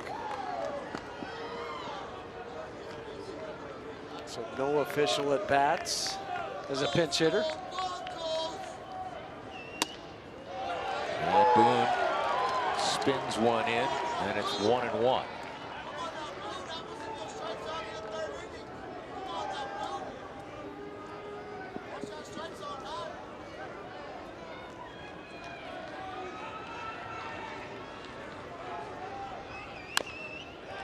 Chop foul, 1-2. Well, Boone's in the driver's seat now in the matchup against the 28-year-old Jason Rogers.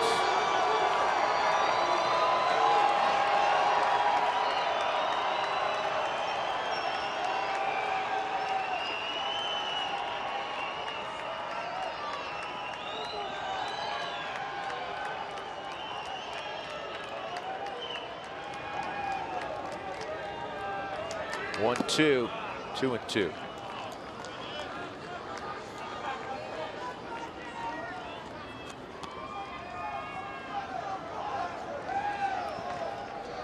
This is a payoff pitch. You don't want to get 3-2, 3-2. The runners take off.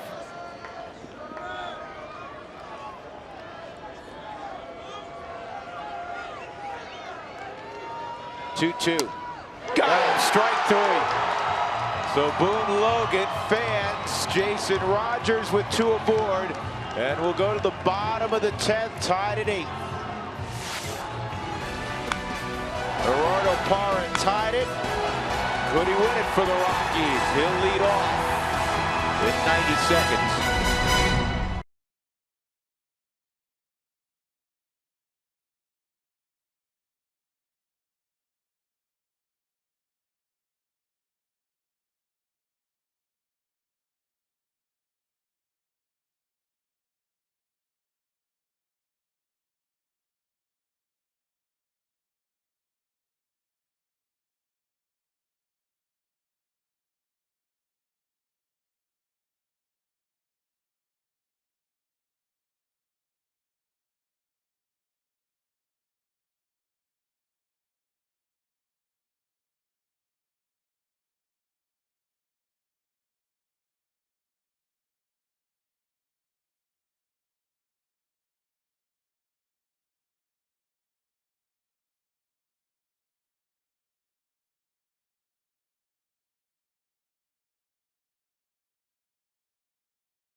I'm 10 and keep it tied at 8.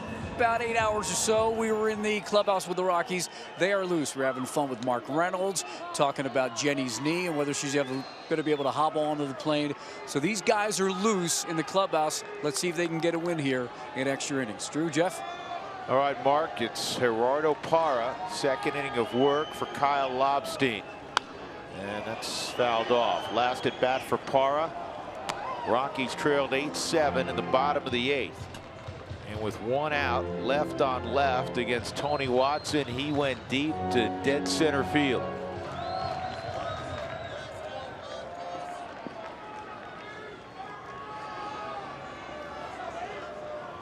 Here's the 0-1. And that's on the ground to second, Sean Rodriguez.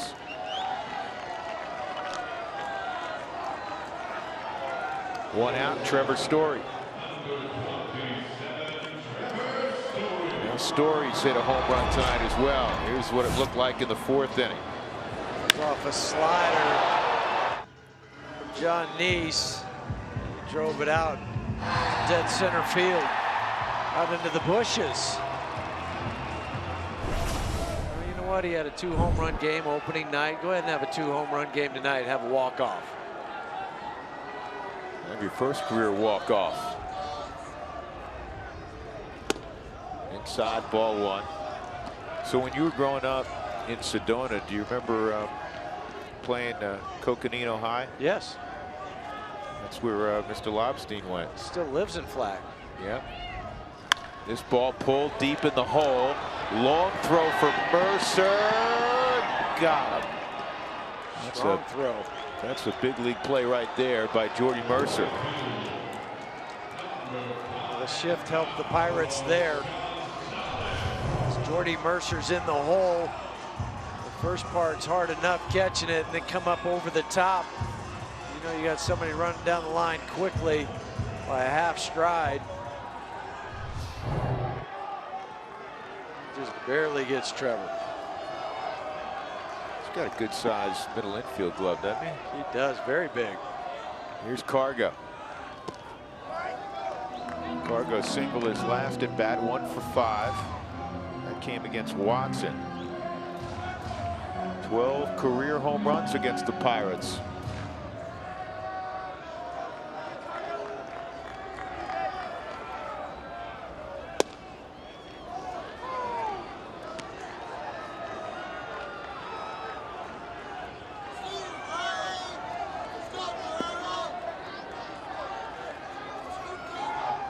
Outfield very deep. Here's the 1-1.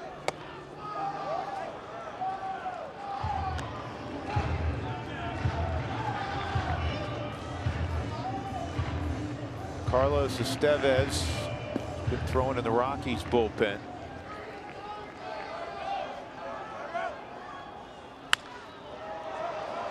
Late decision by Cargo to fire at it. It's fouled off 2-2. Lobstein must have some deception in his delivery or having trouble picking up the ball because he's 86 to 88. Doesn't see really any of the clear swings at it.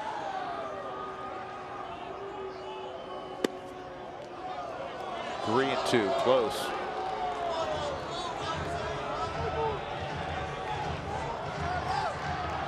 One thing he hasn't done, leave many pitches over the middle part of the plate. He shaves the corners. And he won't leave one over the middle part of the plate in all likelihood here.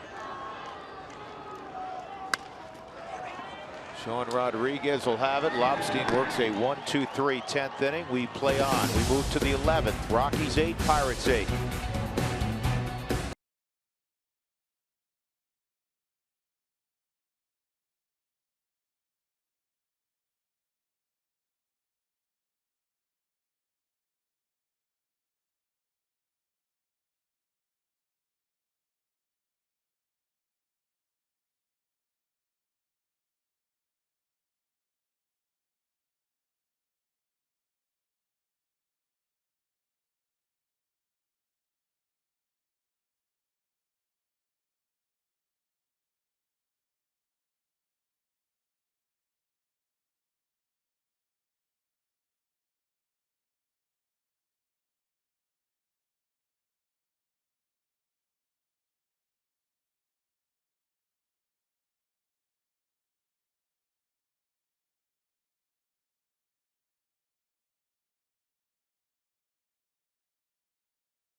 Well, after the game tonight on an all-new episode of The Club, we're looking back at the team's trip through Chicago and Cincinnati. Ryan Spilborghs caught up with Dexter Fowler.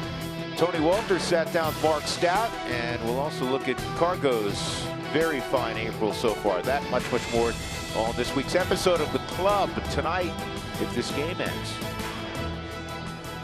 could be tomorrow morning.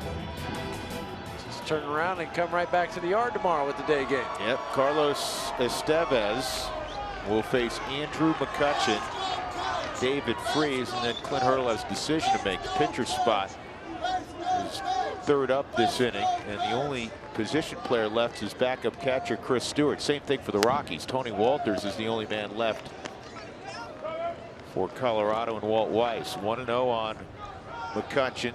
Double, single, strikeout, line out, walk. 2 for 4. On the swing, 1-1.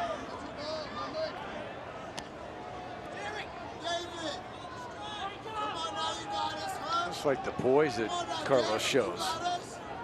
Doesn't seem like anything phases him. He's getting called up to the big leagues off the end of the bat. Yeah. This is routine play for Rayburn. 1 out.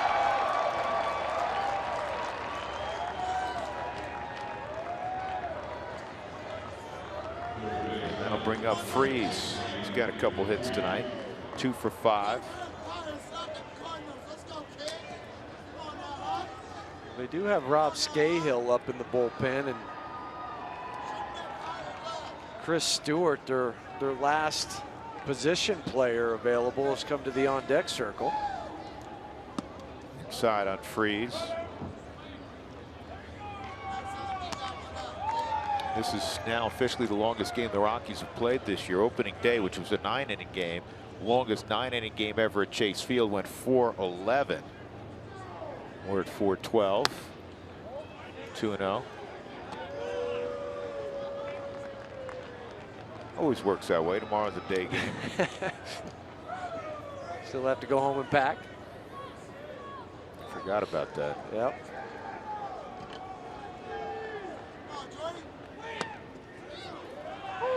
Two and 1.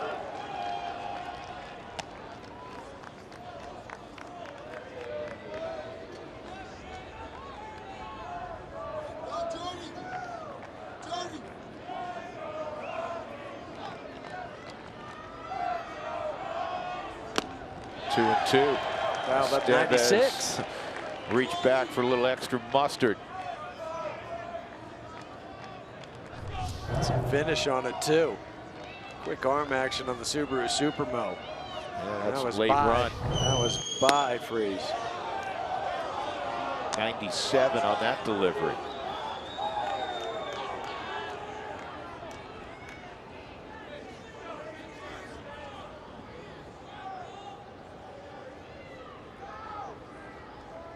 Three-2 to Freese. Swung on and missed. Another one at 97. That's why you like to see power arms come out of the bullpen. He challenged him. Said, it's me against you, and I'm going to win this battle. Four-seam fastball. I mean, this ball's in the glove by the time Freese is even halfway through his swing. With the first two guys out, they'll keep Lobstein in the game.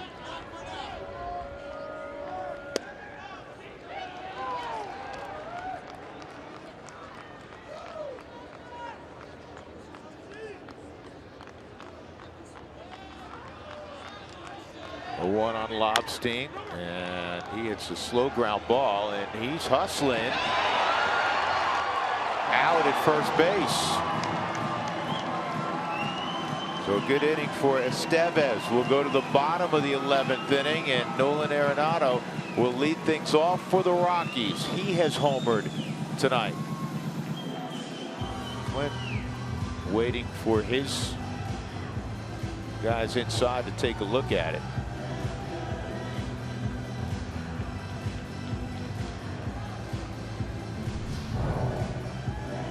It's not going to matter because he was out. All in glove. Yep, good call. So we'll go to the bottom of the 11th.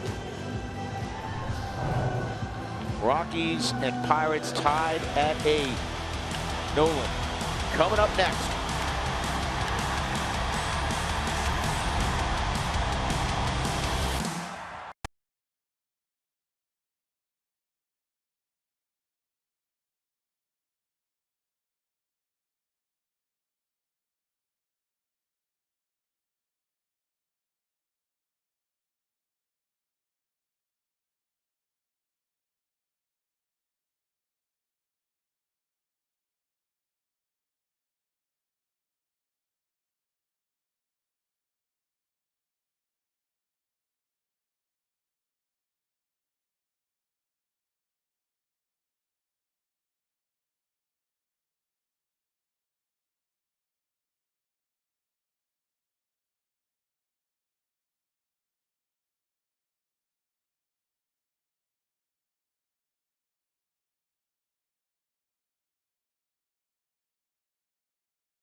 He's tougher than I am.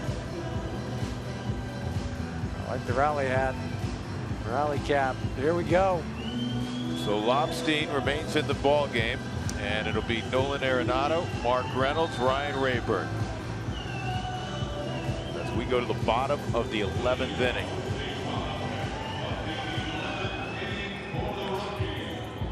Rockies went 1-2-3 in the 10th. They have 2 men on with 2 outs in the bottom of the 9th.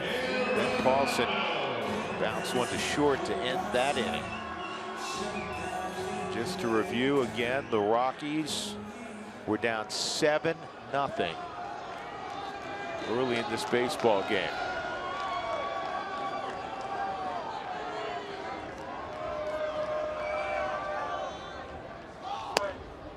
Nolan takes a strike.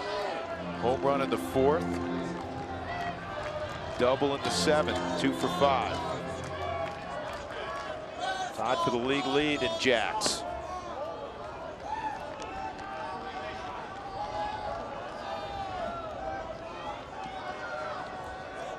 Lobstein has allowed a couple home runs this year.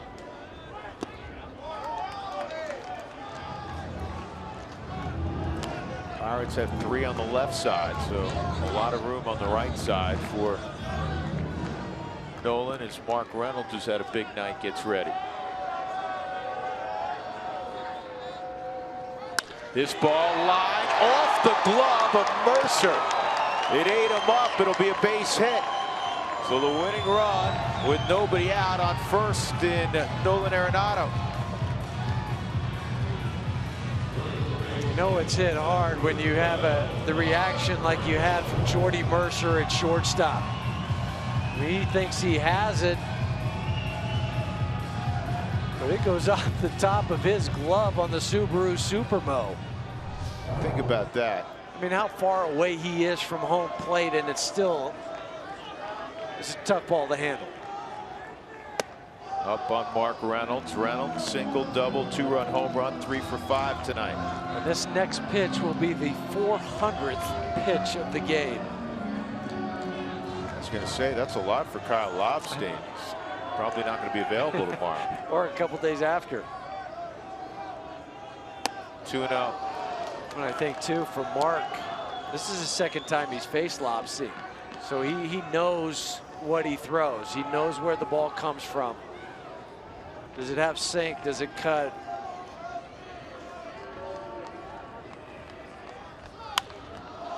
Popped up, and it's playable for Rogers.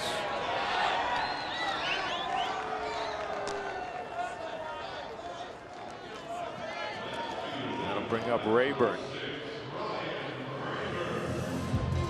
I thought for a moment, I wonder if you were thinking this. And obviously, Reynolds one swing can end it, and that's who he is. But everybody's so far back that if you put down a bunt, at the very least, you're going to get Nolan to second, and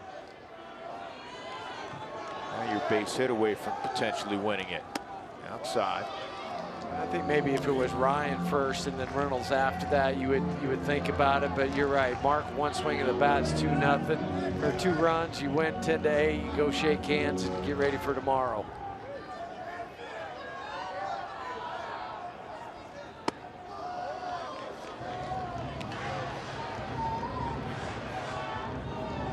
Two 2-0 again.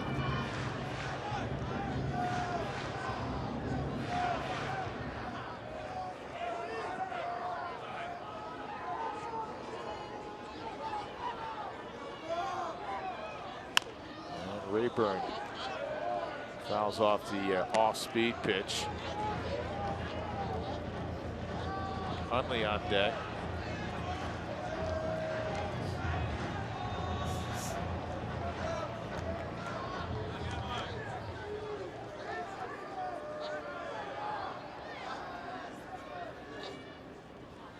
Rayburn, ground ball to short.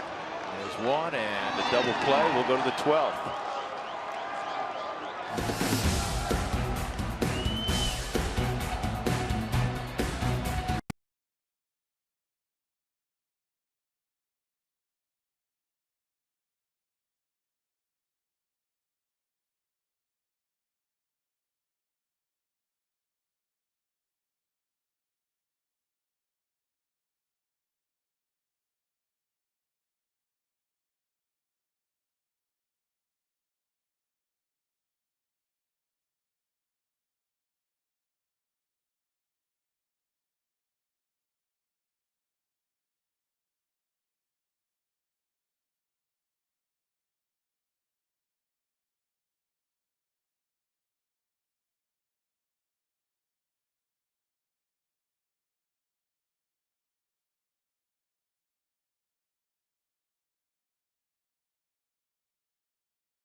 Second inning of work for Carlos Estevez, who was terrific in the 11th inning.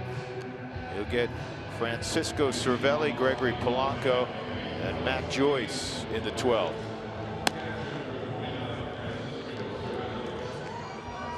Rockies really have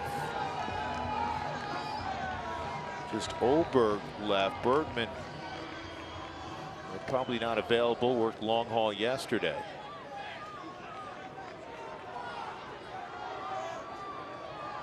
Temperature right at 40 degrees. Germain's thrown 2+ innings the last 2 nights. That's right. I failed to mention Gonzalez, but he's down also in all likelihood. There's a strike.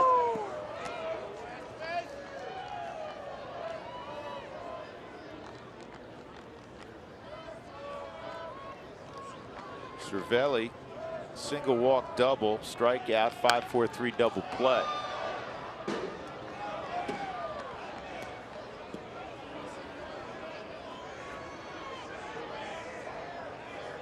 Rockies don't have an off day until May the 12th. It's in between the Arizona series and the Mets series.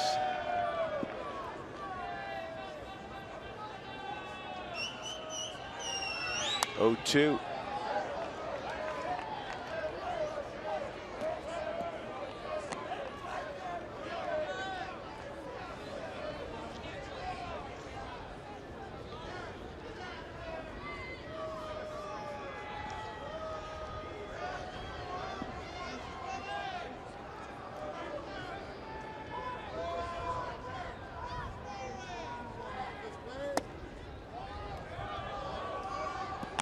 It's 1 and 2.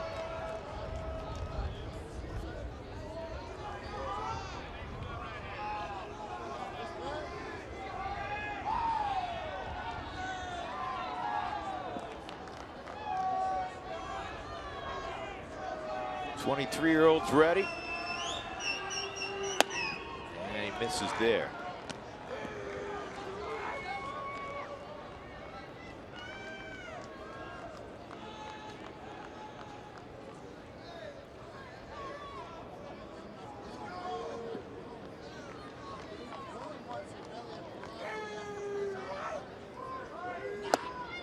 Three and 2. Carlos signed a little later than a lot of kids in Latin America, particularly in the Dominican. He signed when he was an 18-year-old. Can sign as early as 16, which a lot of kids do that have demonstrated unique talent. Deep short, Story on the move, strong throw. Cervelli's out. He was smartly made sure he had a good grip on that baseball. Hard thing was when you're playing in 40-degree weather, when you go to grab that baseball, sometimes it feels like a cue ball. It's just real slick, so dry, but he took the extra time to make sure that he had the grip that he wanted to. So he took one extra step, knows who's running, and then fired it on the money. Polanco hit a home run back in the 7th, also a sac fly in the 3rd.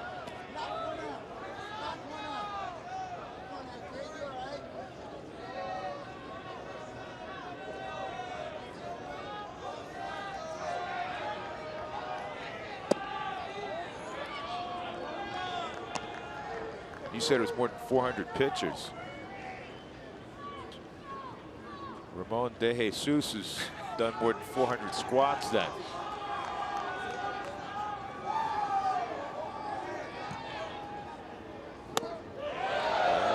That was filthy. 97 on the fastball to 87 on the slider. Estevez just added to the 40-man roster in December.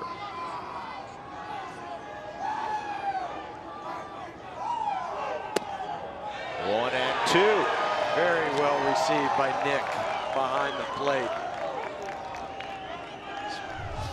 So soft. Hold it.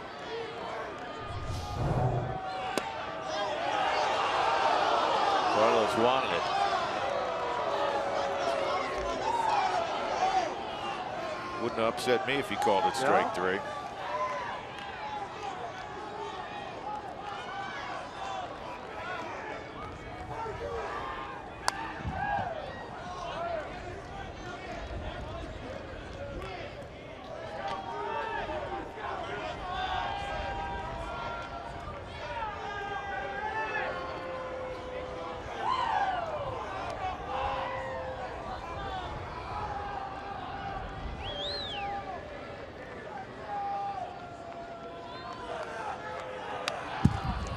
Estevez gets another foul ball from Polanco. 2-2.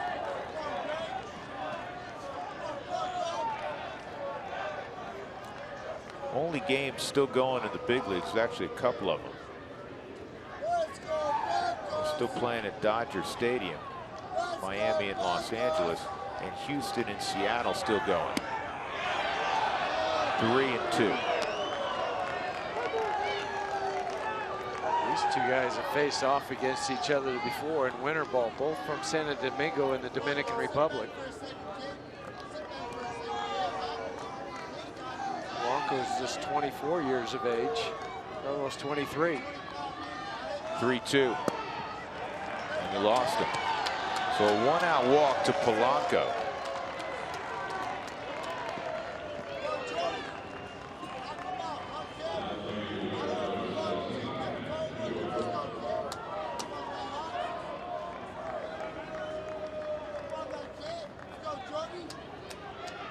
Polanco's attempted 5 stolen bases. He's been successful 2 times.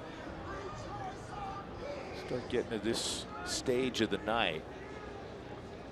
Managers get a little more aggressive. Hitters get more aggressive. They want to end it. Matt Joyce at the plate. He doubled in his first at bat. Came in a double switch in the 9th inning. In left field for Marte.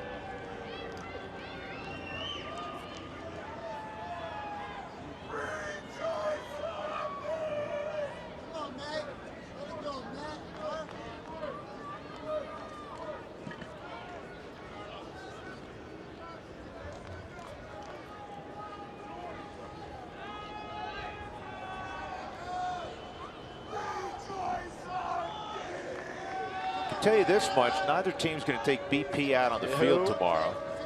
It's going to be a show late, and go. That's it. Late arrival.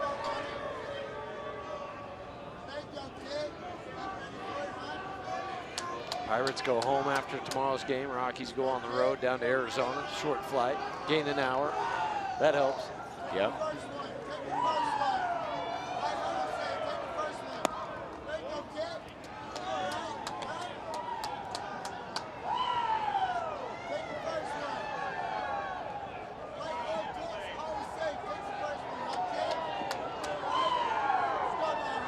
Some loud fans in the stands.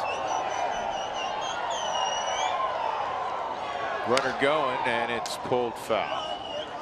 So a hit and run put on, 1-1.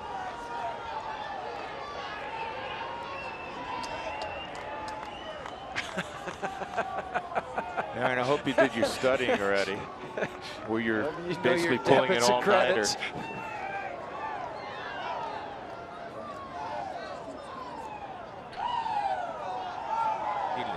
Degree to add up all the runs and hits tonight.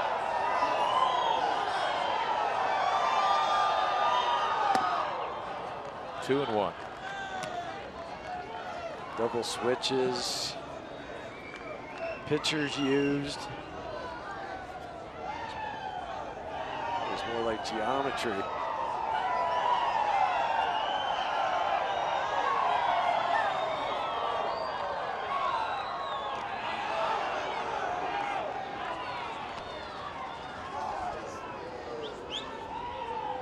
The guys who started tonight almost have enough rest to go again. John Gray, Jonathan Neese.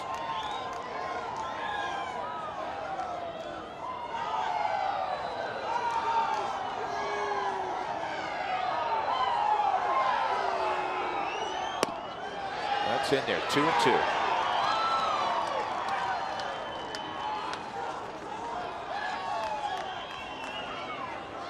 Great changeup. the last pitch.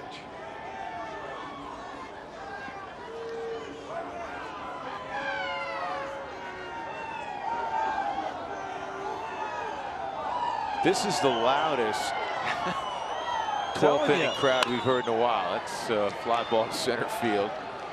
Parra. 2 outs. Said I've stuck it out. I'm waiting to the end. You know what? Jersey on backwards.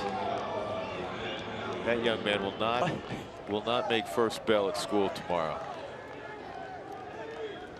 Might not make the first stoplight in the car. He's going to be asleep.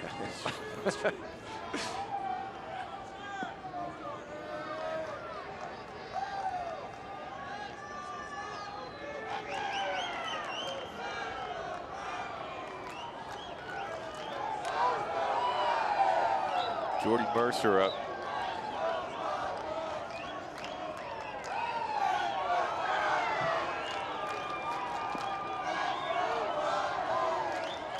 Mercer drove in a run back in the second on an RBI ground at 0 for 4 tonight and a walk. And ball 1. Rockies in the bottom of the 12th inning. We'll have Hundley, LeMahieu, and then we'll see. Pitcher spots up. Tony Walters, the only position player left.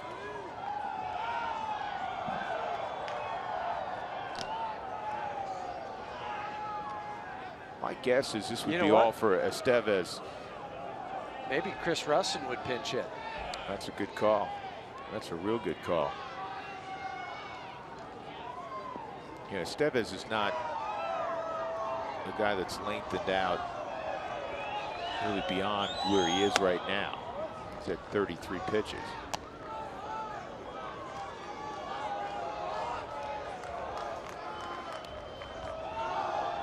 There's sprinters, there's middle distance guys, and then there's, you know, your starters that you hope well, and it wouldn't be fair to him marathon guys to do that where you're asking him, hey, go out and throw 50+ pitches. 2-1. Not that he probably turned down the baseball. He said, whatever you need me to do, I'll do it. No, of course, he's a kid, but yeah, I mean, this is in fairness to him. This is a kid with a big, bright future. Injuries happen when there's fatigue more often than not.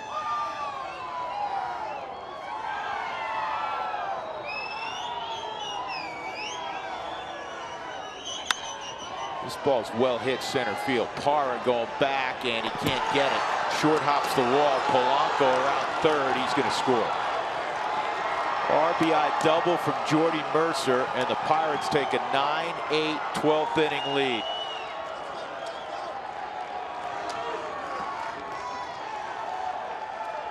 Mercer drove in the first run of the night, and he now drives in the 9th run for Pittsburgh. Fastball, and Jordy Mercer gets all of it. Hits it, short hops the wall in right center field. And the walk that comes back. Walk Polanco, and he scores easily with the long strides.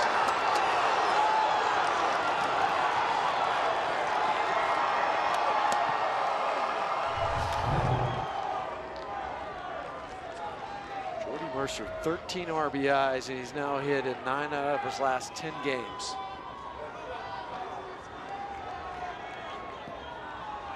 That was the 15th hit of the night for Pittsburgh. And with that, Mark Melanson, their closer,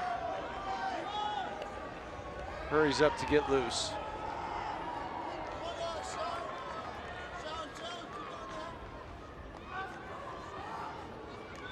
Sean Rodriguez.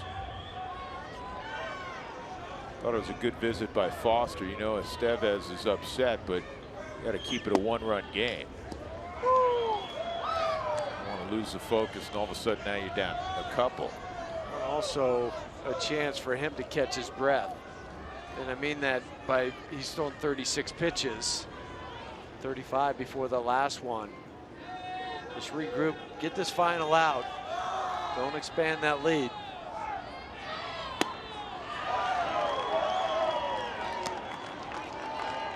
He's ahead of Rodriguez, 0-2.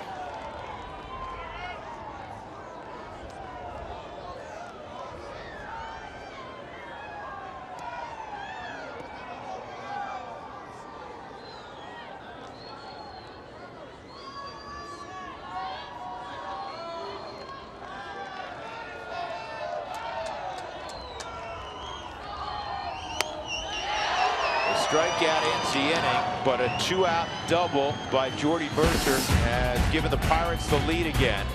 He played at Polanco, 9-8.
The bottom of the 12th inning, the Pirates scored a 2-out run, so they're ahead 9-8, and they're going to send their closer out there naturally. Golden, Colorado native Mark Melancon. And Melanson's 4 out of 5 in save opportunities. Nick Hundley, DJ LeMahieu, and Tony Walters, the only guy left on the bench. The pitcher spot is due up third. Well, the first two guys, and Nick Hundley 3 for 4 career against Melancon, DJ 0 for 2. Mark in his career in 12 games against the Rockies, 9 for 9 in save opportunities. Time to knock that number 9 for 10. Well, Kyle Lobstein, 3 innings of scoreless baseball, out 3 hits. Struck out a couple, didn't walk anybody. Pitched very well. Hundley tonight, 2 for 4 and a walk. So Nick's been on 3 times. DJ behind him's 3 for 5. Took a fine catch in right field. Otherwise, DJ'd have a 4-hit night.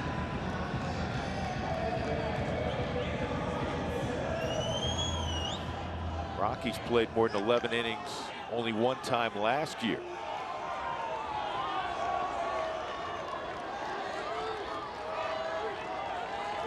Sixth pitcher of the night for Pittsburgh. And Hundley drives it to right. Polanco will get there. He's playing deep naturally, but he came on and made the catch, 1 out.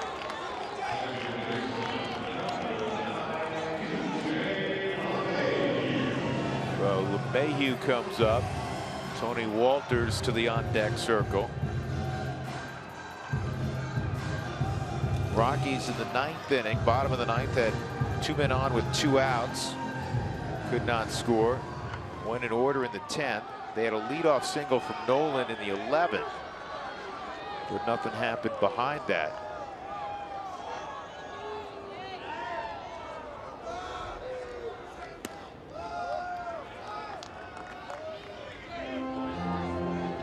The action on that baseball, 90 miles an hour. That's a cut fastball for Melanson. Pitch he uses a lot. There's the 1-0 to DJ. That's in there. He's about 65% of the time.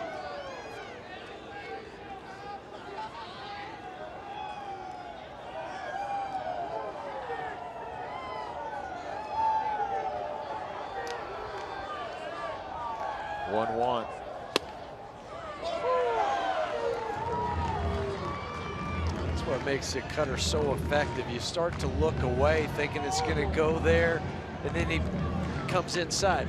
Mariano Rivera was the same way. He couldn't figure out any pattern and where to look or what to do once you stepped in the box. 1-2.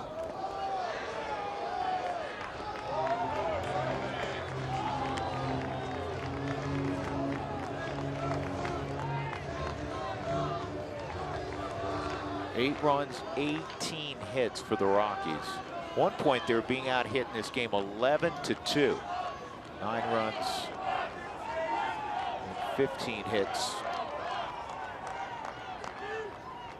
for Pittsburgh.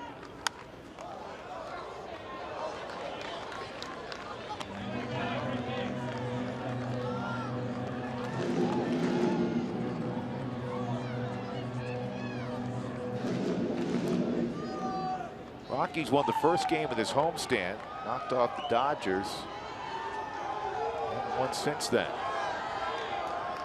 1 out in the 12th, down 9-8, 2-2.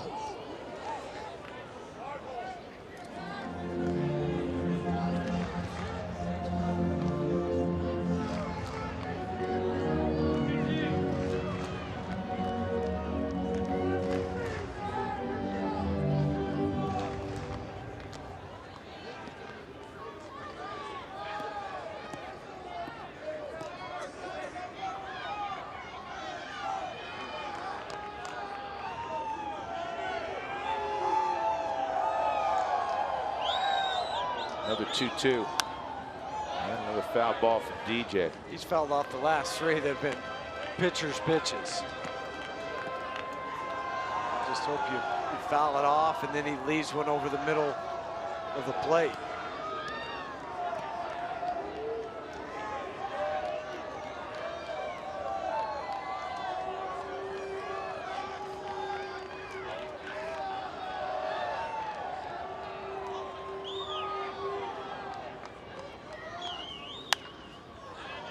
This one's going to reach the seats also.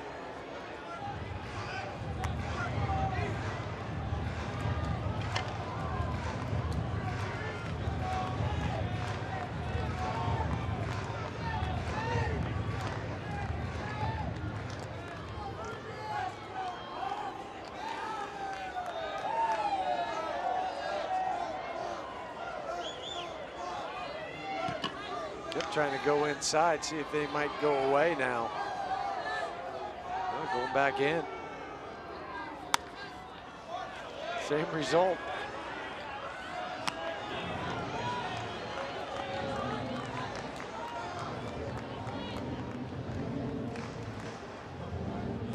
So it'll be pitch number 10 upcoming. Well, the last 5, you see it on the Subaru strike zone.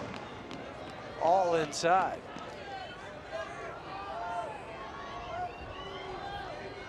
Outfield swung around toward right naturally for DJ.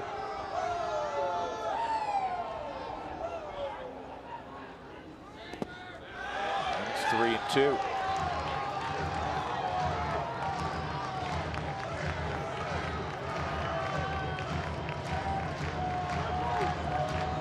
It's turned into a cricket match.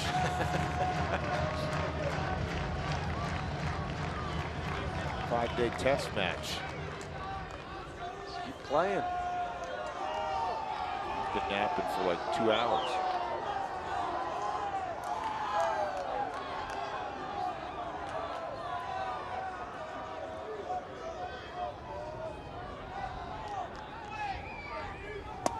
Ball 4. Great at bat for LeMahieu. So he'll go down to first with 1 out. Greeted by Eric Young. And That will bring up Tony Walters, the last position player available for Walt Weiss.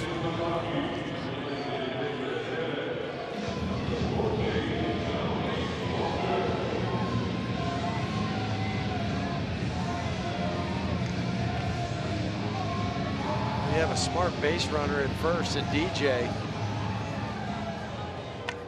if he might measure up. Melanson. Cervelli 4 for 15, throwing out would-be base stealers. A lot of closers, Huey, as you know, don't hold runners particularly well. I don't care about that. Pretty quick to the plate there. Yeah, he was. Get him on the stopwatch.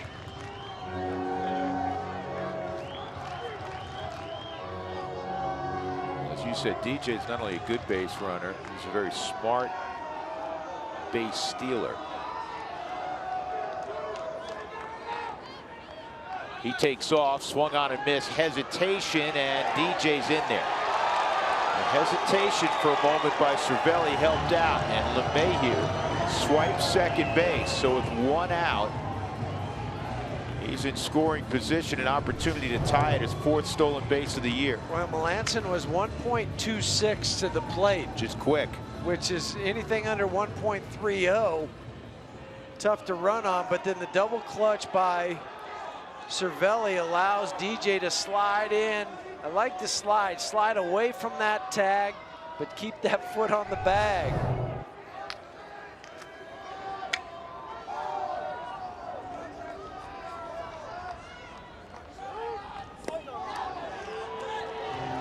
Time I called. think time might have been granted. I'm not sure. Just looking at the reaction of everybody involved.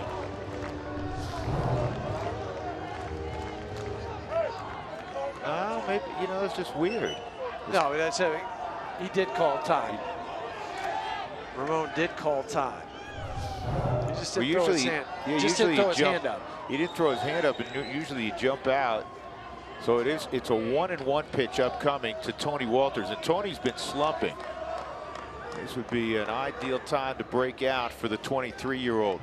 0 for his last 18 at the plate. Good eye. Sometimes you see guys, Huey, that are in a funk, and it looks like they're in a funk. The ABs don't look real clean. He's taken solid at bats. Or they'll, you know, 1 pitch or 2 pitches and they're out of there because they want to rush that at bat through. 2-1. That cutter in. 2-2. Parra's on deck. Mayhew's done his job. He walked, and then on the second delivery stole second. Rockies down 9-8 at the bottom of the 12th. You know, DJ's also anticipating a ball down in the dirt that he might be able to advance on. Good eye. This game approaching 5 hours in length. And the temperature, as it was last night, is now in the 30s.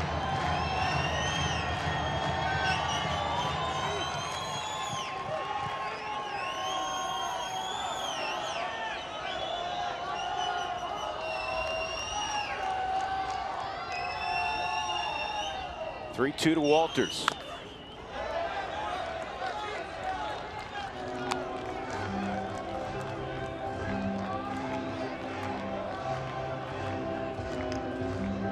How about double, single, go home? Works for me. Or a homer, go home. Sure. Let Tony be the hero. I'm good with that. Outside, and Walters puts together a fine at bat. So now the winning run is on for Gerardo Parra, who has been swinging it exceptionally well. His 8th inning home run tied this game at 8. He was left on left against Tony Watson and went to dead center. He had a first inning double, Smoked a line drive in the fourth that was caught by Polanco. Had a 4-hit day a couple of days back. He's in a good place offensively. Those 2 walks are the first 2 walks Melancon has allowed this year. And keep in mind, Walters, the winning run, he runs very well. And this ball bounced slowly to second. Rodriguez retreated, and he could only get the out at first. So now LeMahieu at third, and the winning run with 2 outs at second, with Trevor Story coming up. Instead of coming and getting the ball like you said, Drew, where you would have the opportunity for a double play, he sits back, decides, nope, I can't go get it. Tony's running hard to second base. Can't get the lead runner, and now you have 2 guys into scoring position.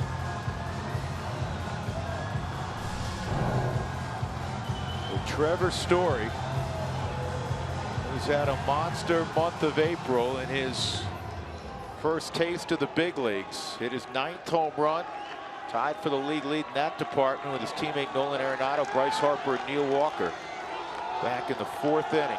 Robbed of a hit his last time up in the 10th by Mercer. Here we go, 2 outs, and that pitch is in there for a strike.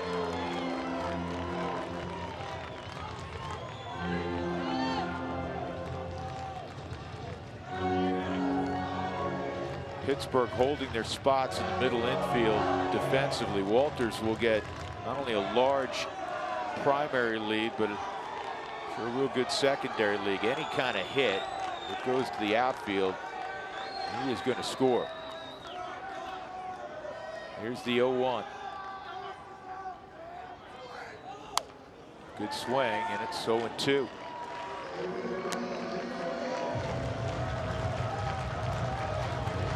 That's what that cutter does. He doesn't. It just moves enough that you Like I think said you're about earlier, to square too. it up. Right, and that's what makes it such an effective pitch. Even if it only moves 2 or 3 inches, it's enough to, take it from the barrel of the bat off to the end, or maybe just down to the label. Melancon will throw curveballs on occasion. Something that's troubled Story. Strike 3 called on the inside corner, and that was in. And that ends the game. And I'm with you, Trevor. That ball was in, and another tough loss for the Rockies. They came back from a 7-run deficit, and they lose in 12 innings. 9-8. That's not a strike. Cervelli reached, caught it, and pushed it back over the plate. You see him move his hand.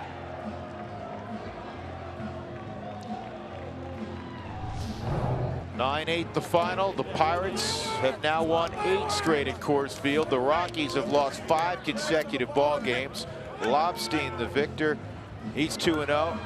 First decision in Carlos Estevez's career. He falls to 0-1. Melancon with his 5th save. The game took 4 hours and 58 minutes. Our Jimmy John's delivery of the game in the top of the 12th with 2 outs. Jordy Mercer, who one of the few guys who didn't have a hit tonight, takes a low fastball and hits a double to deep right center field, bringing home Polanco with what proved to be the game winner tonight. Again, the final score in 12 innings. The Pirates continue their mastery over the Rockies, 9-8. They win. The Toyota postgame show is up next.